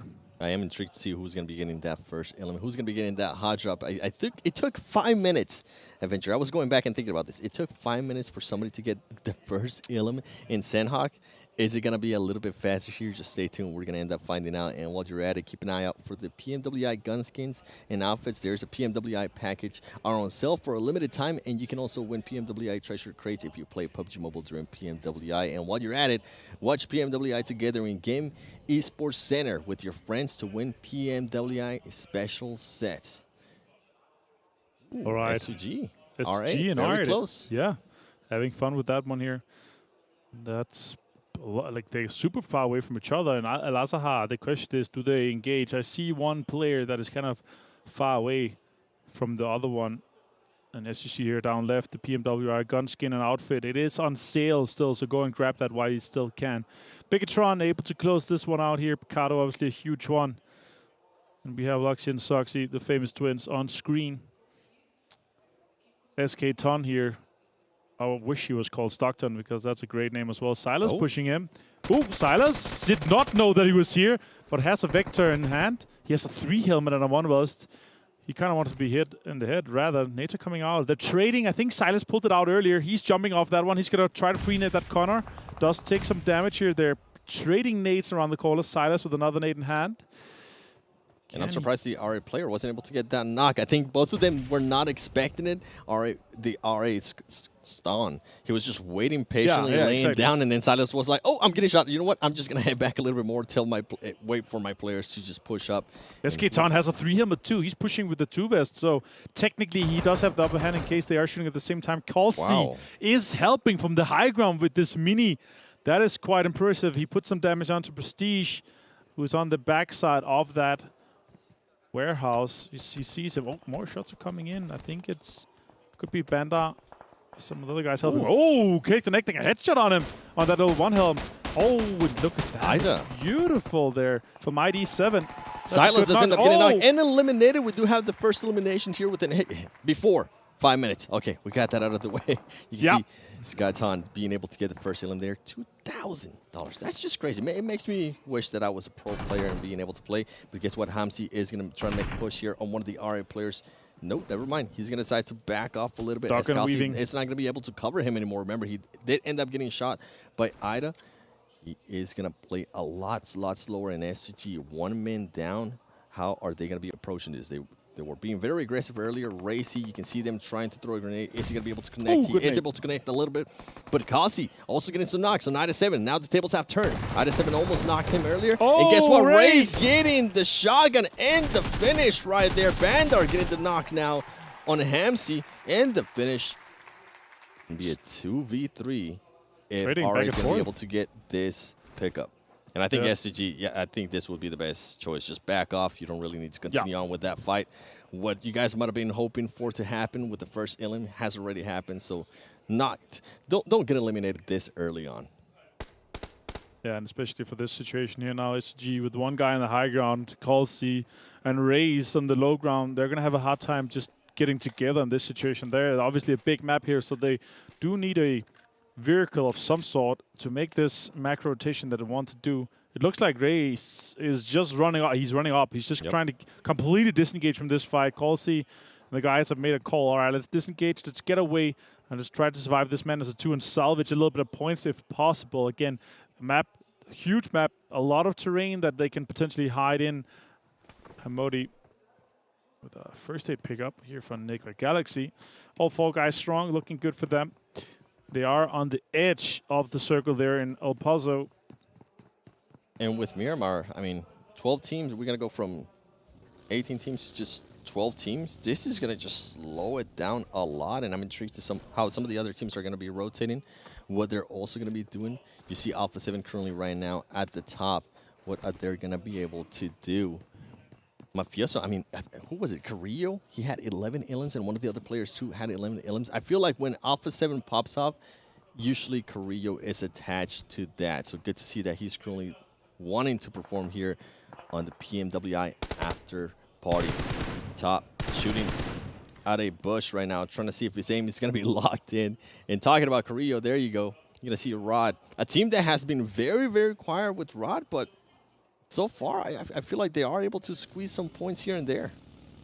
Yeah, exactly. Carrillo and the buggy trying to move in early. 3 vest on the body. That's good to see. 7 grenades on Carrillo. That is crazy. The other guys are also moving. He's trying to just get some information here on the high ground. And I like to see that they're locking that down early on. It is far away in the zone, but the high ground here you can't get a lot of information from.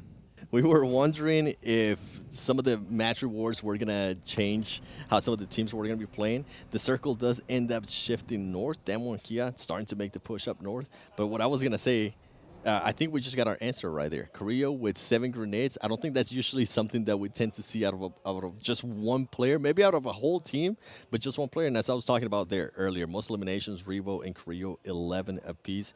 And if they continue, if nobody stops this momentum for Alpha 7 between those 2 players, they're just going to keep battling each other. And I know those 2 players, and I know they definitely have egos, and they're going to be wanting to one-up each other. For sure.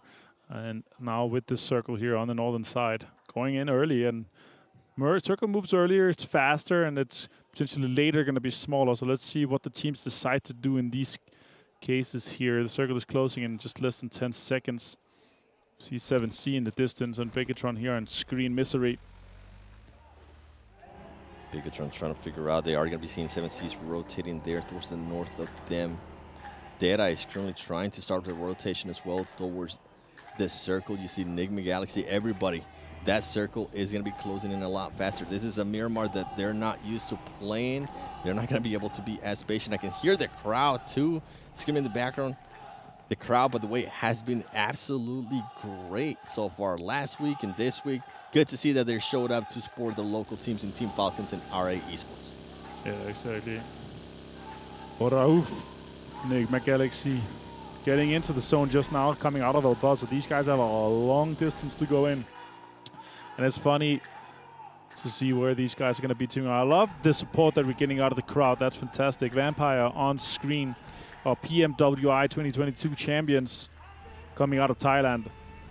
And exactly these guys are going to be moving in early as well, trying to get some better locations. They actually already have a decent spot inside the circle, but they want to get further north and want to take more terrain for them.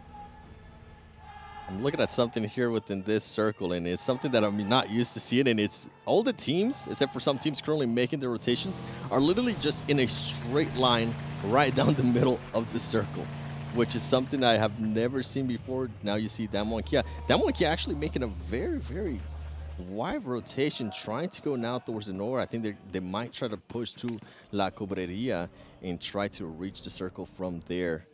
They are on vehicles, and this is what I was talking about. You can see just a straight line down the middle. There is some teams now starting to make their way towards the side of the circle, but they're currently, everybody's just waiting to see where this is going to go. And the split right now from Alpha 7 is interesting. Carrillo very, very far away from his teammates. You see Mythic, Revo, and Mafioso towards the top at the north. That's something that, I mean, the north control did end up helping out Damwon Kia earlier on.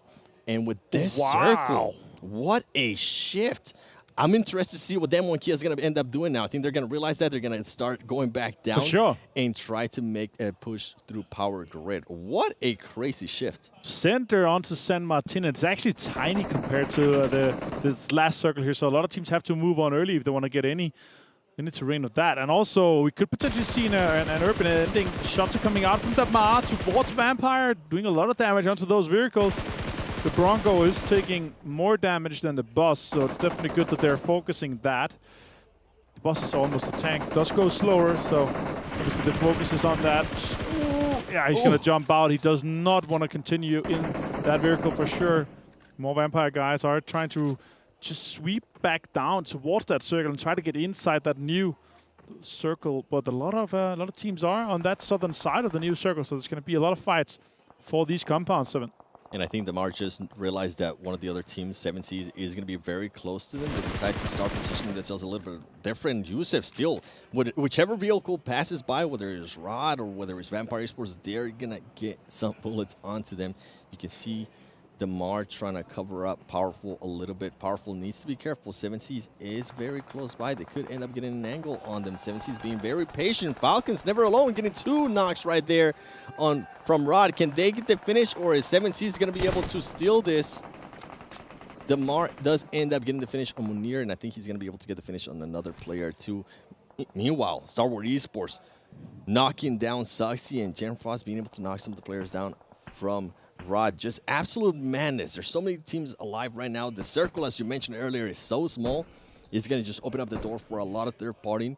And 7C is now starting to realize, hey, you know what? We might be able to actually steal some ilims here from some of these teams with all the damage that Team Falcons is currently being able to do. Luxy throwing a nade, not being able to connect onto anybody. I think this is going to be the replay right here from Powerful. And also from its other team. It's just not getting all those knocks. 3 players out of Rod. That's going to feel good for that team. Yeah, Forever Alone was actually the guy that got those, but we saw Powerful's point of view in that case. Luxy is relocating this bus here with the smoke. He wants to maybe potentially get a little bit deeper or onto a different angle. Stalwart has a lot of control on that southern side of that new circle. The question is, do they try to make a fight for it, or are they trying to push the other guys away? Yeah, it's in this case a lot of peacocking. They want to puff themselves up and make sure nobody else tries to push them in this situation, right? You want to really try to maintain control of that because it is dead center right now and almost guaranteed to be inside this next circle, 7. Yeah, we were talking about urban finishes last week. We might end up getting our wish here. Oh, yes, I wish. A crazy urban finish in San Martin, and I'm kind of hoping for it. We do see Team Falcons. I mean, 7Cs, these 2 teams are currently being able to go assist. And we do have a crazy shift towards west, south. And yeah, just there's still some urban there, but yeah, I don't think it would end up getting the urban ending. We have to get a Damwon Kia hard shift 3 times back to back for it to go up there. But the question is, what does the teams that are outside do now? A lot of teams could be sweeping in and try to get into that backside because you kind of want to stay away from the north, right? It's like at least 80% chance that it's going to stay on the south side. If you look at the size of the circle and where that road is, you don't want to have to cross that road later. So it's basically the it's a Hail Mary if you go into the city and just try to survive. The other team should be trying to rotate in behind and kind of sweep in behind on that southern side. Yeah, as we're saying, that 7C's now starting to make the push. And Mythic being able to knock Junie from Damwon Kia, as we are seeing S2G getting shot at by Nigma Galaxy. They do end up doing some damage on him, but Hamodi backing up a little bit in Alpha 7. Oh, Damwon Kia, they're so they low. were getting pushed by Alpha 7. He does end up getting a both knock from Damwon Kia. They're not able to make the final push there, even though in a way they were blessed by those zones. It ends up backfiring, and I think it has to be with Alpha 7 just making them push out of the area that Damwon Kia was trying to control. Lord taking some fire from Stalwart. Stalwart still in a really good high ground spot, as you see on the screen right there. A lot of control they're able to do. They just need to, a little bit later, need to focus. Oh, nice shots. Pika taking down Lord. Need to focus on the teams pushing in from the east side so they can control that high ground and not be filled. Swept from the back. More shots coming in. Pika taking down Freak with a headshot and a mini. Crazy amount of shots coming out of Pika right now, and so much damage onto Nigma Galaxy. Pika with some great accuracy right there, and I think he's going to be looking to get some more people. You can see Stalwart Esports is taking full control of this height advantage. They are aware that 7C's is going to be pushing up to them at some point. They are able to spot somebody there from Team Falcons. Yet the knock is not. Team Falcons powerful, just being able to slightly get out of the way and ultimately not end up getting knocked. And on the horizon from 7C's, actually towards the more towards the south of them, they need to be careful because Vampire Esports is going to end up making some kind of push. They are positioning themselves right now. And talking about Vampire Esports, they are able to spot one player from Bigetron, and they are going to be pushing this. They know how big the high ground can be here in Miramar. Yeah, exactly. This control could be crucial for them, but they are outside the zone. Misery has to relocate from this. He cannot engage without potentially going down to the circle. It is also circle 4. So it's closing fast, and it's going to do a little bit more damage. As you see here, a lot of teams are on the northern side still, or around the center. A lot of space on that south. Alpha 7 trying to control some. Oh, it's a western shift. Still has a little bit of the road in, but Nigma Galaxy with the last compound from inside San Martin, and Alpha 7 with that western control could potentially have another great Game 7. Yeah, and we're going to see so many crazy shifts right here. I mean, we're seeing it right now. We're talking about a Stalwart Esports. We're going to be able to spot 7C's. Rod is currently eliminated, and Team Falcons, they are going to try to find a way to get into their circle. It's going to be crazy rotations, and I think a lot of these teams are going to be getting gate-kept by Stalwart Esports. You see a nade there by Damar. Meanwhile, Stalwart Esports is just looking at all of this, and guess what? They're trying to third party. I think Damar was able to get that. Yeah, $2,000. So this first special elimination with the nade, that's great.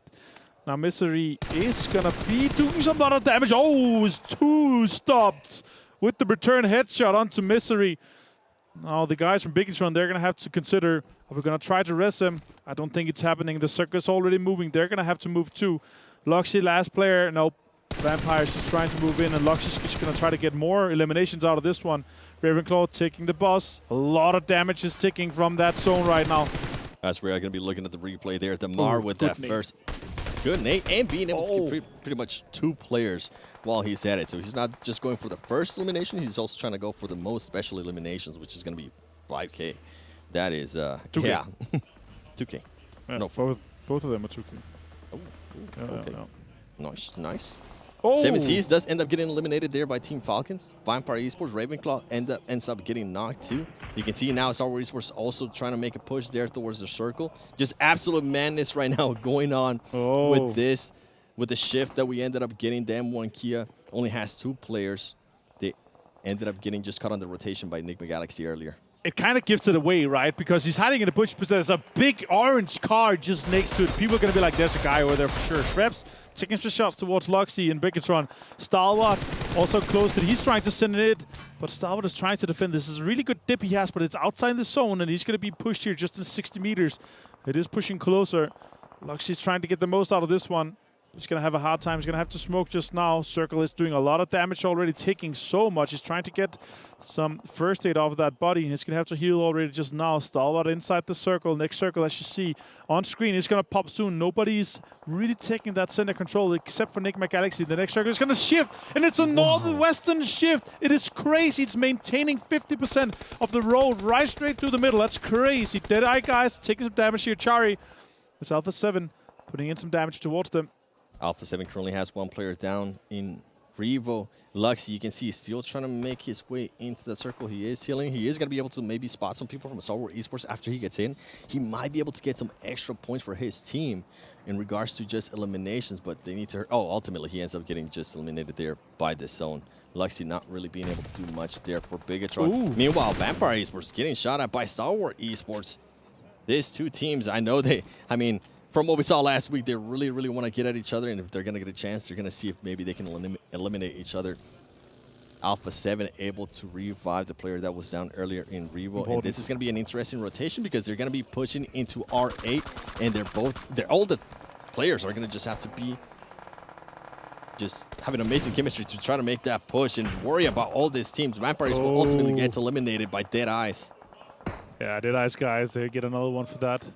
Revo and the guys from Alpha 7, good command control. Stalwart is under so much pressure from multiple angles. Action goes down. The other guys try to move with the vehicle. They're going to be sending it towards Nigma Galaxy, potentially crashing this apartment block. Top, a lot of damage. It's going to be an explosion, and that is Stalwart out in 6th place, eliminated by Nigma Galaxy. Super well played and defended here by them. Nigma Galaxy. I mean, so far, they really haven't had to do crazy rotations, but they are being able to hold off the compounds that they are in. You can see Mythic there being able to connect one Deadeyes with the nade. Deadeyes are almost getting some action on Mythic back, trying to do that trade. He's not going to be able to. He is going to throw the nade. That nade is actually looking promising. Mythic is able to heal himself just in time to not get knocked. And you can see Nigma Galaxy Freak there being able to spot some players from Deadeyes.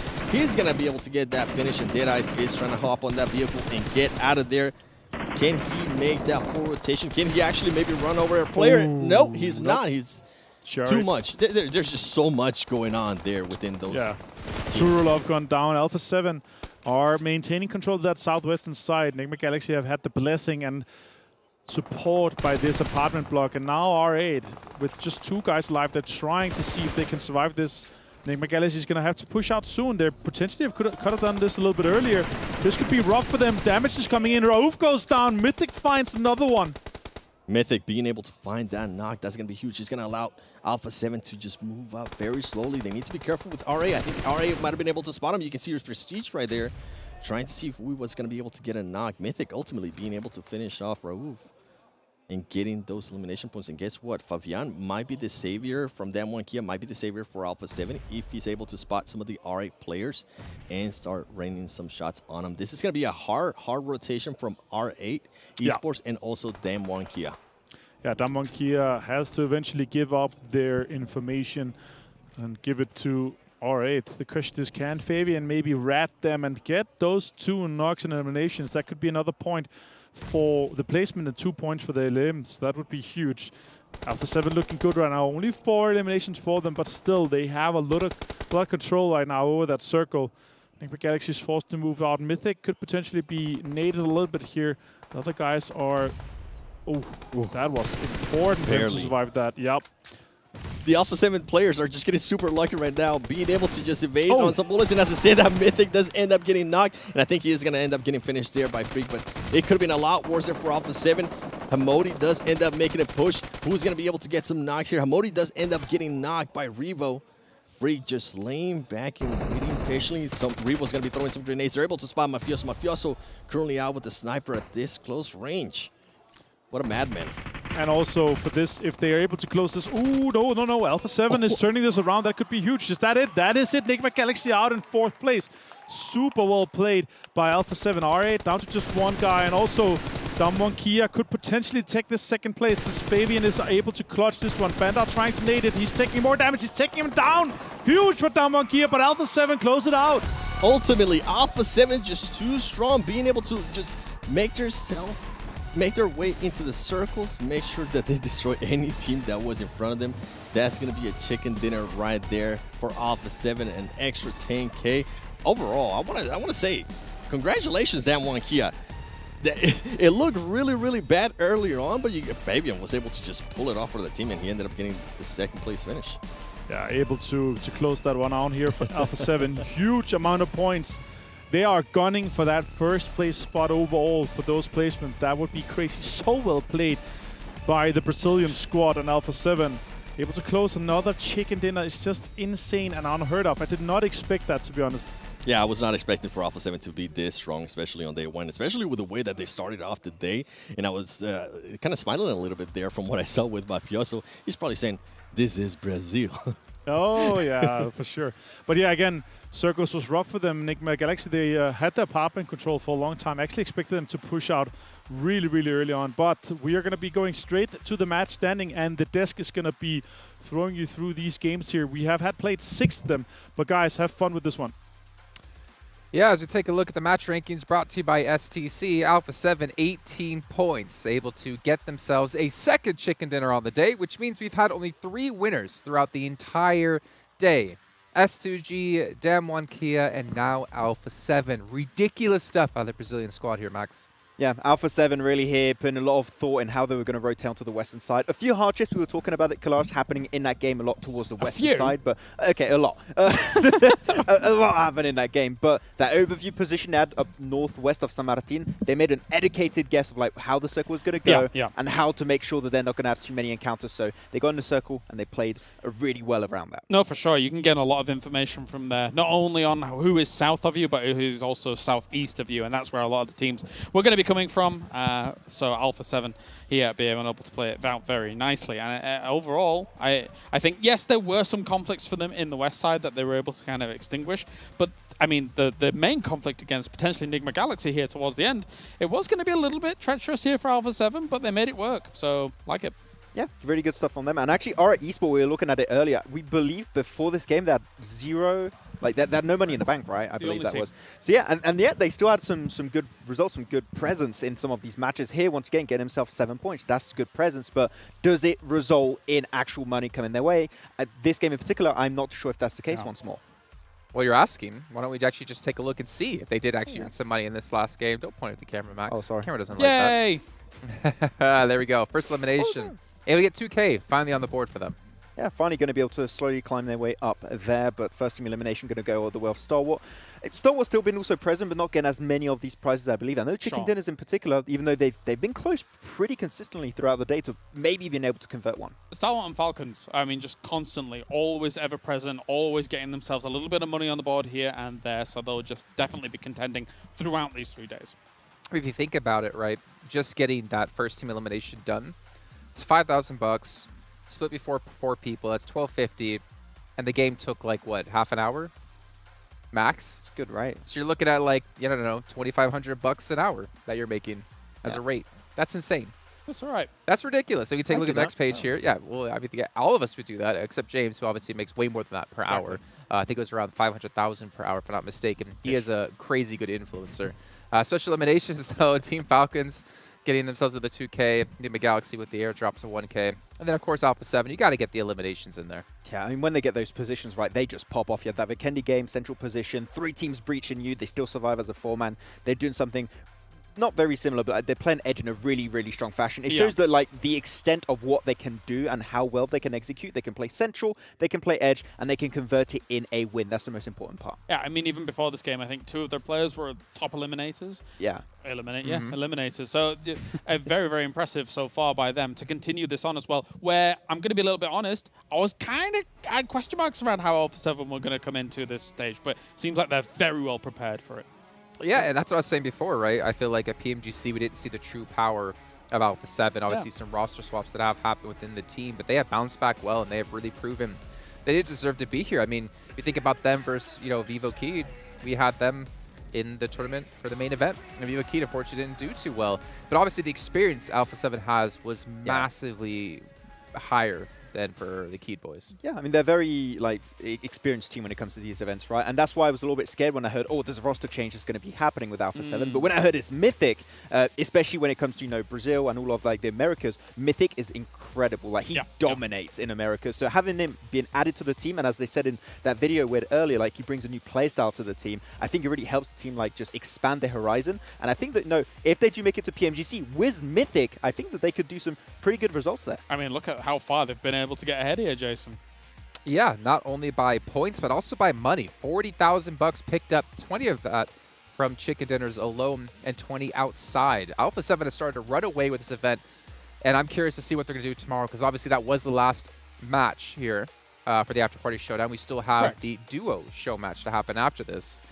At Alpha 7, I mean, it's all in their hands now. Should also bear in mind that we, at the start of the day, told everybody that this is a different point system, right? So a win is only 10 points compared to the usual 15 from our usual lobbies. So the fact that they've got 79 points across 6 games here in day 1, that's extremely impressive here from Alpha 7. Yeah, the thing is, it makes any elimination point you get worth that much more because the total points you can get have been reduced. Let's actually take a look at our rewards ranking, though, to see how much money the teams have gotten and where they currently do stand, because we can obviously know that Alpha 7 will be first place. We can see S2G not too far behind them.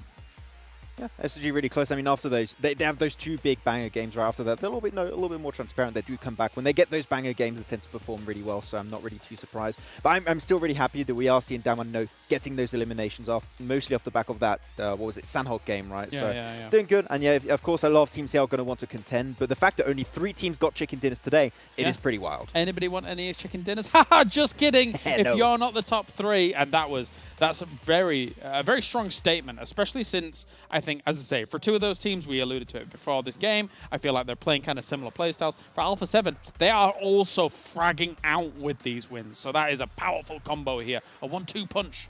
Yeah, let's actually take a look at Alpha 7 up against S2G in a little head-to-head here to get an idea of how far ahead Alpha 7 are being. Jeez, that damage? In 6 games? What? Okay. 46 elims in this? Wow. Okay, I was not expecting these kind of numbers coming on through. There you go, Max. How many limbs per game is that?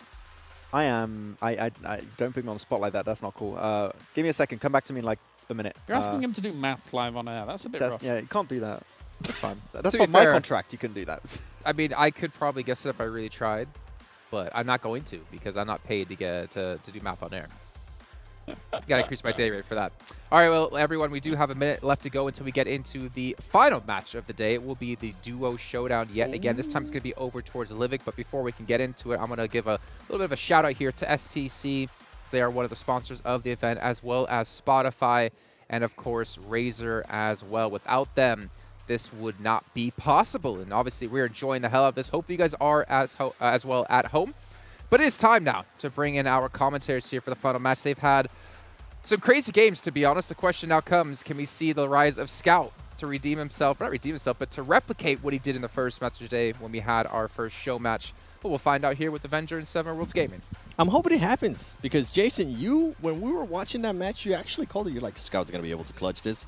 Everybody doubted you. I'm surprised you actually didn't brag that much on the desk when you came back. Scout surprising everybody, and right now that's trending on social media. That Scout won. Yeah, for sure, huge one. Let's see if they're able to replicate that. That was one of the sickest clutches I've seen in a long while. Obviously, he set himself up for that, and the 4x spray down was massive. But we are going to Livik, and we are going back to the last game of the show match with the duos today here. 12 duos out of all these teams are going to be competing, and as I said here, we potentially are going to be seeing the rise or re-rise of Scout OP coming straight back in to Livik here from India. Yeah, and with this, I think a lot of the teams that played earlier in this show match in Sanhok, I feel like Livik sometimes mimics a little bit of Sanhok with just all the rock placement too. There might not be that much structure around, especially towards the middle of the map, but there is a lot of rocks that a lot of the teams and a lot of the players are going to be able to take cover of. So I'm intrigued to see who's going to be hot dropping, who's going to be not. Keep in mind, as Deadeyes was mentioning, this is going to be the last match of the day. It is a show match, so we're not going to be seeing those rewards for first elimination on any of that kind of stuff. So we might not even see some hot drops, even though I really want to see them. Yeah, I want to see some crazy stuff for sure. But again, super small map here on Livik, so a lot of space for these teams to come in and early on. But again, they are focusing on trying to get some elimination, trying to really wrap up the day. Obviously done with the main part of the Afterparty Showdown now. As you said here, the duo show matches here, crazy.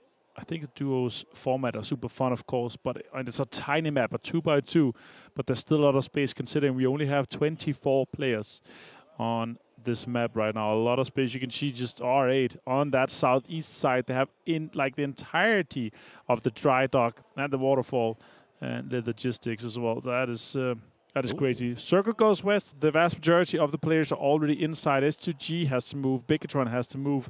And also R8 has to move. The rest are inside, and they can fight for that inside. Again, a huge thank you to Sony Xperia for sponsoring this event here and being our official smartphone partner. All the players all playing on this fantastic phone here. And for everybody watching, I mean, let's watch PMWI together in-game esports center with your friends to win PMWI special sets. And don't forget, there is some PMWI packages that are currently on sale for a limited time. And you can also win PMWI treasure crates if you play PUBG Mobile during PMWI. Exactly. Looking at the circle here, I mean, you can see 7Cs playing it's very circular. south. It's not egg-shaped at all. It's just complete perfect circle. It's great. Fluke playing together with the Ravenclaw. Fabian, ooh, with the shotgun. I love that auto shotty. So strong.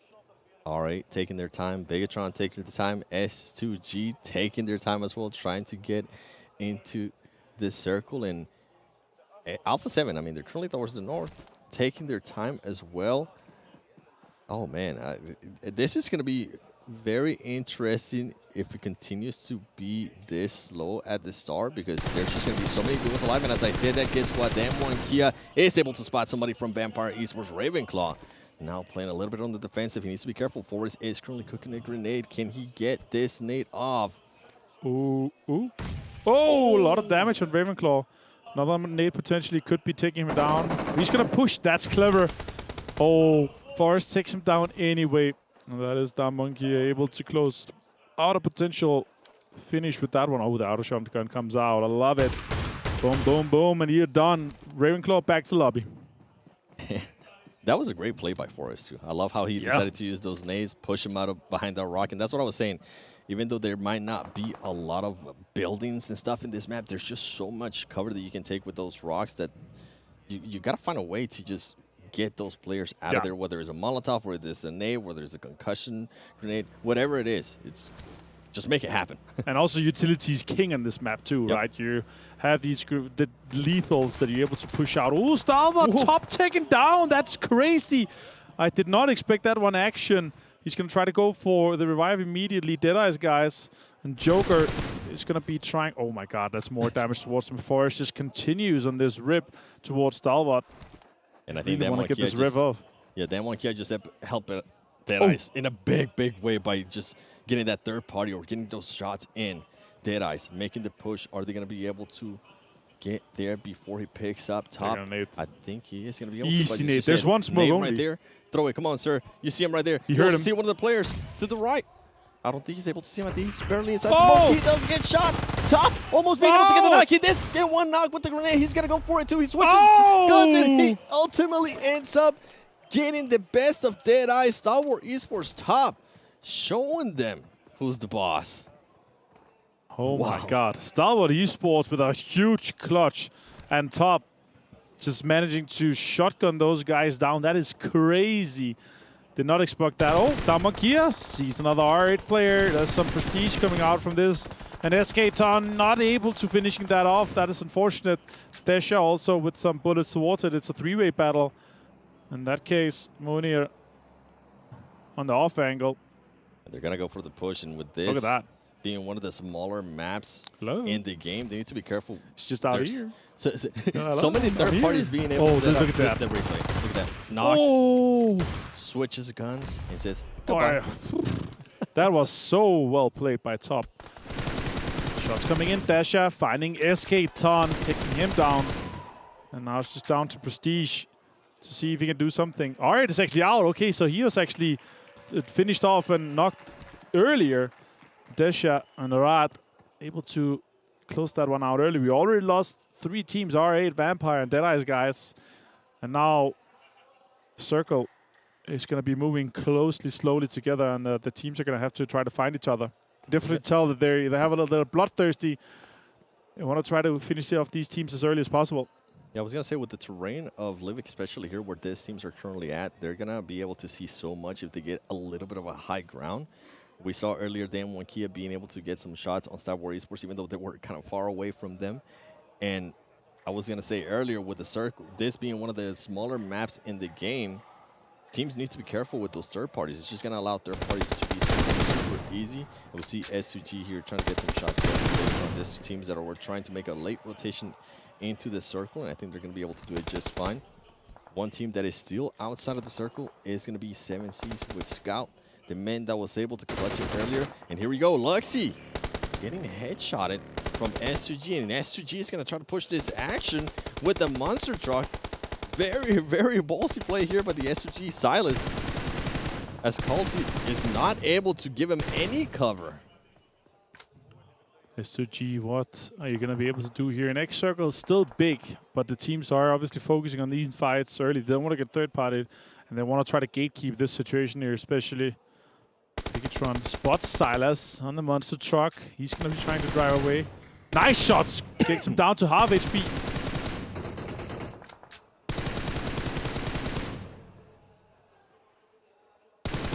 Shots coming in again. Oh, Liquid.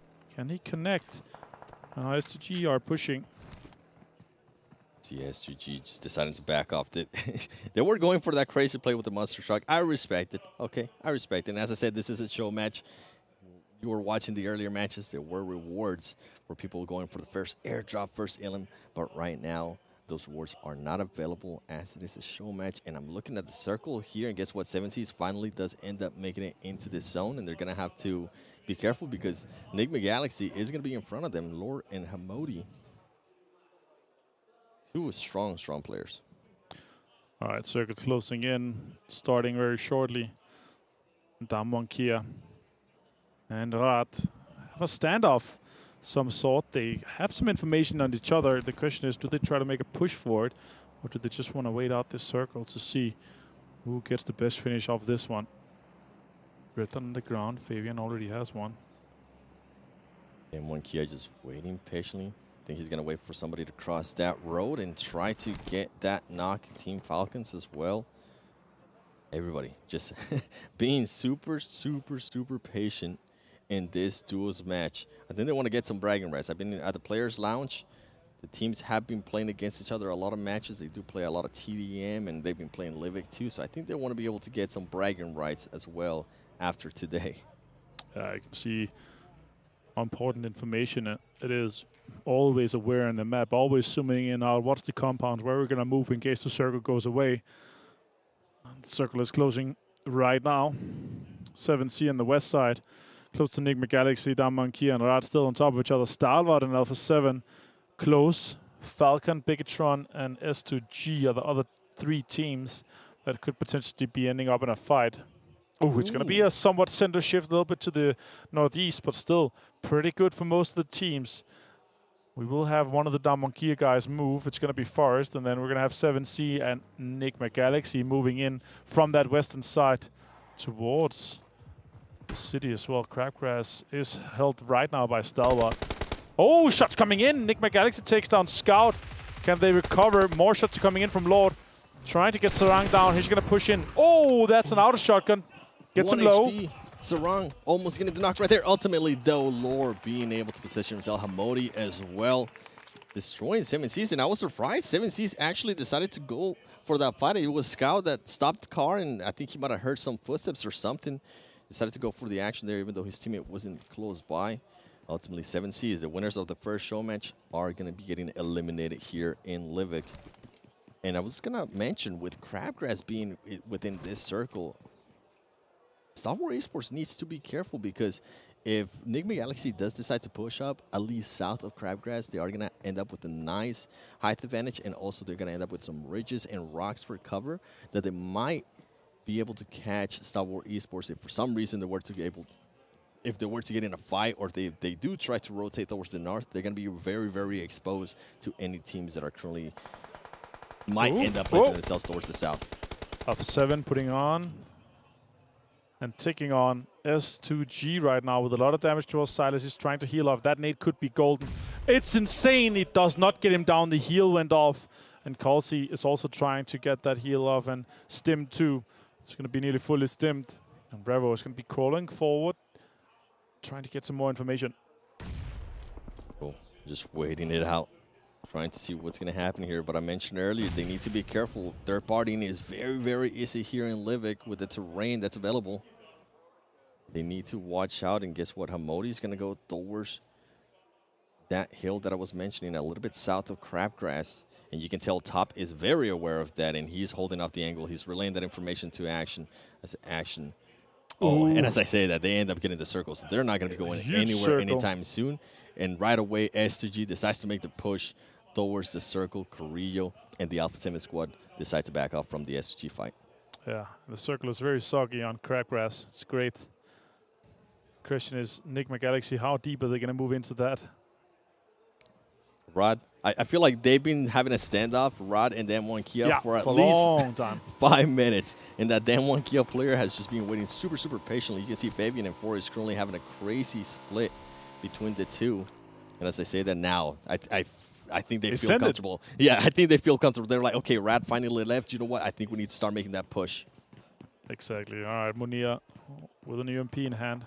Looks like there's a silence on 2. Action has obviously heard that bike coming in, and he's now trying to silently move towards Rad and get this 2-story house that's actually countering. Kalsi's going to go down. Carrillo is going to find him and finish him off as well. Now Silas is trying to move towards them. Bravo with an 8 in hand. Could be going for an 8. That could be very close to Silas. Doesn't do that much damage or any at all, actually. It's going way too far. That could bounce down straight on him. Oh my god! That is so unexpected, but it worked out super for Alpha 7. Crazy nade right there from Revo and Carrillo in that case. Now, Nigma Galaxy on screen. Now, they're trying to get closer to Crabgrass in the town, but the circle has shifted south. So both of the teams that are inside has to maintain their position in the south side of it. What a crazy bounce of that grenade. Action! As we continue here with the grenades, I think Revo's practicing for tomorrow for those special elims. That's exactly what they're doing. As we're seeing Carrillo actually being able to knock down Action, and Rod trying to just pick up the player that's currently down. Alpha 7, I mean, we saw just the aggressiveness that we've been seeing out of this team the whole time. Top currently trying to see if he can position himself in a way to pick up his teammate Action. Alpha 7 now making the push towards Rod. Rod, I think they were able to pick up their player, and they are throwing some Molotovs, making Rod back up a little bit and trying to control where just those players are going to be based. And Carrillo does not care. He just decided to walk straight through that molly. Just sending in straight while Munir and Desha try to survive with some smokes. Fabian gone down to Liquid. Revo found Desha with a nade. That's a good knock and important. Revo trying to pre-shoot the smoke. He's going to go down as well. That is really well played by Carrillo. They take down Rad in that case. Now Revo has spotted Falcon and Yusuf. And well, with this fight's been happening between Alpha 7 and Rod, guess what? Action was able to pick up Top. This is going to be a 2v2. Carrillo being able to get the knock right there on Action and getting the finish to Top. The only player alive from Stalwart Esports duo here. Is he going to try to make the push? He does have a grenade. He does have a shotgun. He needs to... Players need to be careful, and that's why, because Top has shown it before. He does get one of the knocks. He's going to be able to reload the shotgun here. Carrillo needs to be careful. Is he going to try to go for the jump? Oh, he does try to go for the jump. Top throwing with the shotgun. Can he get the finish? He does get the finish on Alpha 7. 2v1. Shotguns left and right. It does not matter. Stalwart Esports Top just showing what the shotguns can do here in Livik. Crazy scenes from that Top Stalwart being able to clutch that. And we are down to just 3 teams left.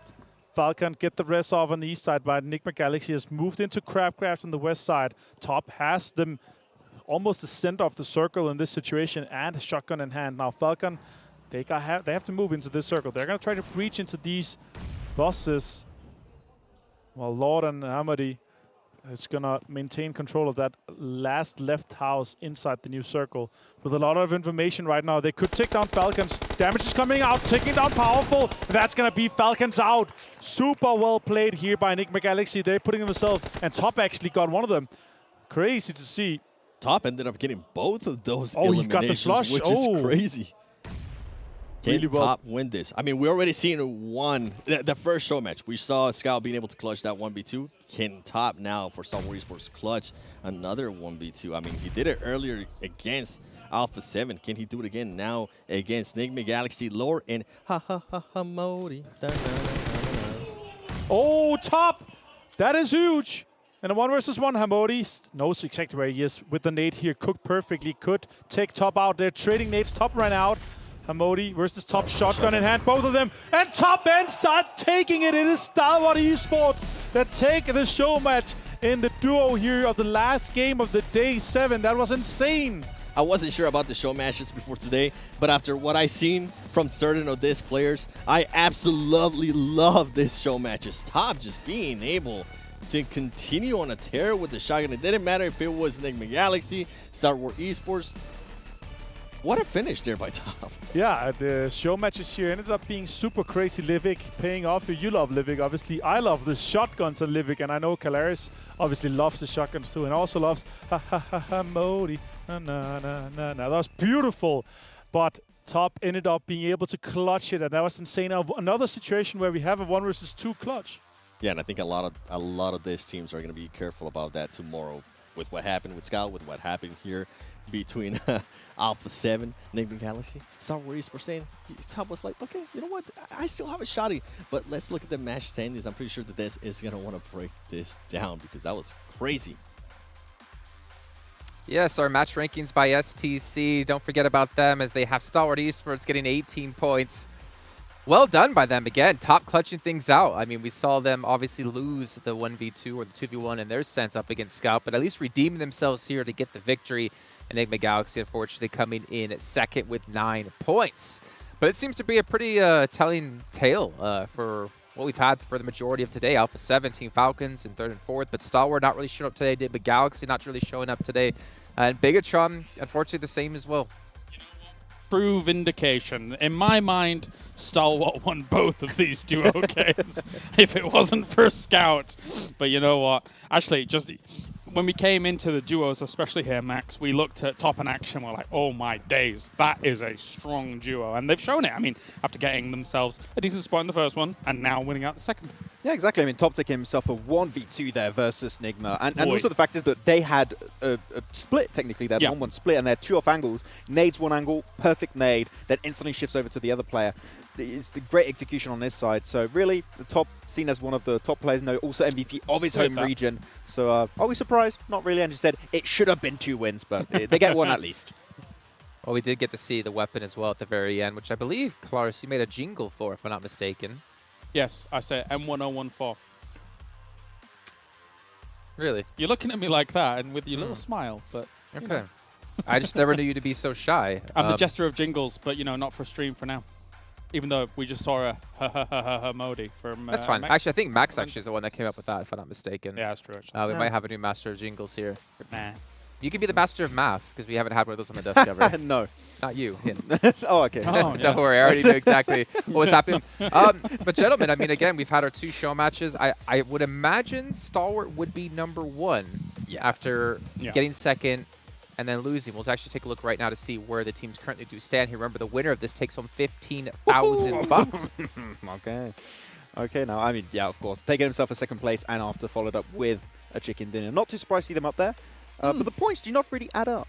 This is very lopsided.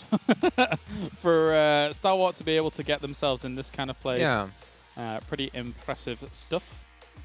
No. What's wrong, Max? You trying to do math in your head? Yeah, I'm like, I was, okay, no, I got it now. It's not like 15 points for chicken dinner. Yeah, no, it was like 14 plus 1 does not make 30, but like, I put everything together, I was like, okay, I understand now. Well, 15 plus 14 doesn't make 30. Yeah, exactly. So. Makes more sense. Da-da-da-da. But anyway. And now you see why we haven't had a math expert when it's come to the desk here. Nigma Galaxy, second place with 15 points. 7C off the back of Scout with the 10 points he got for that chicken dinner gets him up to third. And there is prize money from, I believe, first to fourth. So there is still stuff to win here for these teams. But we still have, what, 3 matches left to go? Yeah, 3 more matches, and one thing you've seen is that Falcons still not able to get himself a win, but they're still present. They're still there, lingering in the shadows. One good game, and they can just leap up in first place. So Falcons are just the lingering threat of the entire tournament here. Oh, absolutely. Always a present threat, for sure. Okay. Well, it is time to head down to the stage here for an interview with one of our teams. Welcome back to the main stage, where myself and Fancy are joined by Never Alone from Team Falcons. Congratulations on Day 1 of the Afterparty Showdown. You're currently sitting in 3rd position, which is very good. You're showing a lot of consistency throughout the day. I just want to ask you, how did you manage to get this kind of consistency on maps that aren't really used in competition or competitive PUBG Mobile? حياكم الله من جديد اعزائنا المشاهدين والحضور. معنا نفر الون على المسرح، نسوي معه مقابله سريعه بعد المباريات اللي شفناها منهم اليوم. السؤال الاول نفر الون، كنا ودنا نتكلم عن المابات اللي لعبنا فيها اليوم في البطوله، مختلفه عن المابات اللي تلعبون فيها بالعاده واللي متعودين عليها في باقي البطولات. هل الشيء هذا خلاكم تغيرون البلاي ستايل حقكم ولا انكم تستمرون على نفس الوضع؟ للامانه في الخرائط الجديده ليفيك وكراكن وفيكندي كان صعب يعني التاقلم فيها. يعني حاولنا نقدم يعني اكثر شيء نستطيع نسويه يعني بالجيم. اما بالخرائط الثانيه ما اشوف يعني فيه تغير، بس يعني يمكن فيه اندفاعيه اكثر من الاتيان بسبب الجوائز. ويعني الحمد لله قدرنا نجيب توب 3 في اليوم الاول. Okay, so the player is saying that the main focus that they were trying to do is to adapt through all the maps, but the first 3 maps that they played, it was hard for them to adapt because they're not used to it that much. But then they had to stick to the same play style that they were doing, even though the new maps, they had to play a little bit defensive than they would usually do. Well, I mean, speaking of the maps being new, but also the situation in which you're playing, like we're standing on the main stage right now. This is your 2nd week on the main stage. So are you starting to get used to it? Are you starting to feel a bit loose? Are you getting more comfortable now? السؤال الثاني للاعب، كنا بنتركز على نقطة انه الاشياء اللي قاعدين يسوونها في المسرح اشياء جدا رهيبة، لكن الشيء هذا نحط ببالنا نقطة انه هذا ثاني اسبوع لهم في المسرح، ما راح يكون اول اسبوع، فهل الاجواء يعني تأقلموا عليها، عرفوا انهم يتعاملون مع الضغط، ولا الشيء هذا تغير معهم بنسبة كبيرة؟ للامانة يعني كلاعبين يعني محترفين ولاعبين يعني بطولات لان قبل هالمرة كنا داخلين يعني بس يعني بدون ضغط او بدون يعني اي شيء. بالاسبوع الثاني الوضع يعني صار يعني اريحيه اكثر، فهمت؟ صار يعني نفس الروتين. الحمد لله يعني. Okay, so the player is talking about how the team is experienced in LAN tournaments, and this is not the first LAN tournament that they have played in. So they are getting more used to it. They are getting more comfortable in playing in tournaments LAN. And the first week they didn't have a lot of pressure, and coming into the second week they don't feel any pressure at all, and it's way more comfortable compared to the first week. See, the pressure of the main stage, it just kind of dissipates after a while, but you just got to get used to it. The hot lights, it is very difficult. Now, we've talked about day 1.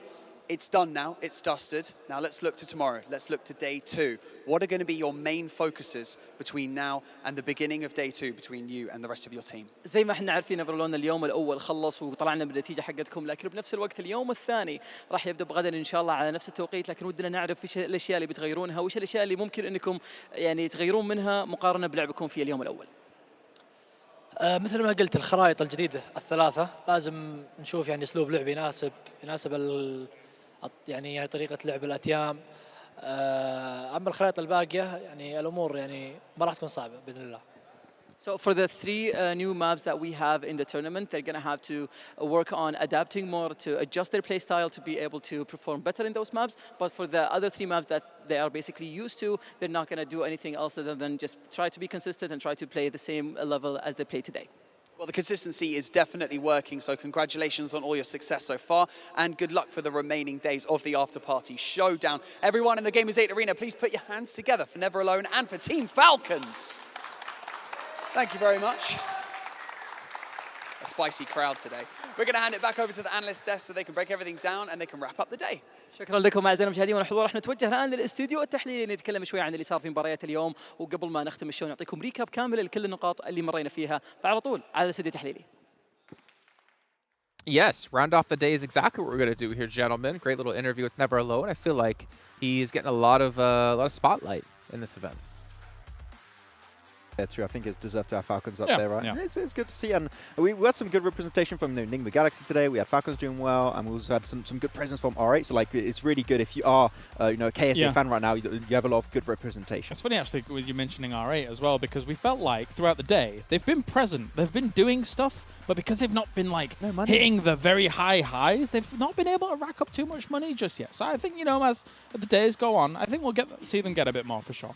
Okay, well, gentlemen, do you have a prediction of who our MVP was just from the show matches? Just from the show matches. I feel I'd say top. I'd say top. Oh, from the show matches? You mean show the matches. two? Yeah. Oh, okay. Well, yeah, it has to be action or top. I guess I'll go top as well. Especially top with that game, yeah. Yeah, sorry, I was thinking. Okay, let's check in. Who's our MVP from our show matches, which is just the duo tournament? Action. Oh, okay. Okay, I guess that's not from just the duo because there hasn't been 12 eliminations. So I guess that's from the whole event, from the main event, actually. So Action, the MVP. We're all going to be wrong, but Max was kind of right because he said he has 12 eliminations. Action. Is that right? Stalwart's really good. They're a pretty good team. I didn't want to Not like we believe that. talked about them the entire event. Like, they're a really good team, They're really good. I didn't want to believe that because 12 eliminations and 3,000 damage from just 24 players in each match. Well, 22 because you can't count them. That's insane, actually.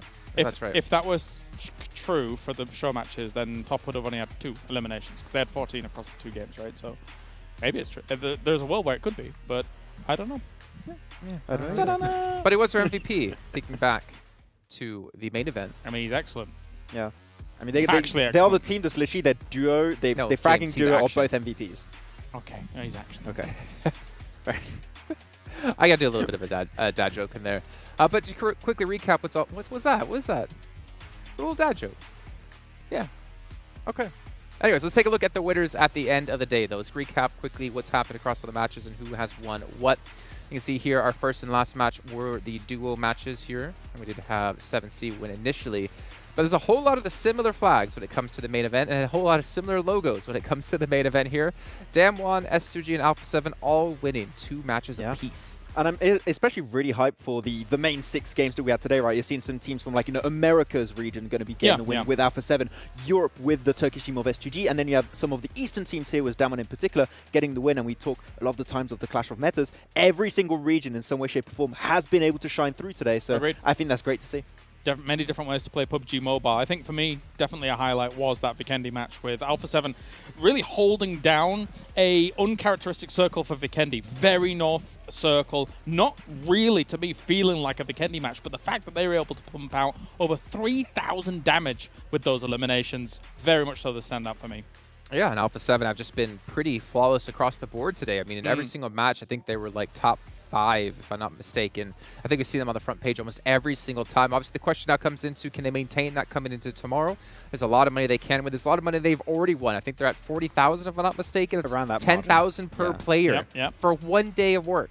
Yeah, if they do a similar, like, kind of result tomorrow, they could have, like, twice as many points as second place. Because they're almost there right now. I think they're like 10 points away from, like, almost having twice as much as second place. So, man, Alpha 7, they're gunning for that first place, and not many teams can slow them down here. It's very hard to do that in a back-to-back days, of course. Especially, we do see teams being able to get that initial lead, but then everybody kind of go home, maybe catch up after maybe a little bit of VOD review and stuff like that. But it's hard to VOD review here, especially because we're playing a different battleground every single match. So hard to adapt. So, yeah, you've got to be very adaptive, very quick on your feet. Okay, quick little shout out here to MasterCard as well, being one of the supporters and sponsors of the event. Of course, Saudi Investment Bank as well. Without them, this event would not be possible for all of us to enjoy here in the arena and, of course, for you guys at home. But before we do end off the day here, gentlemen, I just want to get a quick little recap of what were your highlights across the day. And you already talked about the Alpha 7 win, right? But I'm especially happy with Damwon being able to show that they can get those big finishes and with big eliminations. Of course, the circle did come their way, but they made full use of it. So I'm especially hyped with Damwon, and can't wait to see what they can do in the years to come, because South Korea has really evolved as a region. For me, we don't get to see too much competitive play on your Vikendi, your Livik, your especially Karakin. I like to see kind of what loadouts people go for. We were talking about muscle memory. We think like a lot of people are probably just going to navigate straight to the M4, but we've seen a good amount of the G36C. We saw a good amount of the M1014 on the very end there. I did it. I got to get the jingle in, which is actually nice to see as well, because, sometimes, actually the DBS is completely changed out for Livik in for the M1014, and it blasts. So love it. No P90. No P90 Still yet. Not. No P90. Can I give my highlight? Is that okay? Yeah. You guys interested Yeah, to hear what my highlight was? Yes. My highlight had to have been when I called Scout was going to actually clutch that and win in the first show match. That was your And highlight? then he did. Yeah, that was my Yeah. highlight. The highlight indirectly has to be me being correct. How many followers did you win from that, actually? 0. He forgot to post. He's forgot to post. He hasn't forgot. I might have forgotten to post. Well, ladies and gentlemen, that's going to do it here for our first day of the Afterparty Showdown live at PMWI 2022. Hope you guys enjoyed. Remember, we'll be back tomorrow at the exact same time, though, to kick off another 8 matches for you before we can get into our final day. We'll see you then.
levels up, take them to the way beyond. All endeavors never settle when the play is on. Turning measures from a little to a major one. Whoa. Activated like lacking patience, decision made it. Gymnasticated so innovative can't be debated. Flow aquatic, don't know a challenge, it been amazing. Fact of the matter, got the pattern to be the greatest.